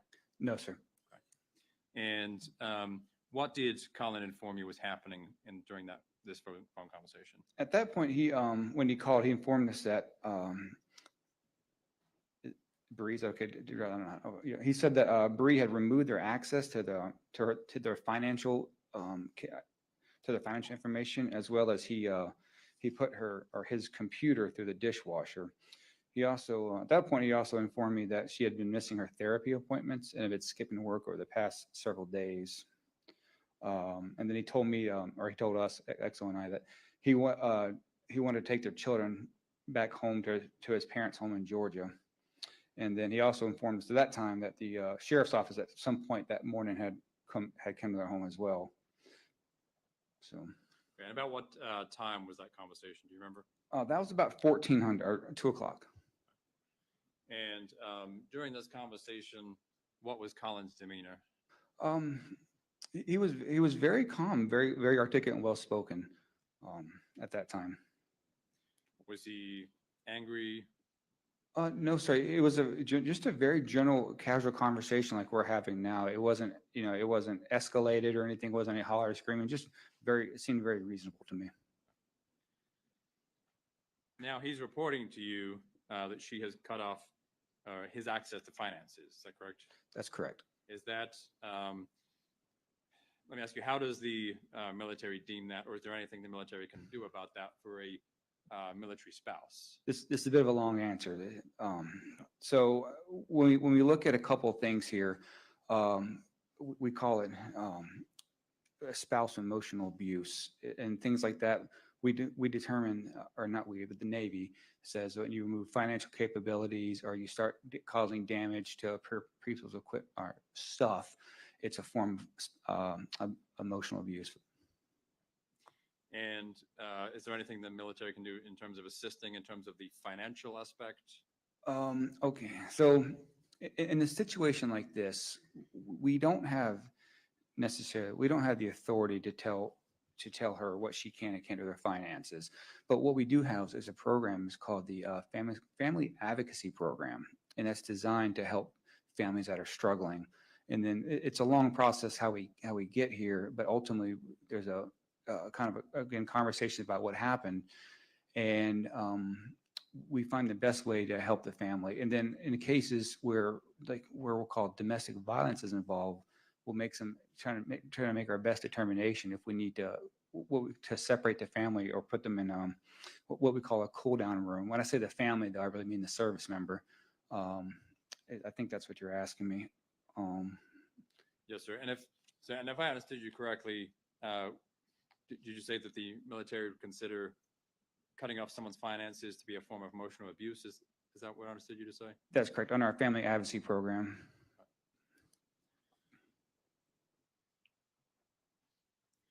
Now, in your position there, did you often deal with family issues, domestic issues of domestic violence? Yes, sir. One of my key roles is I was on part of that family advocacy program. I was part of what you call the IDC, or Independent Termination Committee, where every single case of spousal abuse, domestic violence, those would go through a process where we would hear kind of both sides of the story and define if that case would have met criteria or not met criteria. So pretty much in my entire tenure there, that's something I was directly involved with for every single situation that involved issues like this. Okay. And with Ms. Kuhn being, I don't know what the right terminology is, assigned to you or under you, would she be familiar with that sort of process involving the domestic violence or spousal issues? She would definitely have known I was part of IDC just because she was managing my calendar, and then also because of her position in the military, she would be familiar with the family advocacy program as well. Okay. And what was her position officially? Her role in the Navy was at E7, or Chief United States Navy, and that's kind of the starting point of where a sailor or enlisted member becomes, I would call a supervisor, where they start dealing with where they start help managing these sailors' issues. Now, sort of at the conclusion of this conversation, was Colin given any guidance or any further people that he could contact? You mentioned the family advocacy program. Oh, yes, sir. So at the end of this conversation, we kind of left off. I asked him, did he feel safe in the current situation? In which he responded he did. And then I also gave him the number to our family advocacy counselor as well, so he could communicate to them, and that would help, again, help them with their family struggles as well. And when you say you asked him if you felt safe, was that a standard question you asked in these kind of situations? Yes, sir. Typically when I get a spouse calling, or even any kind of event, what I call a family flare-up, I always want to make sure, safety is always the number one goal. So I always ask those questions. Do you feel safe? And after this conversation ended with Colin, did you have any concerns about either his safety or Bree's safety? No, sir. Not at all. And after this conversation, did you have any other conversations with Colin? No, that was the last time he and I talked. Okay. And after that conversation, did you speak with Bree? Yes, sir. Okay. And did she give you some indication or background as to what was going on? Yes, sir. So after that phone call with Colin, I called Bree up, and I reiterated to her what Colin told me, which was, that she damaged his computer, he removed her access to finances, and wanted to take I'm sorry. Yeah, so those two questions, and what she stated that he was lying about the situation. And then Did she say what had caused this argument to flare up most recently? Yes, sir. So I asked, right, I asked her, like, what happened? Like, how do we get here in this situation? And she said that it started the previous night before where she, where she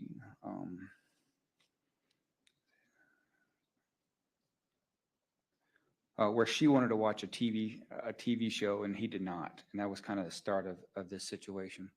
Okay, that's what she told you started the argument? Yes, sir.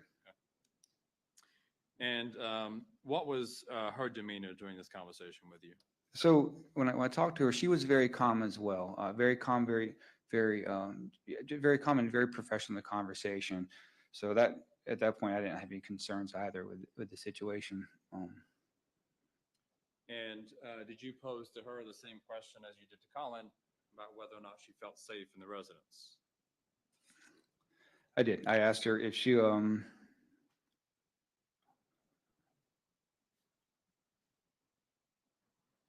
Okay.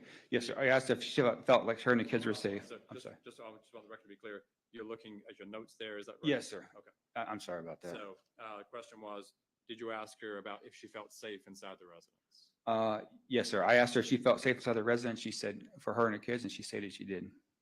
For her and the kids, she felt Yes, safe? sir.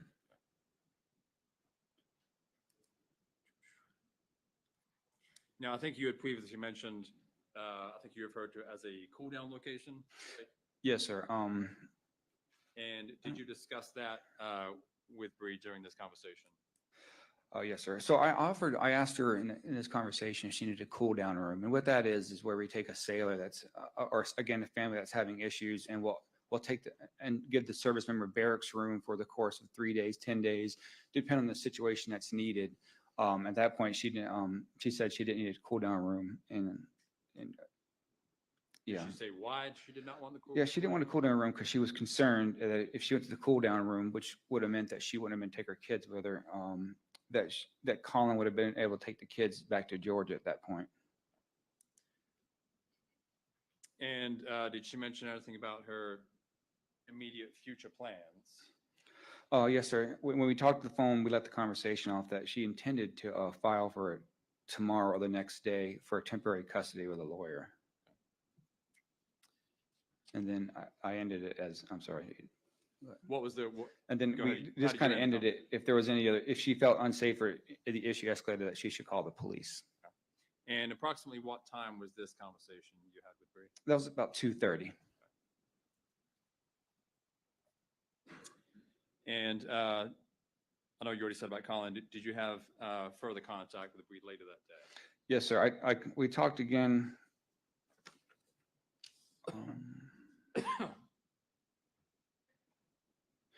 About 4:45. We talked again about that time. I texted Bree and asked her if the situation had settled down, and to which she responded no. Did you elaborate at that point as to what was going? Oh, yes, sir. At that point, so when she texted me no, I called her back, and she said that her and one of her younger children, I don't know which one, were in the. Okay, she said that her and one of her younger children in the backyard, and that Colin had taken the child from her, and she stated the child was crying, but she did not believe that Colin was going to hurt the child. And then she stated that Colin was outside with the child, and I asked her, okay, and that was that conversation about. And again, was there any discussions of did she feel safe? Did the children feel safe? How did she respond during this conversation? Yes, sir. This time I asked her if her and Colin had any guns, and she said Colin had the guns in the truck, and she stated that she had a handgun. I'm sorry. That he had a handgun and a rifle in the truck, and that she had a pistol. And then I reiterated at that point the conversation that if to call the situation escalated, and she said she was safe and that Colin will calm down. And was that the last discussion you had with Bree prior to the shooting? Yes, sir. I tried to text her later, but no response at that point. So these conversations you had with both Colin initially and then Bree Kuhn, I think you've described, but at any point, was either of them angry, yelling, shouting? No, sir. And it was probably one of the, these types of phone calls weren't necessarily uncommon for me to get. But what was really peculiar was that both sides were just they were very calm, calm and very emotionally are under control. So that's why we didn't, that's why we didn't force a cool down room or anything like that, because it seemed like it was just, from my perspective, it was just two adults having an argument about some stuff. And would you have initiated or started the procedures for a cool down room if you had deemed it to be necessary? Yes, sir. If I felt like the conversation, if I felt like it was just going nowhere, just being very aggressive, I would, at that point, I wouldn't give the sailor an option. We would mandate, or I'm sorry, I used the word I don't have that authority, but I would have recommended my commanding officer to assign what we call a no contact order to initiate it. But just based off the demeanor, I didn't determine it necessary. Okay, so the Navy can do that against the service member's will? Yes, sir. If they deem it necessary? The commanding officer can assign a no contact order or an MPO.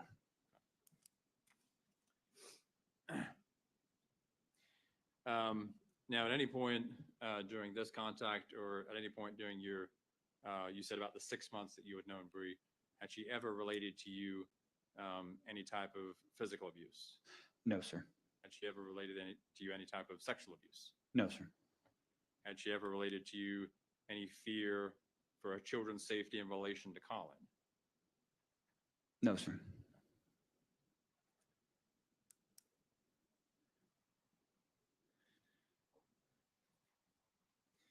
Now, what would be the procedure if a service member were to report an instance of either domestic abuse or sexual abuse?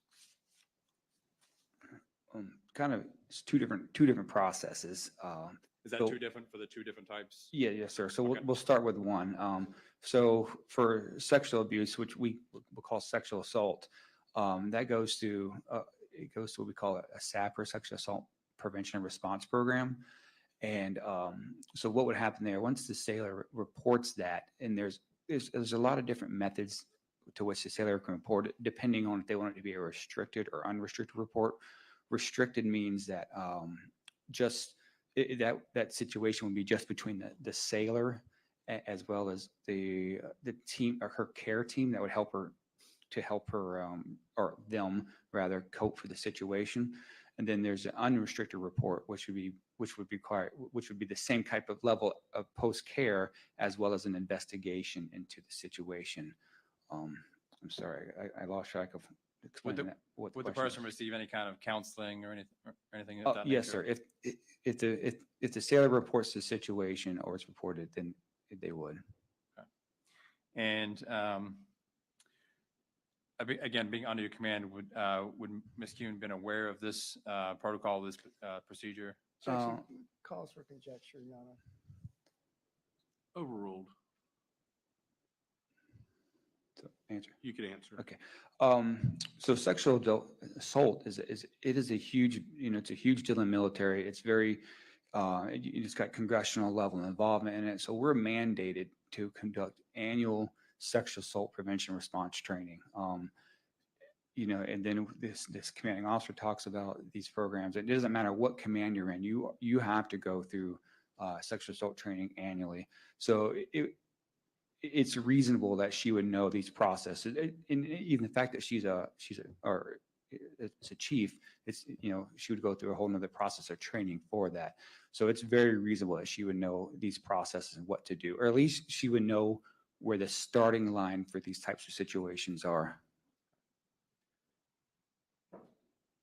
And would it be fair to say that for members of the military, there are a large number of resources for victims of sexual abuse? Yes, sir. There's quite a bit out there for them. And I asked you earlier, and you had said there are two different processes.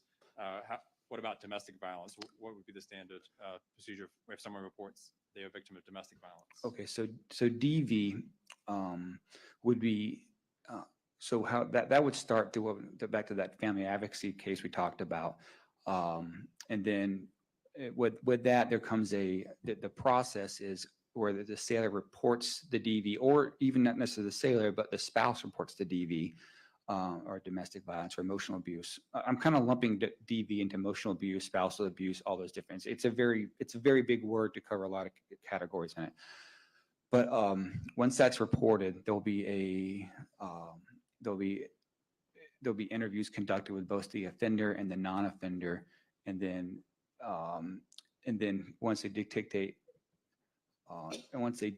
that those events have occurred, there's a lot of different resources attached in. There's mandatory trainings required for the service member. There's mandatory trainings required for the if it's a non-service member. There's recommended trainings that we'll offer for them. Now in the event of we're talking about domestic violence. But if it's something like some kind of grandiose, where I don't know, like where someone was just physically abused somebody to the point, with the law enforcement get involved, assuming it happened out in town, right? There's also that that law enforcement side, which has nothing to do with the military. But I think I'm going to go on a sidetrack here a little bit. But fair to say that victims of DV would have resources available to them? Yes, sir. If reported or even if identified, we would take it, report that stuff and do something and provide aid. Now, if a service member were to report some type of sexual abuse, or as you mentioned, the SART, I think the Sexual Assault Response Team, could that cause any problems or issues in terms of their career or service in the Navy? No, sir. You're not penalized for something like of this magnitude. It's not a punitive thing. It's therapeutic in nature. Okay. Now, again, based on your conversations with both parties that day, were you surprised to learn that what had happened ultimately? I was very surprised. I was just from the conversations that Bree and I'd have kind of when we're just kind of sitting around just shooting the breeze a little bit. It sounded like, ultimately they had a pretty good relationship, and he was very supportive of her. And from my perspective, they had a great little system where, he was going to school. She would take, I don't remember the two children, that she would take the kids to daycare. He'd go to school and do the stuff. It just seemed like they were just a relatively normal military family doing good things. All right, thank you, sir. Those are my questions. Yes, sir. Mr. Etheridge?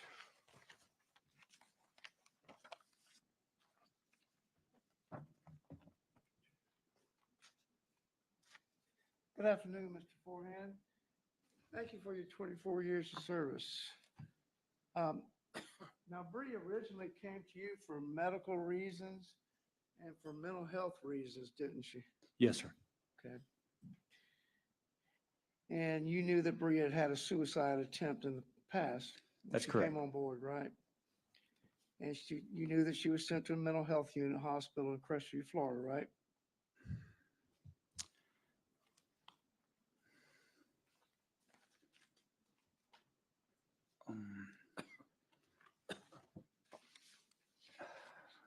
Yes, I believe I know that. Okay. And you knew she stayed there for 7 days, right? No, sir. You didn't know that? No, sir. Permission to approach the witness, Your Honor. You may. Mr. Forehand, I'm going to show you something. I want you to read my Randy, what are you page 6. Randy, is that the transcript of the? Review. Sworn interview. I'm just going to ask you to read this to yourself, okay? Don't read it out loud. If you have the opportunity to read it, I'm going to ask you some questions. See if this helps refresh your recollection. Yes, sir. Okay? Lines 20 to 22. Read that, Mr. Forehand, and after you have the opportunity to read it, I'm asking you to let help refresh your recollection. Questions?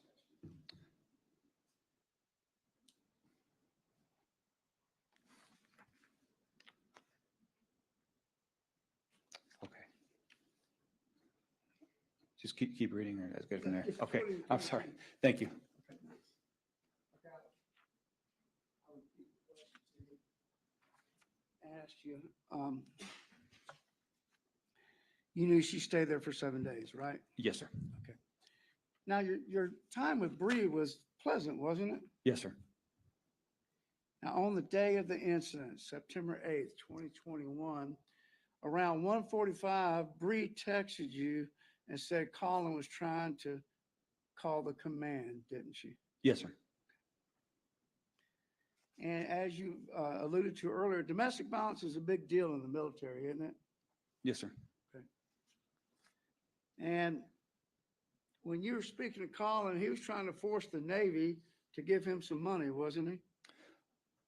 I don't know what his intentions were. Okay. Okay. Permission to approach the witness, page 12, lines 19, lines 17 through 18. You may. Would, Mr. Former, read lines 17 through 18, please, to yourself, and after you have the opportunity to read those, I'm going to ask you whether that helps refresh your recollection. And I'll ask you the question.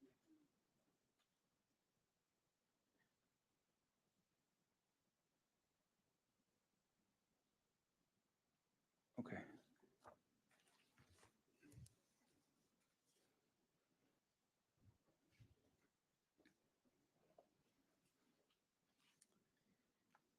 Now, was Colin trying to force the Navy to give him money? Yes, sir. It looks like, from my best guess, that was the case. And he wanted the money so he could leave with the kids, right? Yes, sir.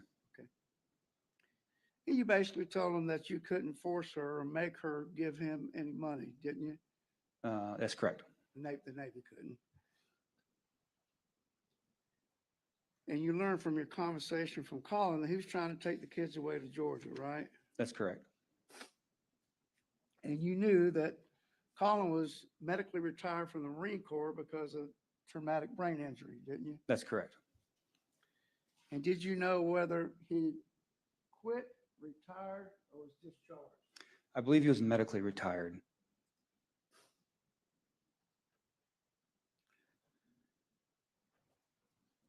Now, Bree, when she was talking to you, she told you they were arguing about Colin taking the kids to Georgia, right? Oh, yes, sir. And Bree, I think you've already alluded to it earlier, but Bree told you that Colin was lying, didn't she? That's correct. And to you, that was just so weird, wasn't it? Which part was weird? That he was lying? I don't Yeah, understand. the exchange between those two. What was going on between those two? No, I don't think I understand your question right now.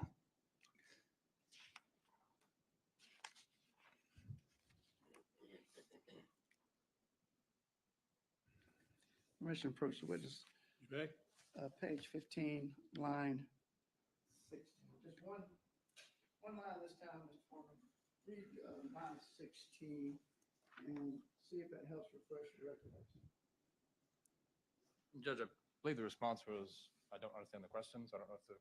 Yeah, I just don't know what you're asking me right now. Why don't, you can refresh his recollection, but then re-ask the question. Yeah, just read. Yes, sir. Just those lines. That should do it. I apologize. It probably was me giving you the question, but I'll try to rephrase it. I'm sorry, Randy, what page were you on? I'm sorry. 16, 15. Okay. Let me try that again, Mr. Foreman. I apologize if I confused you.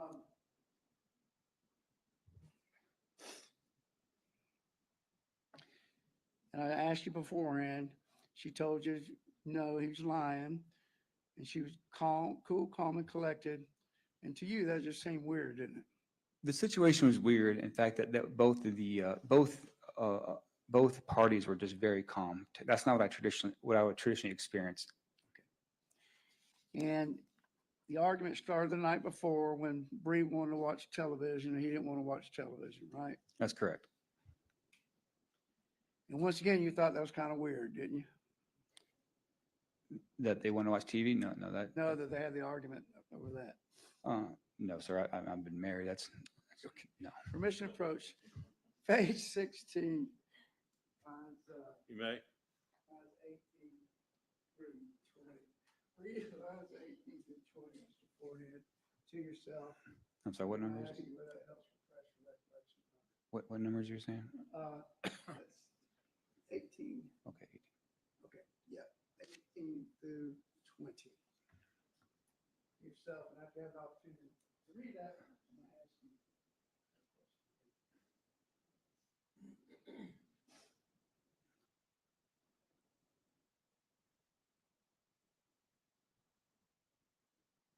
Trying to get the context of this. Sorry. Just need to go a little further up.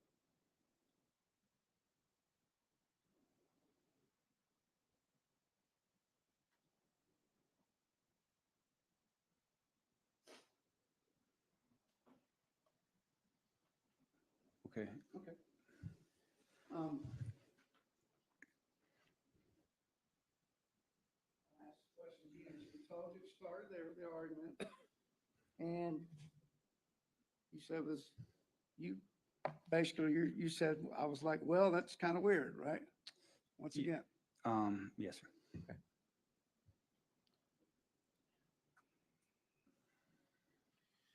And Bree told you that Colin had called her and loaded up his guns in the truck, didn't she? If I could say that one more time. Bree told you that Colin had called her and loaded up his guns in the truck, didn't she? That's correct. And he was trying to put the kids in there while he had the guns in the truck, wasn't he?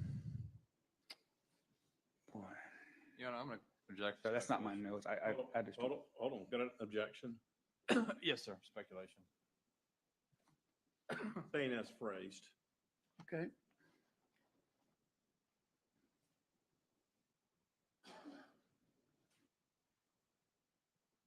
Okay. She told you Colin loaded up his guns in the truck and he was trying to put the kids in there, didn't she? It's not my notes, so I just don't. I just don't Permission to remember. approach the witness, Sure. page 17, lines 5 through Right, 7. you may. Lines 5 through 7 this time, Mr. Foreman. See if that helps refresh your recollection.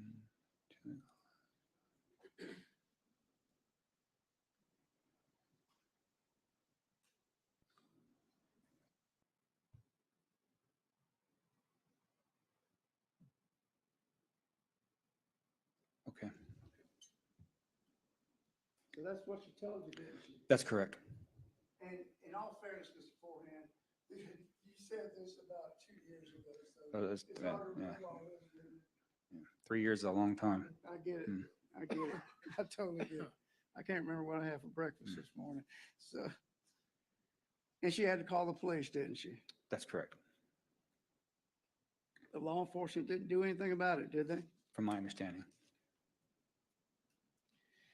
Now, in your experience doing your job that you had to do for so long with 200 something people that you were looking out after, in your experiences, when spouses start calling the command, things are turning bad, aren't they? Hmm.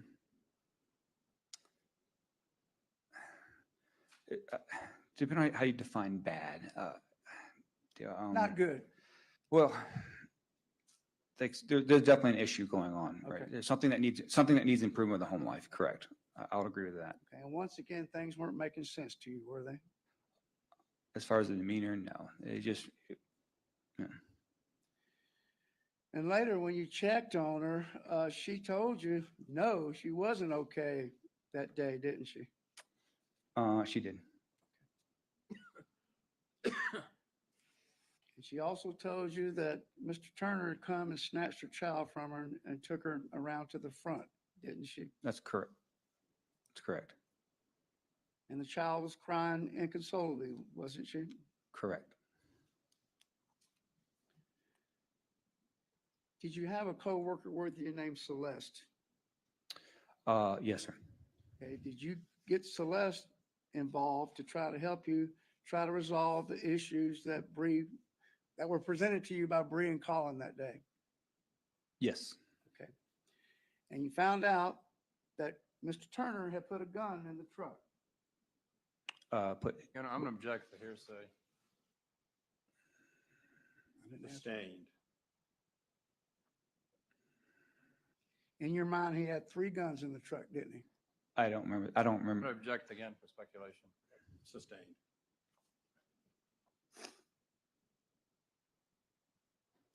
At this point, you and your coworker decided to call the Department of Children and Family Services, didn't you?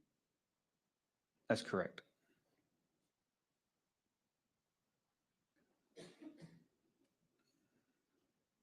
And then you decided to call the Santa Rosa County Sheriff's Office, didn't you? That's correct. To find out what was going on, and also to tell them there were guns in that car, in that truck, right? That's correct.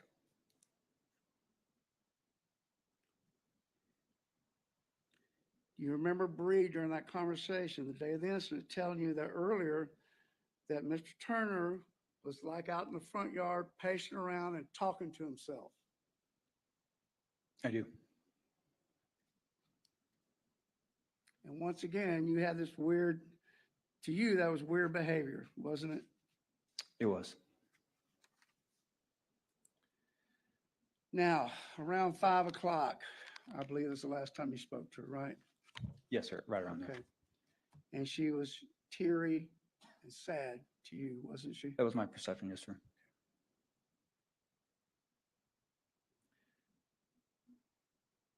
Did you know that he was abusive to her? No idea. Or, I'm sorry. No. I would object to that question as phrased. I'm going to sustain its argumentative. Now, Bree had all kind of trophies for being such an excellent recruiter for the Navy, didn't she? Yes, sir. Back on her little bookshelf, she had quite a bit of recognition awards for what seemed to be a relatively good career in recruiting. She seemed to be an outstanding sailor, didn't she? Yes, sir. She and I always had very pleasant conversations. I enjoyed working with her. Would Bree sometimes work from 7 o'clock in the morning to 1 o'clock in the next morning? During my 10 of us together, no, sir. Well, she was the only breadwinner in the family, wasn't she, as far as you knew? I'm not sure their finances. I don't know.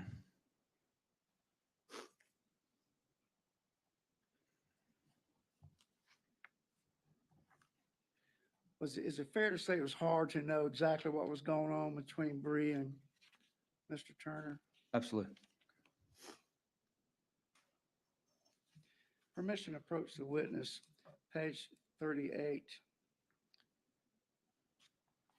lines 10 through 11.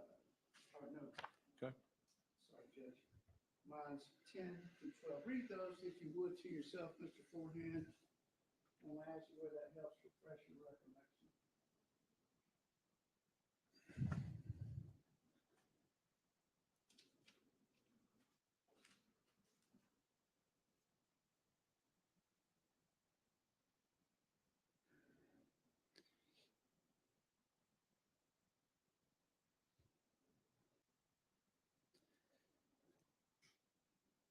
Okay. Okay. And I'll ask you one more time.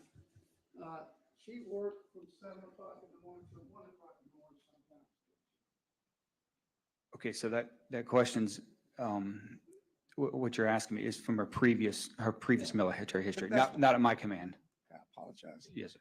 Once again, my fault, not yours. Yes, sir. Okay, that was my poor question. But you knew she Yes, sir. would do that. from time Yeah, to time. she had a conversation. She kind of talked about working those really long days as being a recruiter. And I apologize. That was my fault, not yours. Okay. Now,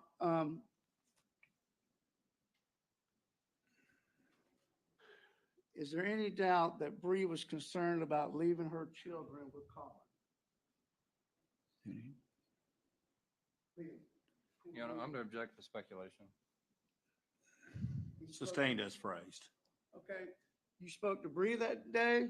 You spoke to Colin that day, didn't you, Mr. Forehand? That's correct. Okay. Any doubt in your mind from talking to her and talking to Colin, she was worried about him leaving with those kids to go to Georgia, wasn't she? Yes.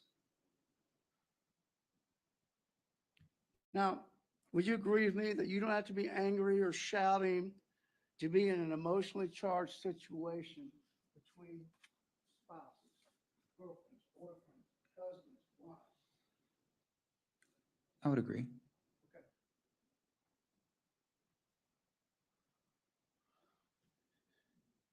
In your 24 years of service, doing what you've done, serving our country, would you agree with me it's not unusual for sailors not to come up to you and tell you about some of their dark secrets or things that's going on between themselves at home? Yeah, no, I'm gonna object for relevance at this point. That's all he's been talking about is all these things. I'm not gonna just stand and object. Hold on. Overruled. Is it unusual for sailors under your command to not confide in you or relate to you deeply personal matters?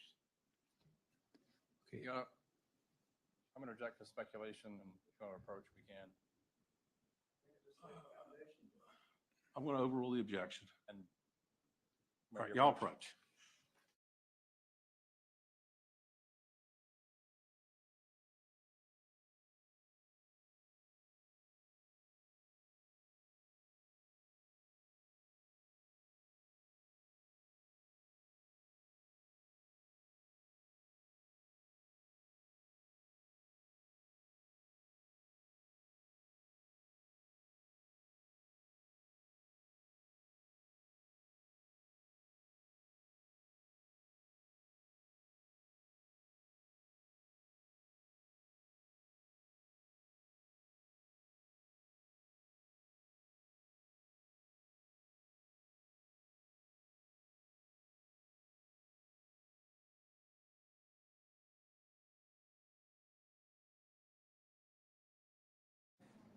Try to-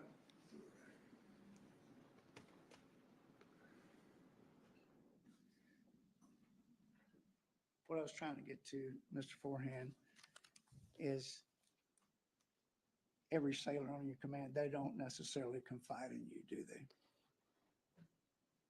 Okay. So they don't Yeah, confide Judge, in me. I'm gonna object because that That's the was. question. Wait. I thought that was it.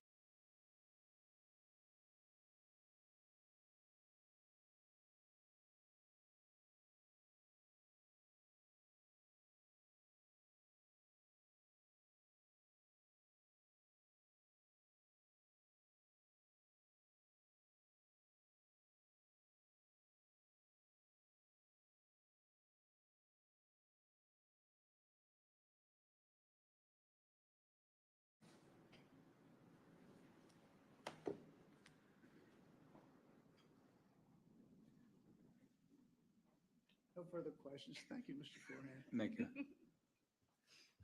Any redirect? Yes, sir. Thank you. You responded to Mr. Etheridge that Colin was pacing outside and talking to himself. That's correct. How did you know that? Bree told me.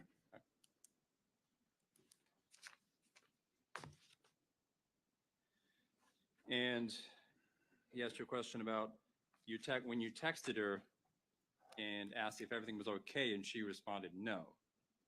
And to the best of your recollection, do you remember what your question was? Did you ask her if everything was okay, or did you ask her if everything had settled down? Or did you ask her if she was okay, or has everything settled down?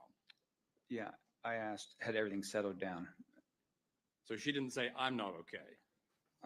That's correct.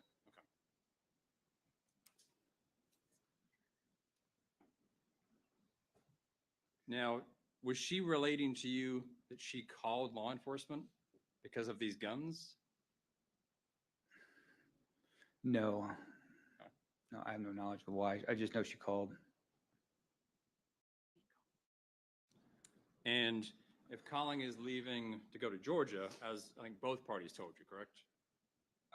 Well, I know Colin wanted to leave. I know Colin and Bree didn't want him to leave. And if he's leaving to Georgia to take any personal items with him, you would probably have to put them in his truck. Is that fair? Yes, sir. Okay. And despite this talk of guns and police, At every point, you asked both parties if they felt safe, if we felt safe, Colin felt safe, and the kids were safe. That's correct. And at every time, both parties said, yes, we're all safe, correct? That's correct. Thanks, sir.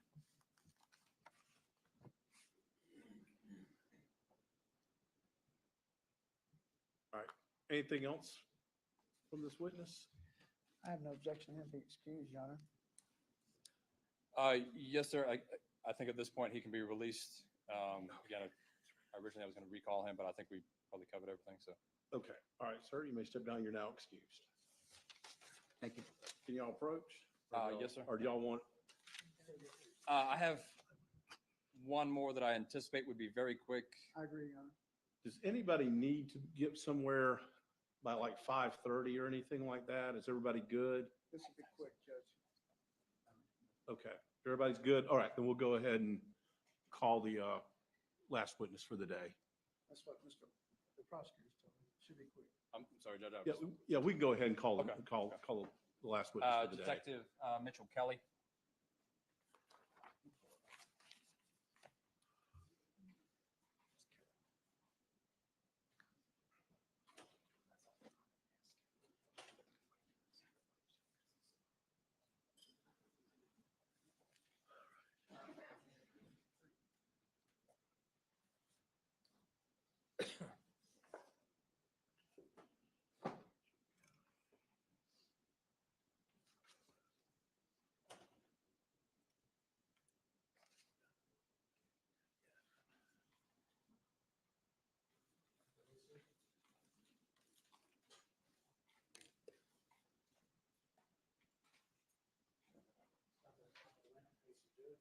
Sir, raise your right hand. Do you swear or affirm the testimony you're about to give shall be the truth, the whole truth, and nothing but the truth to help you God? I do. Yes, sir, have a seat in the chair. Please speak in the microphone loud enough so that everybody can hear you. Good afternoon, sir. Yes, sir. Patients, can you please state your name for the record Mitchell Kelly, and where you're employed? the Santa Rosa County Sheriff's Office. How long have you been there? I've been with Santa Rosa for about 8 years. Do you have previous law enforcement experience? Yes, sir. I spent 12 to 13 years in Colorado as a police officer as well. Okay. And what are your present duties with the Sheriff's Office? Right now, I'm a patrol sergeant for the patrol division, but at the time of this investigation, I was a detective in the major crimes unit. And were you involved in the investigation in the case in the death of Colin Turner? Yes, I was. Okay. And who was the lead detective or investigator in that case? Detective David Rowell. Now, at some point during that day, the day of the murder, September 8th, 2021, did detectives have cause to speak with Ms. Kuhn? Yes. Okay, where did that take place? At the major crimes office in our interview room. Okay. And are those interviews recorded? Yes, they are. And your interview there with Ms. Bree Kuhn, was Detective Rowell involved in that also? Yes, he was. And was the entirety of that interview recorded? It was. Was there any questioning of Ms. Kuhn that took place outside that room or outside of that outside of that recording? No. Shortly thereafter, you had occasion to travel to interview a witness. Is that correct? That's correct. Who did you go interview? Myself and David and Detective Rowell went to Pennsylvania to interview the defendant's brother. And do you remember when that was in relation to the murder? It was just a couple days after. And did you speak with her brother, you and Detective Rowell?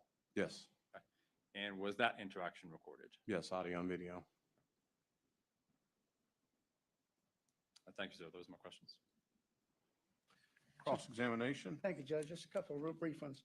Mr. Kelly, you're no longer a detective anymore. That's correct. You're a regular patrol deputy now, right? I was promoted to sergeant, so I was reassigned. You never went to the scene, did you? No, You assisted with a search warrant for the residence, that's correct. and you conducted an interview of the gentleman just left you, Mr. Forehand, Breeze Command, right? Yes, I did an interview with him. And the last thing you did is you accompanied your fellow officer Rowell to interview Bree's brother, Eric Kuhn Jr. in Pennsylvania, right? Yes, sir. Thank you, sir. Those are my questions. Any redirect? No, sir. Okay, can this witness be excused? Uh, Or do you want him to remain on standby? I'd say remain on standby, Okay. just in case, and I will notify if anything comes up. All right. You're now excused for today, but please remain on standby. Okay. And Judge, the other witness had released, and I anticipate calling him in the morning. Okay. All right, members of the jury, that's going to wrap up testimony for today. What I'm going to have you do is leave your pens and notepads underneath your chairs. Again, do not discuss the case among yourselves. Also, again, do not conduct any investigation on your own. Do not go on any websites or watch any news related to this case. Do not visit any places mentioned in the trial or use the internet to look up anything about this case. Again, everything that you will need to decide this case will occur here in the courtroom. Again, you cannot talk about this case with any members of your family or occupants of your home. And I'm going to have y'all be back here at 8:30 tomorrow morning. Okay, so with that, y'all are now excused for today.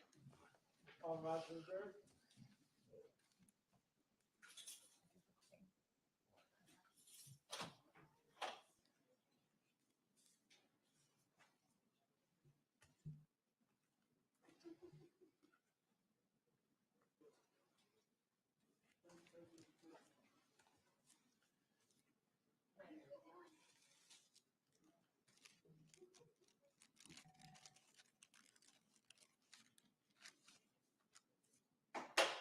Okay, everybody can be seated. So I want to go over these photographs Yes, sir. of the autopsy.